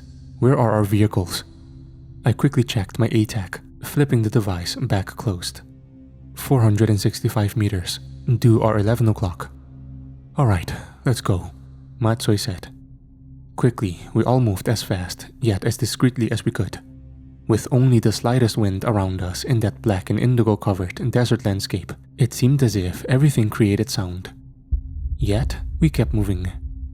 Finally, our vehicles were within sight. That's when we heard it. The most guttural, bone-shaking roar I'd ever heard, that sounded both in the distance and right behind us called out. With our vehicles in sight, I shouted, "Matsui, get them loaded up. Go, go!" I quickly cut to the back to provide any covering support as the herd of people led by Blackburn and Matsui moved. I checked around for Niall. The medicine man was back helping a young lady escort an old woman, one of the town's elderly.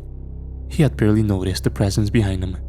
He turned to see what looked like a female lead from the dark.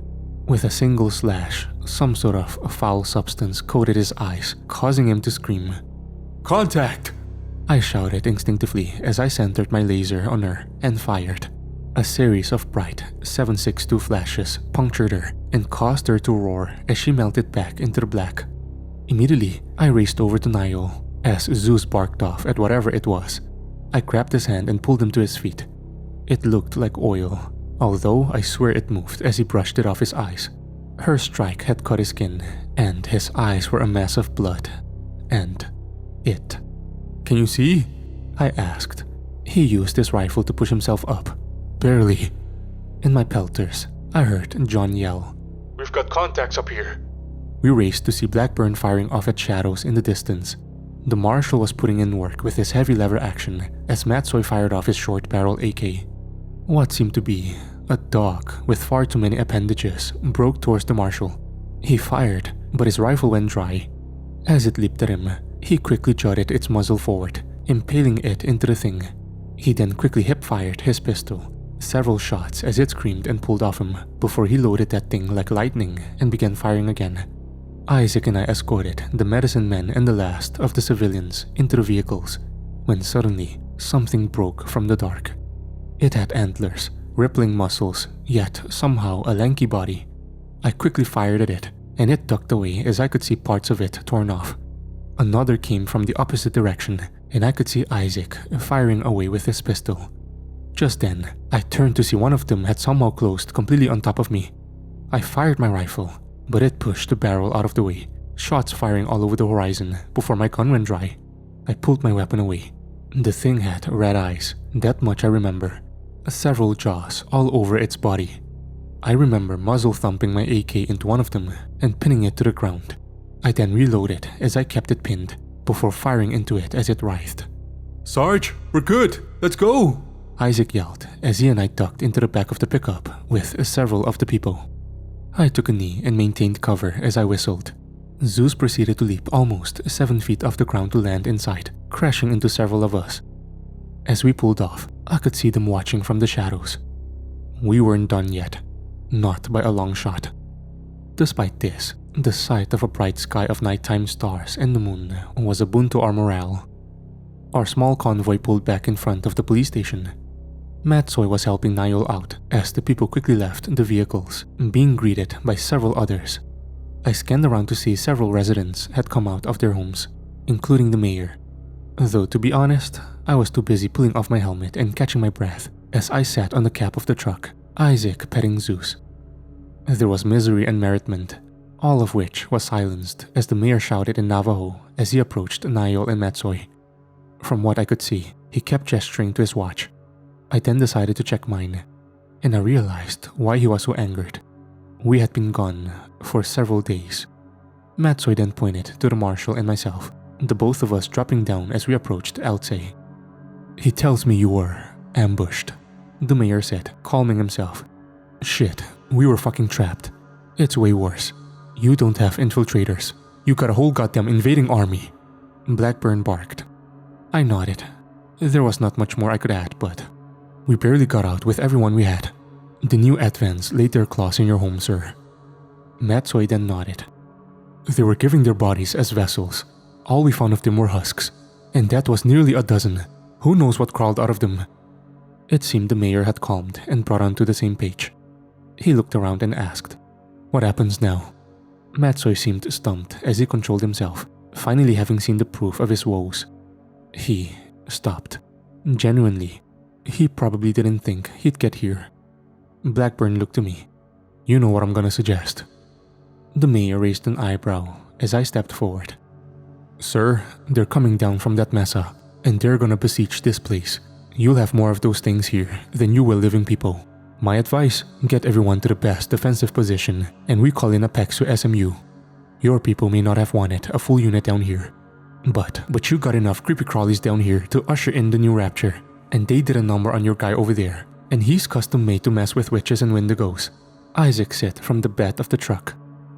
Altse seemed to pause for a moment before asking, Who are you? Isaac, friend of the staff sergeant. He said with a smirk and pointed to me. He might have worded that strange as hell, but he's right, the marshal said. The mayor looked around, allowing a moment for time to stand still as he took a single exhale. He nodded and patted Matsoy on the shoulder. Order everyone to the center hall. Get them into the concrete cellar. Tell them all guns. Altse ordered his police chief, which caused several of the male residents of the town to whoop and holler as they ran off. He then looked to Blackburn and myself. If you have any friend you can send, get them down here. You have our permission. Roger fucking that. I quickly walked off as I left my helmet and rifle in the truck, telling Isaac to keep watch. Blackburn pulled out his keyring. I'll distribute our goods. You get on the line and tell that Brit to send whoever he can. I quickly fished out our SATCOM, hooked up the tripod and antenna, connected it to my personal radio, and November 1 to Maine. There was nothing but static and silence. I tried again. November 1 to Maine. Radio check. Any station on this channel? This is November 1. Radio check. Over. Finally. November 1, this is Maine. Sit rep. Over. I'd never been so glad to hear Montgomery in my life up until that point. I gave the down and dirty. There was a lot of back and forth, but I cut to the point. We need a full unit down here. There are far too many parafor for us to handle. November 1, tonight there are several coordinated attacks. Many of the units we had in the North American AO are tasked out. We may not be able to reinforce you. How copy? I cursed. At this time, some of the people and Isaac had seen. The latter kept watch as I barked back. Maine, this is November 1. If you don't get someone down here, we will be outgunned, undermanned, and you're looking at a worse disaster than Tipton, and the Navajo Nation is vilifying us for it. How copy? Over. After a moment of silence. Wait 1. Over. I stood there, staring into the sky, wondering how long until the stars above disappeared like they had in the desert. Before finally, I got a response. November 1, this is Maine. You have additional forces en route. SMU Raider is approximately 45 mics out. How copy? 4th Special Forces Group. A detachment of Green Berets currently led by an old friend of mine, Nicholas Walker. Yeah, that'll do. I copy all. November 1, send any new data. And good luck. I quickly grabbed my gear and staged my Vic near the center hall, a concrete building with vivid paintings of the people's history spread across in chipped blues, orange, red, and yellows. If I wasn't working off institutionalized muscle memory, I might have taken a moment to stop, as the story of the entire Navajo people was laid out through better and worse times. I guess this was another chapter for them. What would happen next would decide if it would be a good one or not. But it wouldn't be the final one. The sounds of nearly 4 dozen people rushing down the stairwell towards the back of the building could be heard as I entered. What was a carpeted center room now had all of the furniture pushed to the windows and around the door in makeshift barricades. Matsoy and Blackburn quickly unlocked the equipment cases from the church, as the marshal lined up at least a dozen incendiary and stun grenades. The Navajo police chief quickly unsealed some cases of ammunition. You two brought more with you than my station stocks. I checked with Myuu, whose wife was busy cleaning his eyes. He raised his head instinctively to me. Nolan, are your friends on their way? This was also the first time he addressed me by my name in a non-insulting manner. Yeah, they'll be here soon. He seemed to resign to the situation, sitting back with his weapon on his lap. Well, let's hope this final alliance stands better than the last. Matsui seemed to be working a mile a minute as he scanned around. Not everyone's here, but we'll have to do this the old-fashioned way and go block to block. I grabbed my weapon, checking it as Isaac jumped to his feet. I'll volunteer too, but 2 guys in a dock isn't enough for the whole town. That's when we heard the door open. Remember those townsmen who were all too energized to be called to arms? The nation's people are extremely well versed in their old warrior skills, as several were professionally armed with everything from a modern rifle to an old-school bolt-action, handguns, a chest rig, and all. Matsui gestured to them. Dwight, my men will assist you. Roger that. Oh, one more thing. Isaac? I said, kicking over a gun case to him. He quickly opened it up, pulling out a Remington 870 that Blackburn had prepped with a sight saddle, light, and extended tube. Don't you fucking break it, the marshal barked. The last thing he said before grabbing a bandolier of shells was, Wouldn't dream of it, Calamity Jane. It was a strange feeling of the past, hoofing it down the dark streets with a vest and ACH with knots on, flanked by the armed locals as they quickly went door to door. Many of them knew who lived nearby, who would probably still be at home. We worked efficiently to comb the streets. The town wasn't that large. We burned maybe 16 minutes before we were certain no one was around. Taking stock, I stopped at an intersection as Isaac and the Navajo militiamen quickly posted up behind nearby vehicles, stone walls, around corners. November 1 to Bravo 1, I said, trying to reach Blackburn. I could hear him, but it was broken up.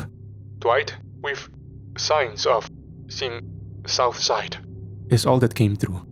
I looked around, our group getting restless as we stopped.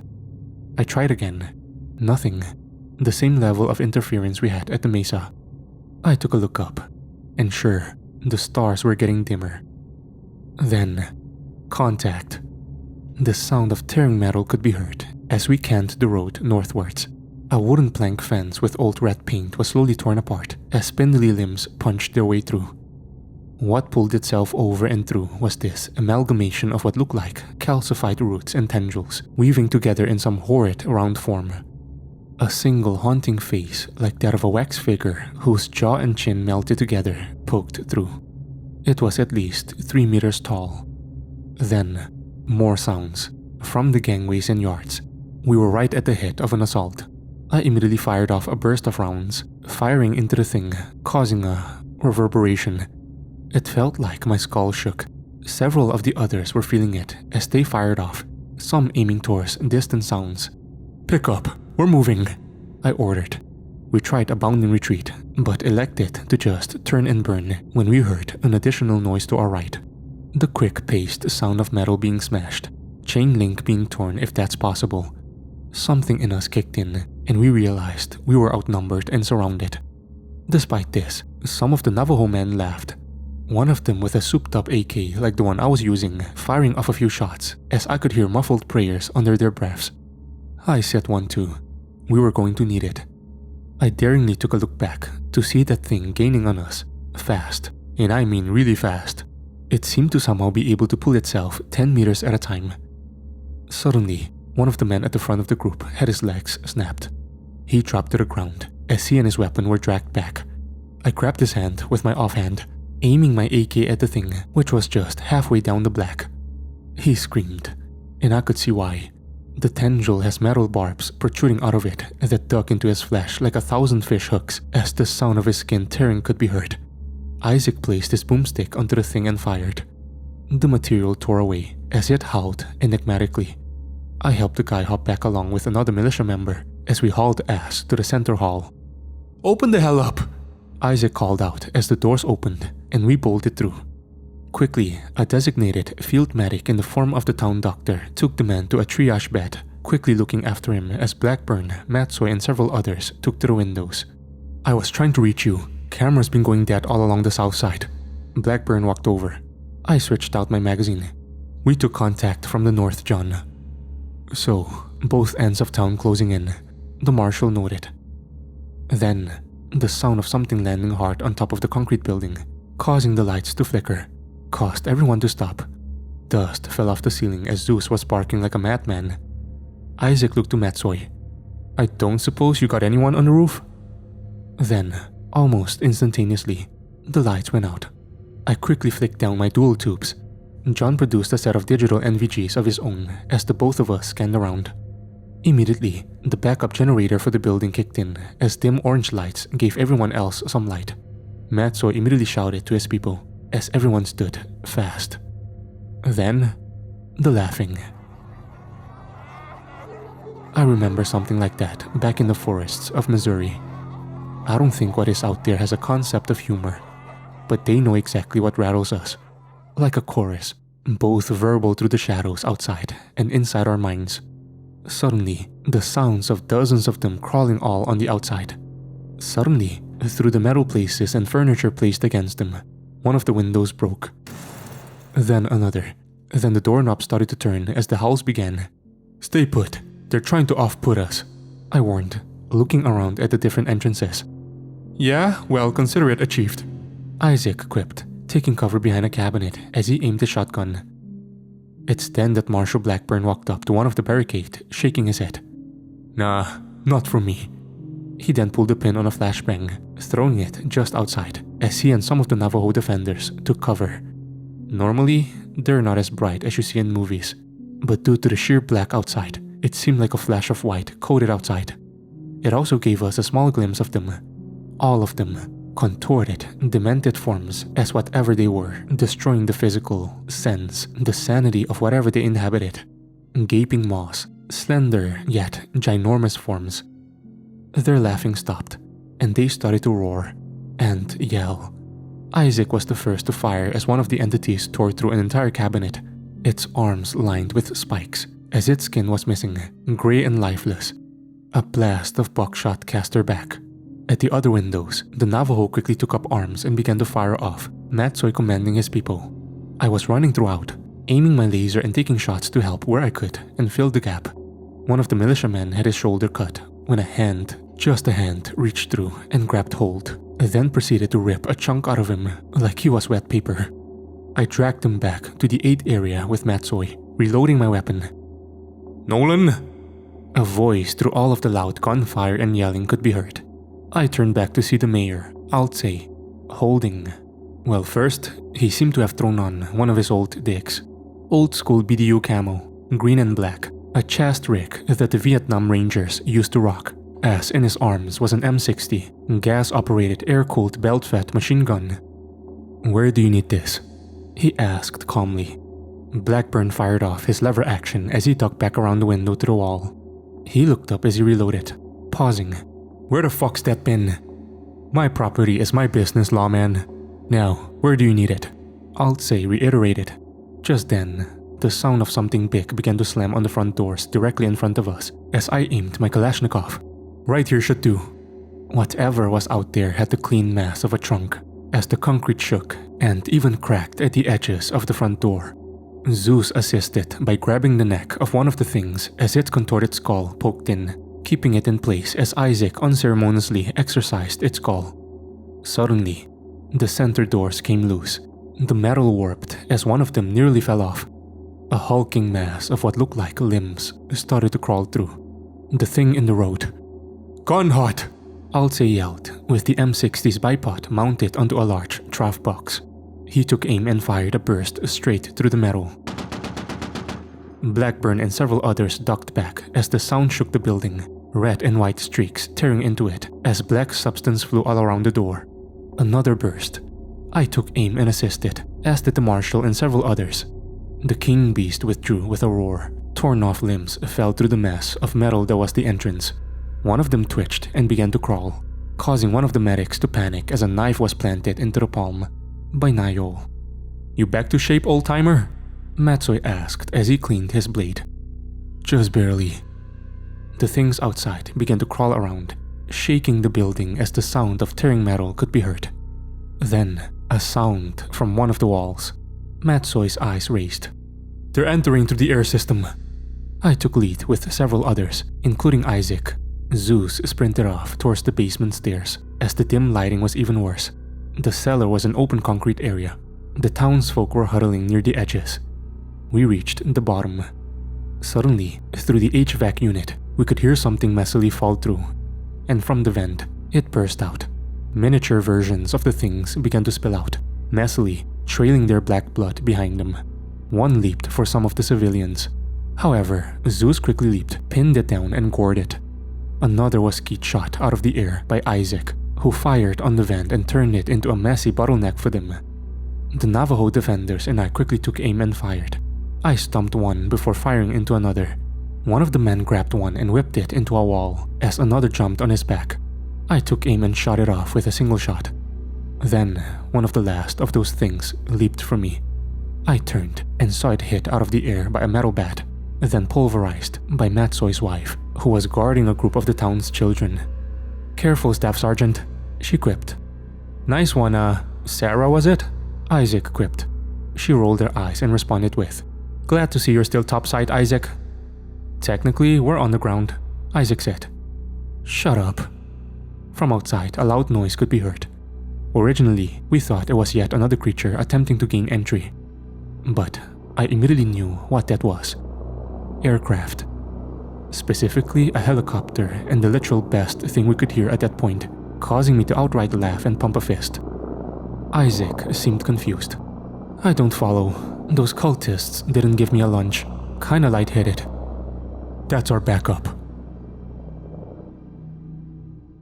Log addendum added. Processing. Author: Captain Walker, Nicholas, SMU Raider of 4th Special Forces Group. I've been asked by the brass to give my perspective of our quick response deployment to the Navajo Nation. This is Captain Nicholas Walker. For those reading, you'll have to forgive me. I'm used to writing up orders and debriefs, planning missions, and my after-action reports are dry. But I'll give as best of a retelling as to what the hell we encountered down there. We were on QRF tasking when we had gotten the alert. We seem to be doing a lot of that, probably because our specific team of America's finest happens to be able to adapt the best against Parafor and their unusual circumstances. Regardless, multiple alerts had been given out, and some of our sister units in Canadian JTF-2, 1st Ranger Bat, even a unit of FBI HRT based down in Virginia had been spun up. The new Advance routes were tightening around us, and missions were more frequent than the 07 search. We expected something to pop off and give us a reason to roll out. I just didn't expect it to be an old friend. Montgomery's words, somewhat exactly. A joint mission to bring the Navajo on board has gone completely bloody foobar. We've got several solos stuck down there with reality warping entities having torn a damn hole in the county. They'll be overwhelmed if they don't receive immediate assistance. Local liaison is the town's chief, Matsoy. Solos tasked are U.S. Marshal John Blackburn and Dwight Nolan. I'd recommended Xavier to bring Dwight in, especially after he went toe-to-toe with whatever the hell he found back in southern Missouri. He was an absolute firebrand of a squad leader back in our line unit. Got it done, but also kept his guys' heads above water mentally. Him and I kept contact tangentially. However, I reached out after he joined with Peksu, and I wasn't too surprised he started tearing through target packages left and right.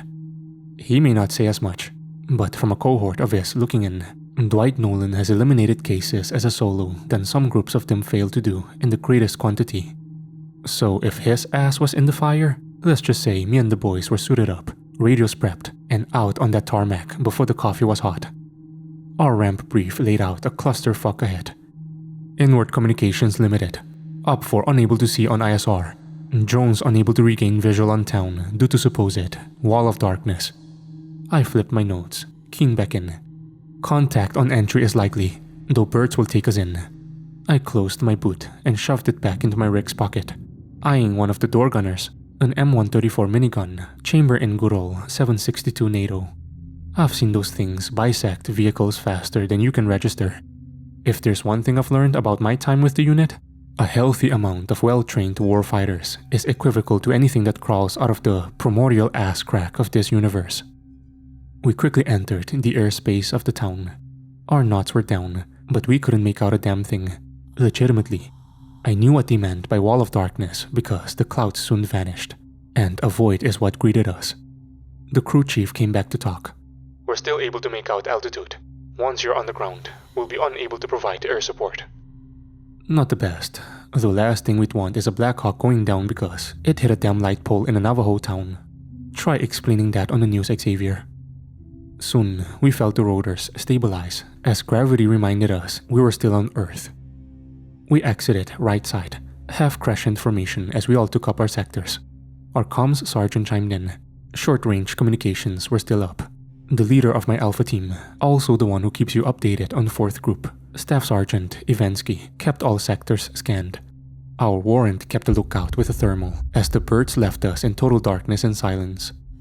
That was until we could make out gunfire. A lot of gunfire. We expected our forces to still be engaged, though we didn't expect the distant sounds of rounds like the better part of a line company going at it. The sound had the same effect as the cold. Too much of it too far, and it seems silent. But whatever was going down pierced that veil. Our people were still alive. Our medic doc said something akin to, "Hell yeah, give 'em hell." Ivensky, have Alpha pick up. We're fucking moving. I ordered. Without hesitation, his team led the formation. We were on the edge of town, so the second we saw structures, cars, anything anyone could hide in, our lasers were trained.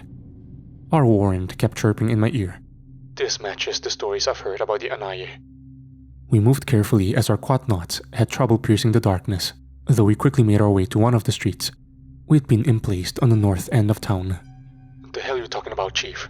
I barked, keeping volume low. Our projected up 4, when they enter our world in great numbers, their entryway sucks all energy back into it. I see no stars and no sun. He nodded.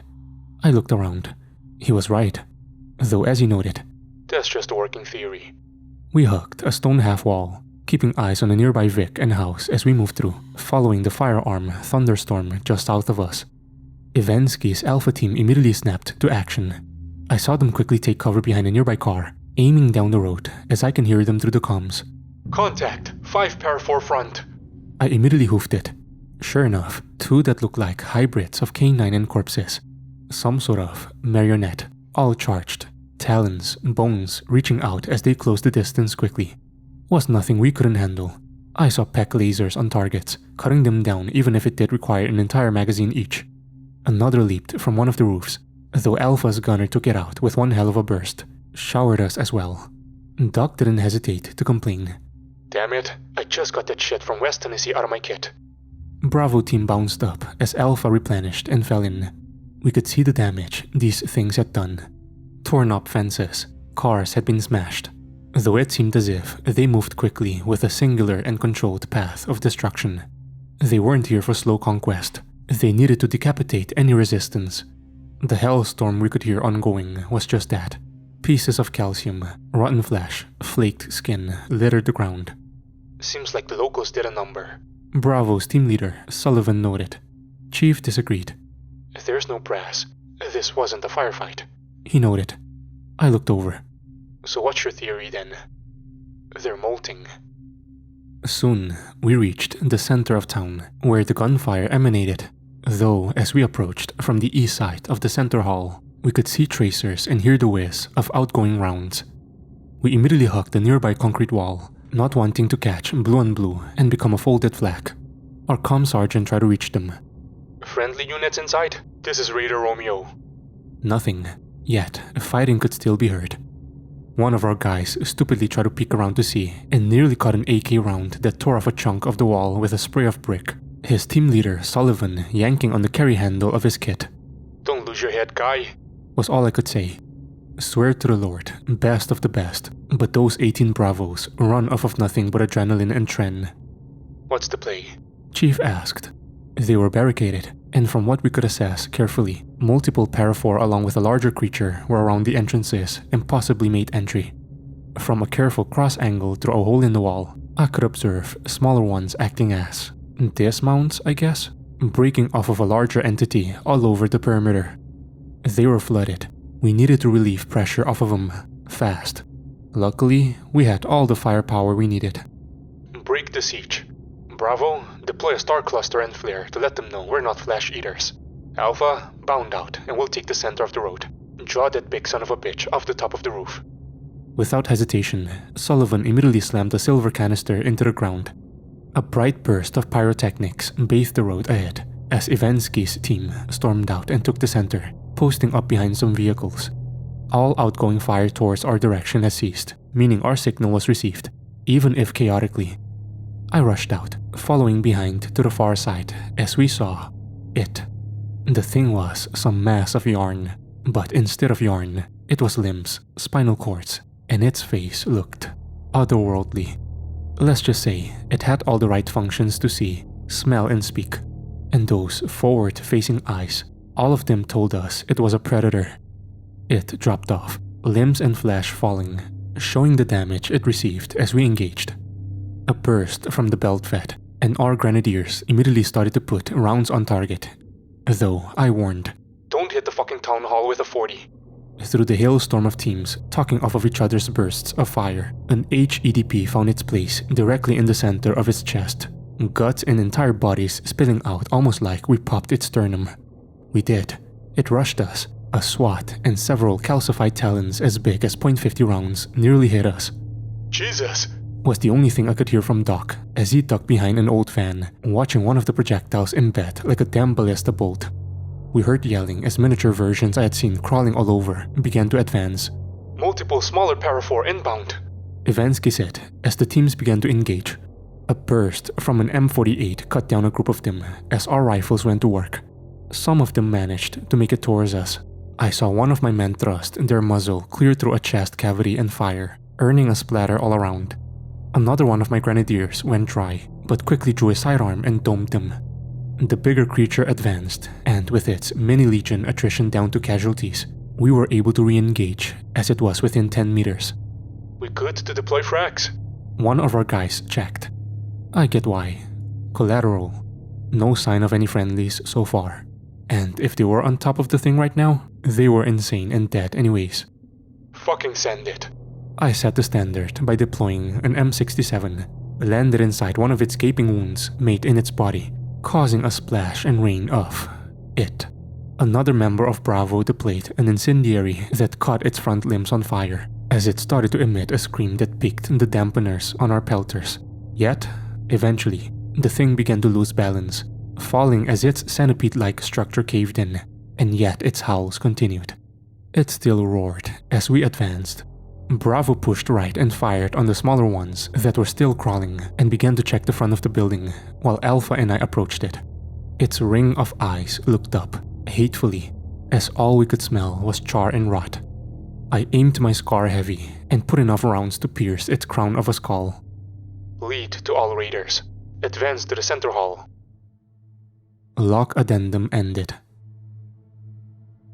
Seeing Walker and his green-eyed devils emerge from that red and smoke-filled street was the best thing we'd seen throughout this long hell. Immediately, there was crying, cheering. Some, like Blackburn, slumped against the walls. As Altse and I emerged, Zeus immediately ran up as Walker's men took point. The captain seemed to chuckle at the sight of the dog as their warrant pat him. Flipped his squat nuts up. "Nolan? Up shit's creek, I see." "Regular circumstances, yes." We shook hands, just glad for the majority of our people to be the ones in mostly one piece. "You special forces?" Altse asked. Walker eyed the patches on the mayor's jacket. "Formerly 10th, but yeah. You're at Stewart? Bless your soul." I could see their warrant officer positioning guys. One of their teams quickly went around the building, confirming that Parafor with 2 rounds each, as their comms guys started to set up an advanced antenna. That's when Isaac caught up. "Is it true those things cost as much as a house?" he said, gesturing to Walker's night vision. The Atlanta native eyed me, then back to Isaac. "More like a truck, but yeah. Who are you?" "Isaac," he said, resting his shotgun on his shoulder. Walker then rolled his eyes. "This one is Isaac?" "Yeah, that tracks." Closing up now, as there's a lot of fallout from that. Things within the surrounding towns have stabilized. Whatever we did worked and seemed to have retreated. For now. Our ties with the Navajo Nation have strengthened, as that alliance, baptized in fire, has encouraged both sides to work together more closely. It was a necessary bridge that needed to be built. Better late than never, I suppose. That being said, it seems our victory's gotten a lot of them pissed off. New advents Ryan Evans just came on the news talking about a new effort to unite the people. Flanking him were senators, charity relief founders, representatives of the Red Cross. It's going to get worse before it gets worse. I guess when one side finds allies, so does the other. That being said, we're in this for the long run. Don't believe their lies. Hope isn't dead, even if it's knee-deep in a foxhole. Pexo works in the dark, and I'll be back soon. With Isaac, Zeus, and the Marshal. Stay safe.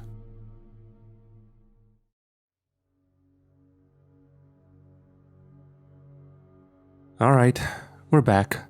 Well, not fully. Sort of. I'll explain. It's been a minute since the end of our mission to the Navajo Nation. Truth be told, opening the car door to my driveway has never felt more tranquil. That was until I heard the passenger door swing open, and I could hear every single vertebrae in Isaac's back realign as he stretched. Ah, home sweet ranch compound, huh, Dwight? Yes, for the foreseeable future, noting our long absence from each other and his seeming inability to recall the last better part of a decade, I have elected Isaac can check up at my place. Zeus has seemingly taken a liking to him, although truth be told, that 90-pound canine assault missile will take to just about anyone that will feed him. Sorry, back on track. We were looking at several weeks of downtime, which, despite the fact that I should have been focused on recuperation, I could only think of piecing together what's been happening. It's a flaw of mine. Once I'm hooked, I have to see something through to the end. I guess that's why I'm the maniac who didn't run from the Kazamoth estate and went to Afghanistan 4 separate times. Regardless, we had some non-combat objective, or so it seemed. Hey Dwight, you like decorating your house with handprints? Isaac quipped. My mind immediately thought back to the print indent I saw on the gutter and porch post. Yeah, don't mind them. It's a thing, I said as I dragged my gear back out of my trunk. Then, something he said made the hair on the back of my neck stand up. All of them? What did he mean by all of them? Well, I found out what he meant when I turned. And, on the wooden railing, the steps, doorway, at multiple points on the glass were more handprints coating the front of the house. I'd been gone for a few weeks, but this was new. This hadn't happened before. I dropped my gear on the porch and looked at some of them. They were embedded just a few millimeters into the wood, the glass, even the stone, just enough to be noticeable. All of them were human-like, 4 fingers and a thumb. But, I don't know. They were how a cave painting is. Archaic, weird, enigmatic. Just like the traps that were warped and bent impossibly. Just like the 100 dead birds that passed inexplicably. This was another probe. The only thing greeting us besides the wind and Zeus's sniffing and growling at some of the prints was the silence. All eyes were on us. That was until Isaac broke the air with an all too giddy. Do you have a craving for property that's got demonic intent? Or is this all just happenstance? Guess I'm just lucky. Truth be told, getting used to Isaac again wasn't too much of a challenge. To be honest, between him and Zeus, having people around this place again was much better than absolute solitude.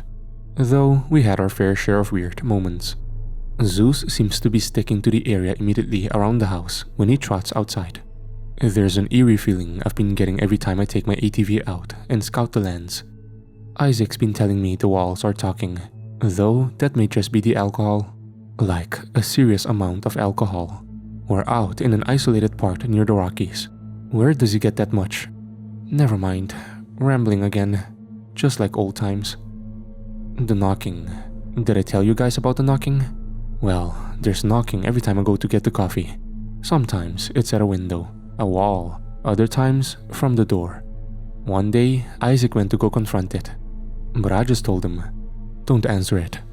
There are some things in this world you just don't mess with, and I've got some hella spiritual blood on my hands. It will always probably be weird for the rest of my life, but I guess that's just the parameters, the hands I've been dealt. Things were starting to get worse though. Coyotes started to show up dead. Now, it's not unusual for Zeus to embrace his canine apex predator instincts and chase them down, then drag them back to the house to enjoy his kill, right where everyone, including the mailman, could see it. What was unusual was for a whole pack of them to be left right at the bottom of the front steps, gutted brutally to where they were all peeled and ripped open, their blood and innards painting the front of the damn house.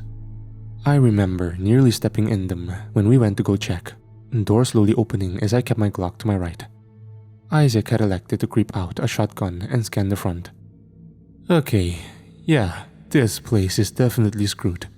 You ever think about relocating?" he remarked.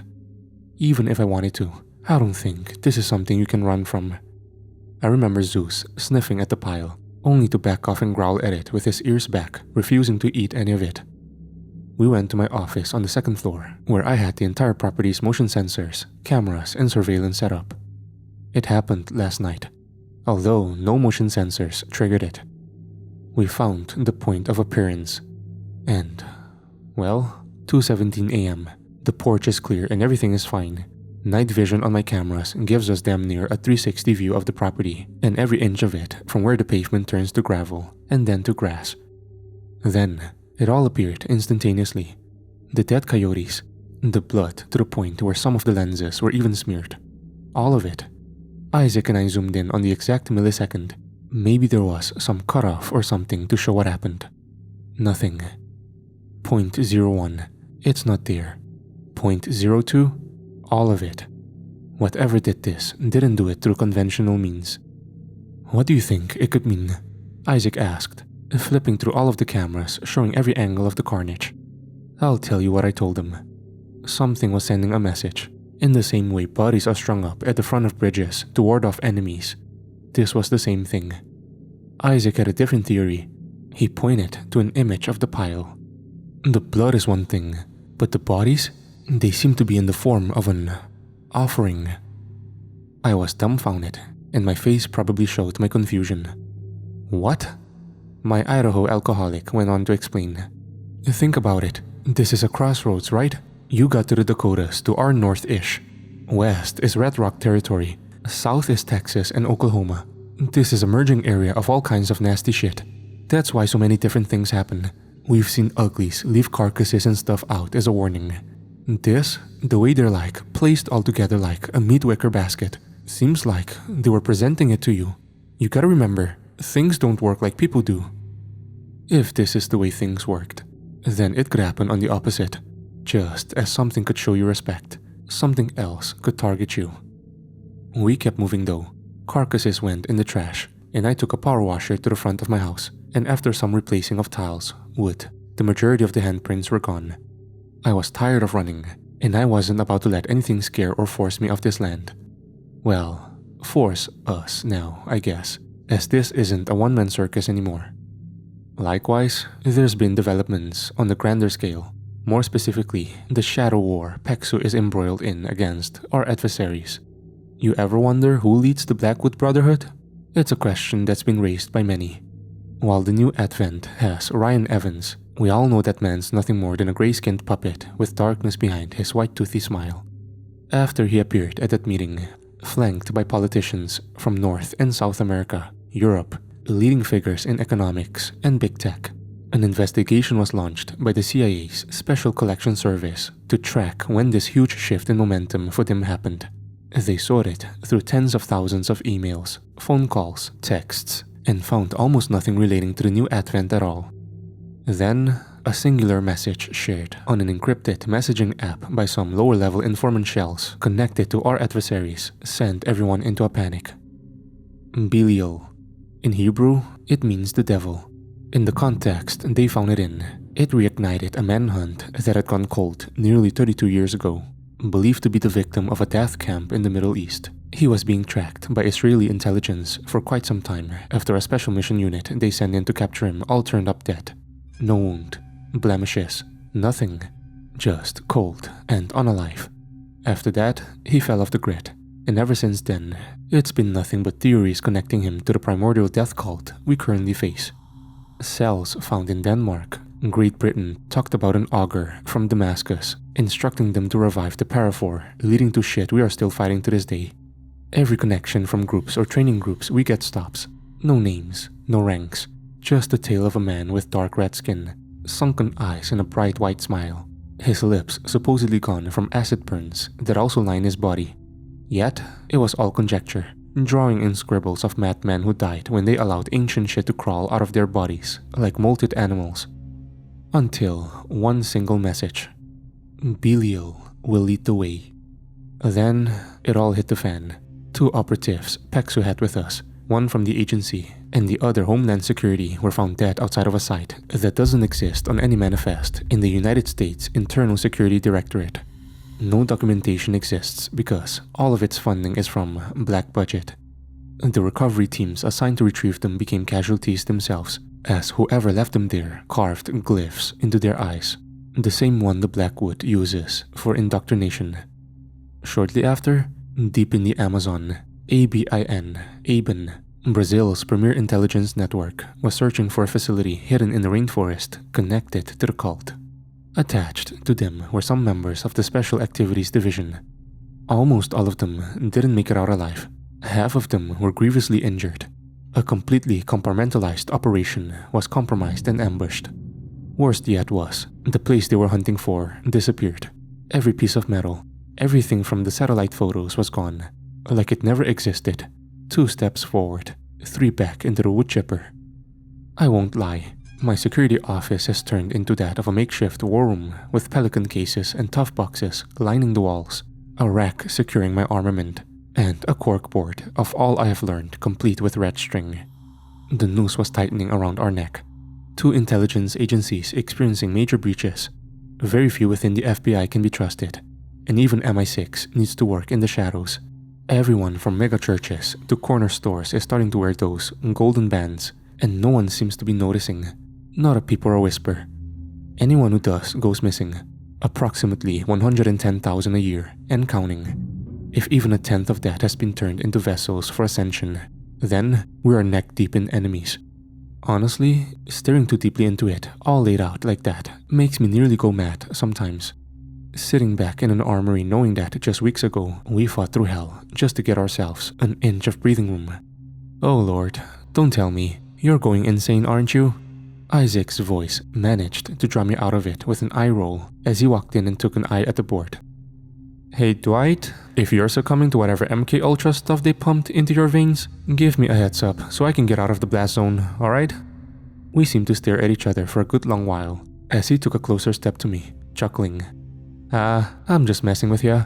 But for real, did they put anything in your coffee? I mean, you never drank coffee last time I seen you, so I'm wondering if you're the real Dwight.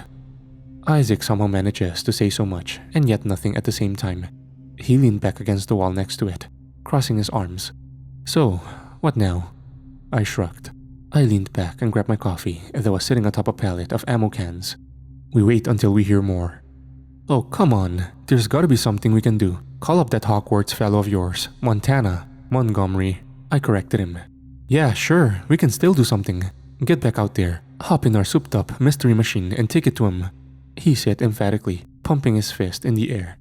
A souped-up mystery that had the transmission blown to hell ever since I had to floor it over a Sasquatch back in the Dakotas. More on that later. Isaac, we're part of an organization. Well, me. But I am too? Isaac said with the excitement of a kid on Christmas. I pinched the bridge of my nose, realizing my mistake. No, I am. You are unofficially by association. Still, how's the pay? Terrible. The benefits? Worse. So, what's the incentive? He asked, raising an eyebrow. Duty. Oh good God, you people really are insane. You think? Mortals using the modern day's best armaments to cut through the hordes of wherever the hell to send whatever the hell back to where it was summoned from by other mortals. I've seen more of our people succumb to injuries that can't be determined by our laws of universe than slashes and cuttings. Yet, I still clock in. There's definitely something wrong with me. I guess that gives us some time to think. Or well, remember? Isaac said, rubbing his head. It was no secret his lack of memory was weighing on him. He does a good job putting up a front. You've had no contact with anyone? Haven't been back there in... I asked. His eyes snapped to me. too long. We had ourselves the cult. Then there was Theodore Kazimoth, my old boss, who was obsessed with seeing how he could industrialize the primordial to advance humanity. Advancement that the 4th Special Forces Group encountered on more than one occasion and lost more than a few of their own. We had been so dug in fighting a subversive apocalypse. What the hell was Theodore able to do the last 6 years? We were going to have to find out later. I'm hitting the hay. Let me know if some demon tries to tear our hearts out in the middle of the night, yeah? Isaac said, heading for the door. We'll go. If you get the chance before me, dump my body down a flight of stairs. I joked. Isaac stopped at the door as he looked around, then back to me. Hey Dwight? Yeah? I'm glad you're back. The sincerity in his words seemed to sober me up. The same feeling that drew me back to this years ago. That's why I keep marching on. Not insanity or money, duty. Someone had to make the shit in the dark afraid. Someone had to go in there and get vengeance for the grieving spouse, the crying child, the mourning parent, or those who went alone and no one to remember their name. I did. Every single person I have gotten some pound of justice for. I woke up later around witching hour to grab a water. Zeus stayed in bed as I headed downstairs with iron in my pocket, just in case someone wanted to try. I rounded the banister as I reached the bottom of my stairs. My front door just ahead of them, as the entire living room was laid out with a couch, chimney, table and all. I stopped as my eyes snapped to the chair in the corner. I drew my pistol and tried to hit the light. Nothing. My finger felt the rail underneath where it should have been. A light then shined on me, causing me to squint my eyes. It aimed down as my eyes adjusted. It was my tack light. You rely on your equipment too much, Dwight Nolan. The figure sitting in the chair said, that of an impoverished male's voice. The moonlight just barely missed them as shadows cloaked them. They tossed the tack light to me, causing it to bounce across the floor. With my pistol still aimed, I reached down and placed it back on, and got a good look on them. In a dark suit and dress shoes was a bald man. Gray skin with dozens of stitches with different sutures lined their head. A black set of shades hit their eyes as on their lap they held what looked to be a chalkboard. Dwight Anthony Nolan, 39 years old, son, leader, killer. Telemarks were underneath, hundreds of telemarks, each one of them dark red, whispering to me. I knew what they meant. A name, an age, a birth and death date. Some were the things I had been ordered to cut down. Target packages filled in the dozens. Over 100. I looked to them, then back to the man. Who the fuck are you? A watcher. Numbers keeper mostly. You got some sort of point in doing this? I've got half a mind to. You've got a lot of blood on your hands. The stitched up freak said, accusingly. Even with the shades, I could tell its eyes were piercing, however they looked. There's a 7th sense that joins the 6th sense of danger alert humans have. I like to call it ancient instinct. Whenever you come across something you can tell has been there since before the rocks were eroded, and has been a problem generationally, that's what that is. I've encountered it while hell marching many times through many mythological, hollowed ground. Something tells me the Watcher probably bumped elbows with God. Maybe literally. Still, I wasn't going to let it know the God dread I was feeling. What, sad I put down your friends? Or something in the woods? Or the swamp? Or across the ocean? I'm not gonna apologize. I growled, my finger well on the trigger as I started to apply force. What about them? It said, staring blankly at me, pointing to another telemark. Alyssa, age 23, born in the Navajo Nation, died because we weren't fast enough to reach her house to tell her to get to safety. Its hand pointed to another, a small boy, 5, killed because I took a longer route to track down a Wet'suwet'en in eastern Canada. These weren't just kills. These were people I had failed to save. Sometimes it was because I had a wrong lead. Other times, I was just too slow. Some, there was nothing I could do, but it was on my soul. Protectors have continued to form a membrane of annoyance for thousands of years, Dwight Nolan. We are closer than ever to shifting the momentum back to the era where you hid in the caves, protected by a campfire and a stick. Don't hide it. Futility is a noticeable trait in human eyes. You're well aware of the deficit you're in. It said with a glee in its voice. It was well aware of the pressure going on around the world. It knew that I knew as well. I didn't give it an inch. "Well, you won't be there to see it," I said, pulling the trigger. The gun didn't fire. I raised an eyebrow as suddenly I could hear pounding on the door that made my heart shoot straight into my throat. "No, Dwight Nolan, you won't. You didn't really think hiding in the Rockies would save you, would it?" My light went out, and I woke up in bed. That being said, I woke up to a chorus of alerts coming from the speaker on my nightstand. "Multiple intrusions detected. Multiple intrusions detected. Condition Alamo. Condition Alamo. Condition Alamo." Something had followed us home. Dossier. Condition Alamo. Alamo. In every military, there's a contingency when deployed for whenever the wire is breached and the enemy has entered. The Poles I worked with like to use the term RED. A Brit unit I worked with preferred Direct Fire Charlie. I've always stuck with one I've encountered at a number of American FOBs. Alamo. Zeus was barking up a storm as I could hear banging coming from the front door downstairs. For reference, I bought a steel-lined reinforced door with heavy-duty hinges and several locks. That being said, I had also gotten into scraps with things that cut through material tougher than it, with no issues. I had minutes at most. I scrambled out of bed with my pistol on my nightstand, drawing it and scanning around. Zeus was standing on the bed, growling. The banging had stopped as I looked. No moonlight, just like there had been hours ago. I approached the curtains and peeked just under the edge to see, only to find an eye staring back. It was completely white, the iris gone with a pinprick needle for a pupil. My blood ran cold. I remember that kind of eye. I stumbled back and aimed my boomstick, but only darkness remained. Then, laughter, dozens of different cackles, jeers echoed from the outside. This wasn't right. I had been here before. I had encountered something exactly like this, back when I was just a security guard, hired to protect that fucking forest estate. Fuck this. We need to get up quick. I opened my door and shined my pistol light around, clear left and right. A few doors ahead of me were the bathroom and a study. Directly to my right was the armory. I took a step out, watching the stairs down to my left, only to be deafened when a gunshot rang out to my right. The round barely missed me as it hit the doorway of the bathroom just in front of me, the snap and wood shavings from it showering the area as I ducked down and gripped my ear, aiming my boomstick. It was Isaac, who immediately waved his hands. "Ah, hell, sorry." "Isaac, what the fuck?" I exclaimed, though I could barely hear him as he walked over and shouted. I nursed my ear as he asked, "Hello, you hearing me?"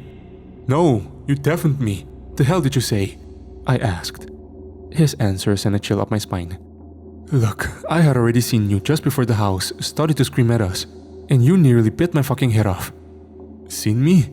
I stood up as I scanned around. "Isaac, what the hell are you talking about?" "I woke up just before the alarms started to go off. You were creeping over my bed, and I was getting a bad vibe. Then you tried to leap on me, and I grabbed this and started to fire into you," he said, showing the Glock 19 I had given him as a bedside carry. This was odd because that was sure to have woken me up. I looked to him, my ears still pounding. "Well, where did I go?" I asked. A crash from downstairs caused both of us to turn and aim at the stairwell down. Zeus had crept into the hall and began to growl at it. I reached over and pulled him by his collar. "Isaac, into the safe room, now!" All three of us got into that armory as Isaac locked the door. I took to the desk connected to the security system as Isaac went to work preparing himself some firepower. "What the hell is going on?" he asked. And frankly, I was wondering the same thing. I pulled up the grid to my property. Out of the several dozen motion detectors and trail cams I had set up, over 60% of them were offline. The rest were in states of damage, flickering, and only a few worked, one of which was one adjacent to my driveway. A single pinprick eye looked through the tall grass. Then, before I could even register it, a flash of silver, blackened nails on a bloated dead hand pried the camera's steel and concrete embedded post out of the ground and smashed the unit. That skin, that hand. I switched between the cameras. So many of them were out of commission. Some were smashed and nearly tore off their mounts. Others just flashed LED colors with fragments of their vision still intact. The driveway ones were already taken out. The one on the front of the house was completely offline. Something had already invaded the property and taken out our eyes. Not only that, but it knew where to look. I saw the notification for sound being registered. I got some crackles, static, like I expected. But then, cackles. Deep, warped cackles of what sounded like a dozen people forced into one. I had stopped this. I thought I did. Then, just as I did one more run back through all of the cameras, Unit 21, mounted near the peak of the back of the house, highest up, registered a voice. It came through calm, almost a whisper, but like some sort of predator that caught its prey. It called out, Nolan. A sudden thrash, as something monstrous running across the roof shook the whole damn house, caused me to almost lose balance as I held onto the house. What in the bayou fuck is going on? Isaac said, looking over my shoulder. I looked back to see he had gotten himself 2 bandoliers of shotgun shells, including a belt, while in his tank top and shorts. Zeus was barking as the sound of something crawling around the outside caught his attention. Then, the movement on the roof stopped. Towards the center, wet tearing and ripping, flesh and tendons, I know that sound anywhere, echoed. As thuds sounded on the roof, I switched off the cameras and made for my equipment table, prepping my rifle as I pulled my belt and plate carrier on.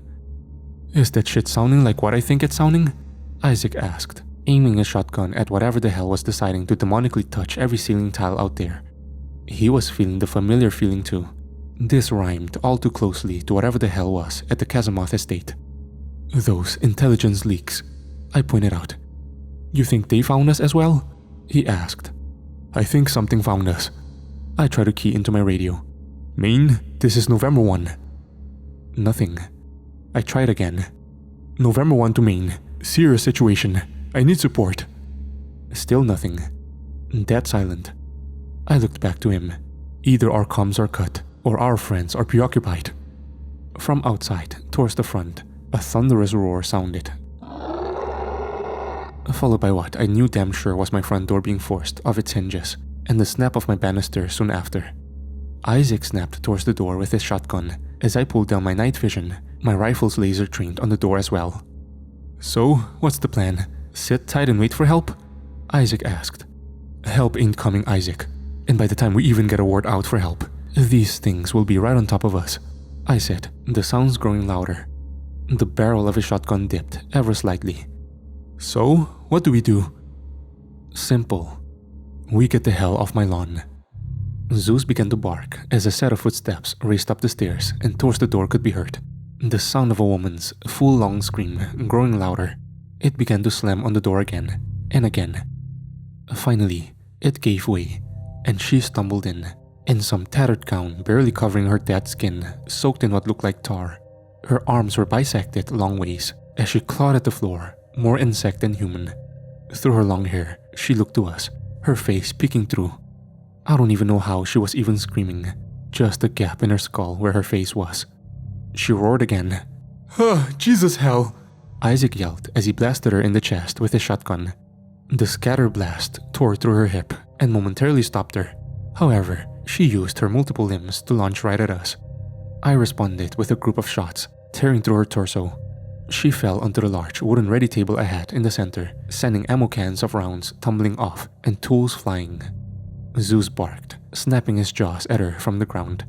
She stood up, and Isaac got one hell of a good shot at her shoulder. She went flying back against the wall, Zeus grabbing onto her leg and beginning to kill shake it out of her socket. I joined and fired several rounds, the snap of my suppressor echoing as they impacted her brainstem. That corrosive shit splattered all along the wall as she grew still. Zeus seemed to back off. He could tell from the smell that none of that was good. A moment of still occurred, and I closed the distance. I used the tip of my suppressor to move her head to the side as that shit fell onto the floor. I watched it impact the floorboards. The black ichor seemed to move. My mind thought back to the plastic baggie of shit I had encountered.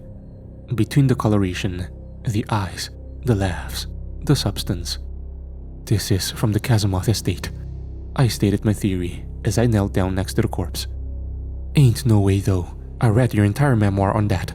You killed those freaks, Isaac said, scanning around with his Mossberg, not wanting to even think of the theory.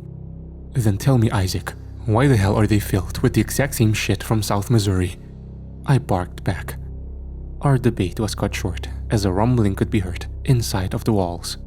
We could hear every single shuffle, a paint movement as it closed in on the vent.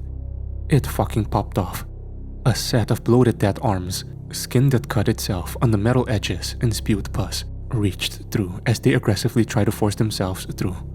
2 slimy heads, eyes sunken in dark rings, pinprick eyes and brown toothy smiles were attempting to force themselves through, to the point the wall around the vent opening contorted and bent.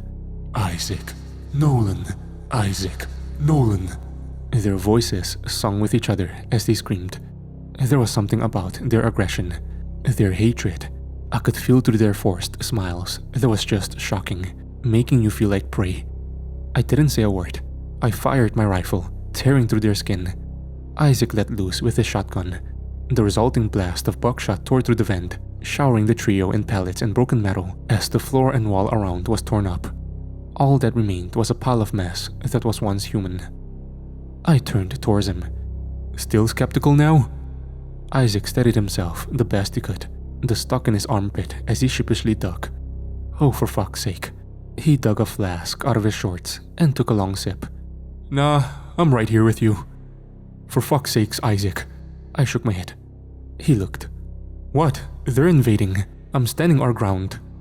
I didn't say redecorate my entire fucking house with double-aught buck while you're plastering it out. Our argument was cut short as the sounds of more of them from the stairwell could be heard. How about this? We clear this place of ghouls and I'll fund the reconstruction. Isaac quipped. With what money, Isaac? You sleep on my couch. Or well, figuratively. Or he'd be down there getting possessed and quartered by the neighborhood brigade right now. We beat them before. We can do it again. Let's go, I asserted to him. He nodded and followed. My laser scanned as we pushed into the hallway. Isaac cleared right as I pushed forward towards the stairs.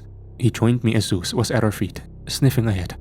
I was on the left side of the hall, my laser aimed down the stairs. I could see the remnants of the door hinges torn clean off. They were rated for 3,500 pounds of incoming force.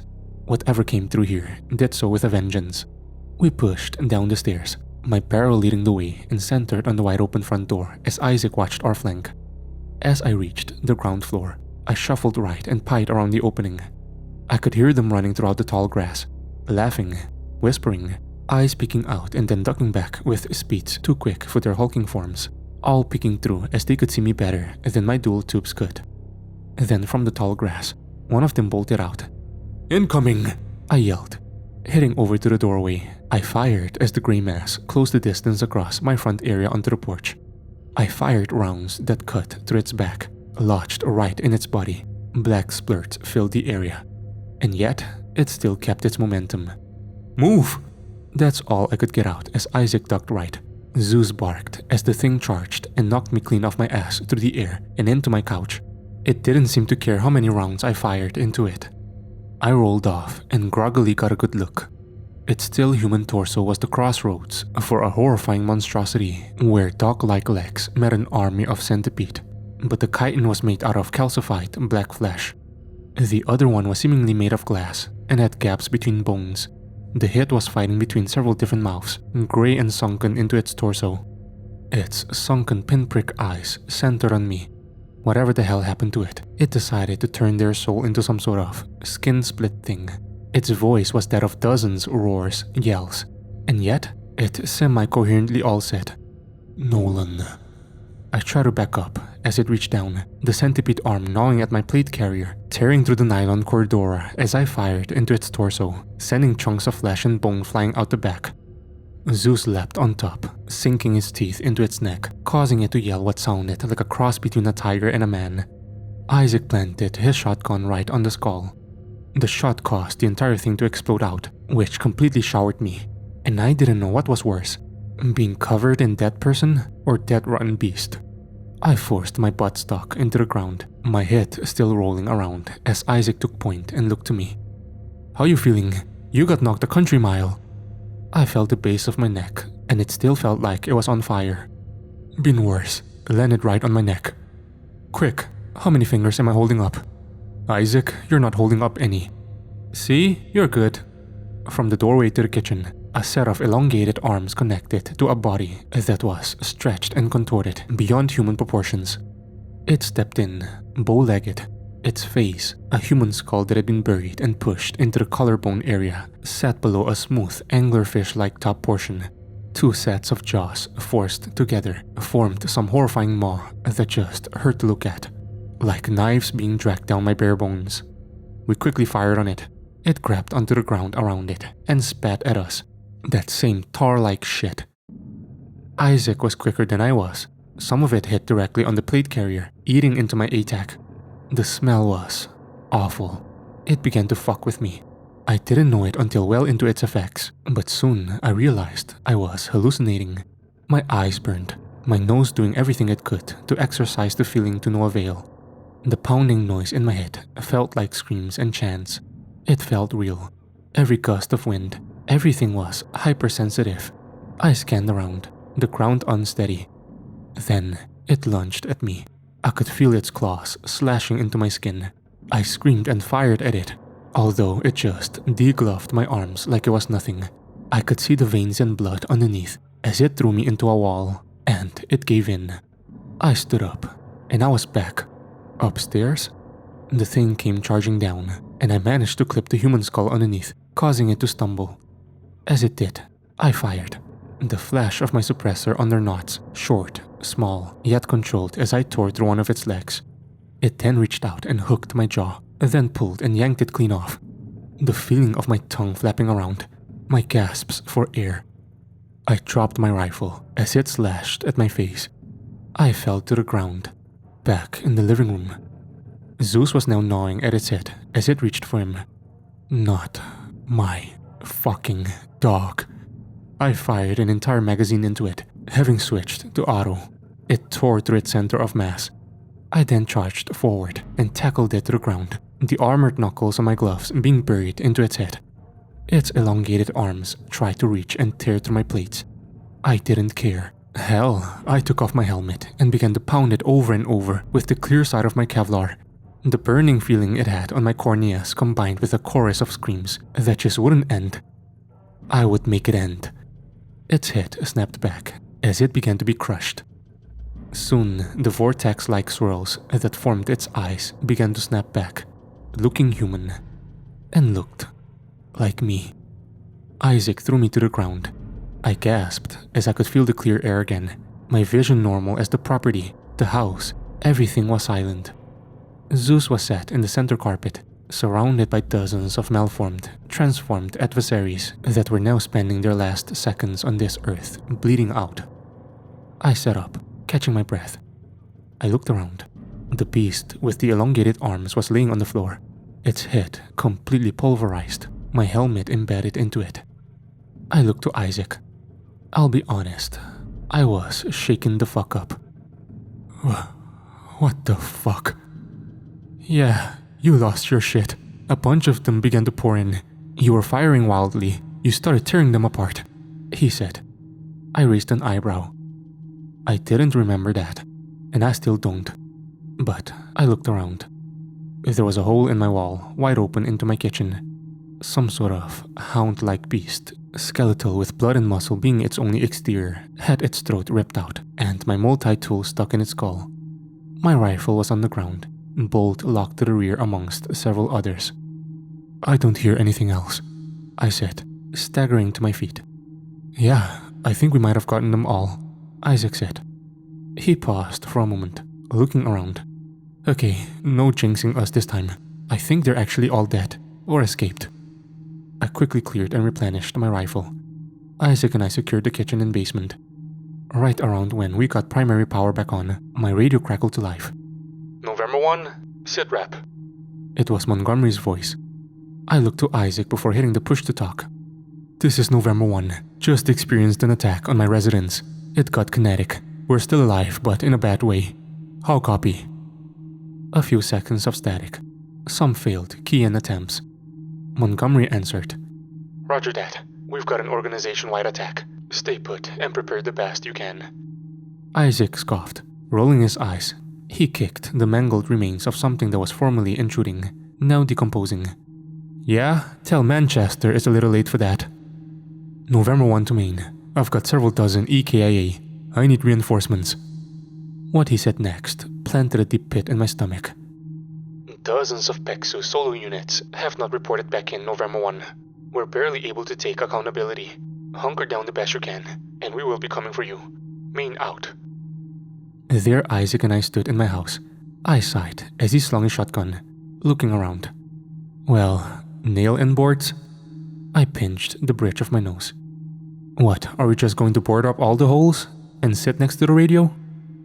Yes, we did. It took around 25 minutes, however. Isaac and I successfully and haphazardly resecured the house, cold sweat on our necks as we pushed out the fragments of my front door and pushed into the area around my vehicle that now had shattered windows, torn off mirrors, popped tires. I scoffed as I scanned over the thing under knots, Isaac looking around. Damn, they even fucked up the rims. Like popping the tires would have been enough, but I guess they wanted to turn a $70 fix into $700. Isaac dryly noted as he walked around. Zeus was rounding the house, sniffing for any traces of our foes. More like 7,000. I remember muttering. I reached for the door handle, and it came off. Not the handle, the entire door pulled straight off, and I heard the outer part of it crack as it hit the gravel. We both stood there silent, staring at the up-armored vehicle that had been downgraded into a shitbox SUV, seemingly with the bare hands of the foes we just fought. I'm sure insurance will cover it, right?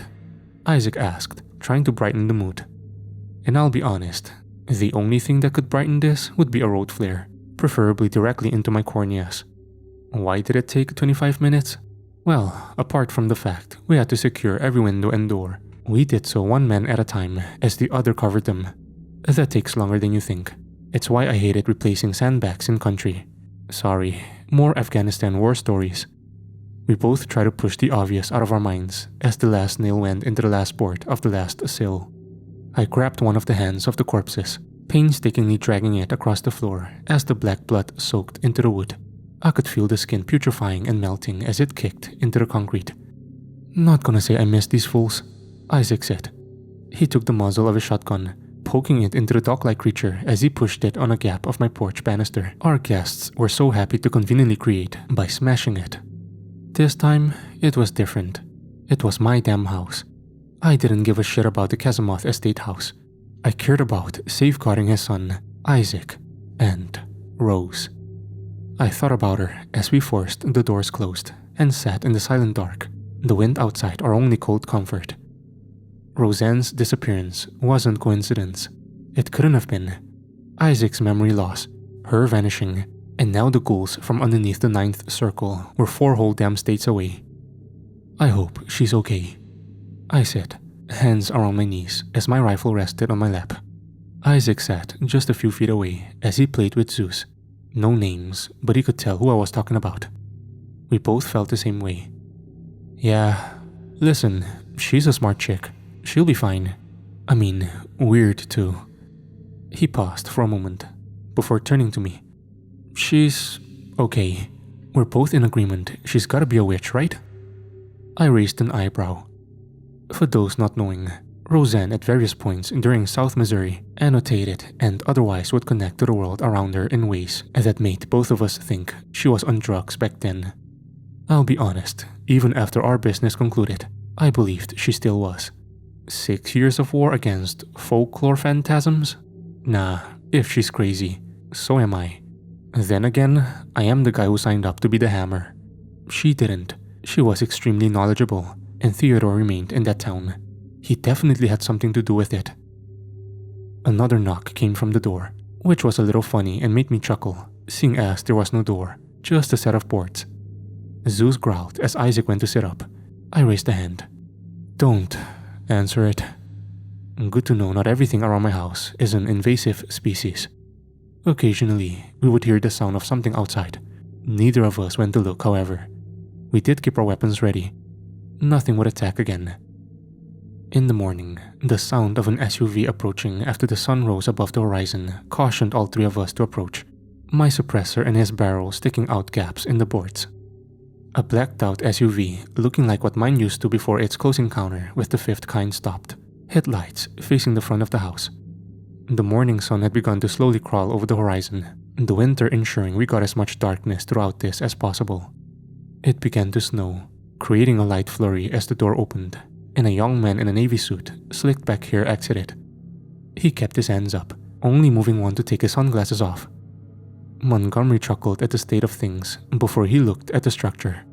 "I'll take it you've had a very entertaining night, November 1. At this time, we both had our guns trained through any gap we got. I drew my barrel back from the opening and peeked through. "You can say that. What are you doing in the States?"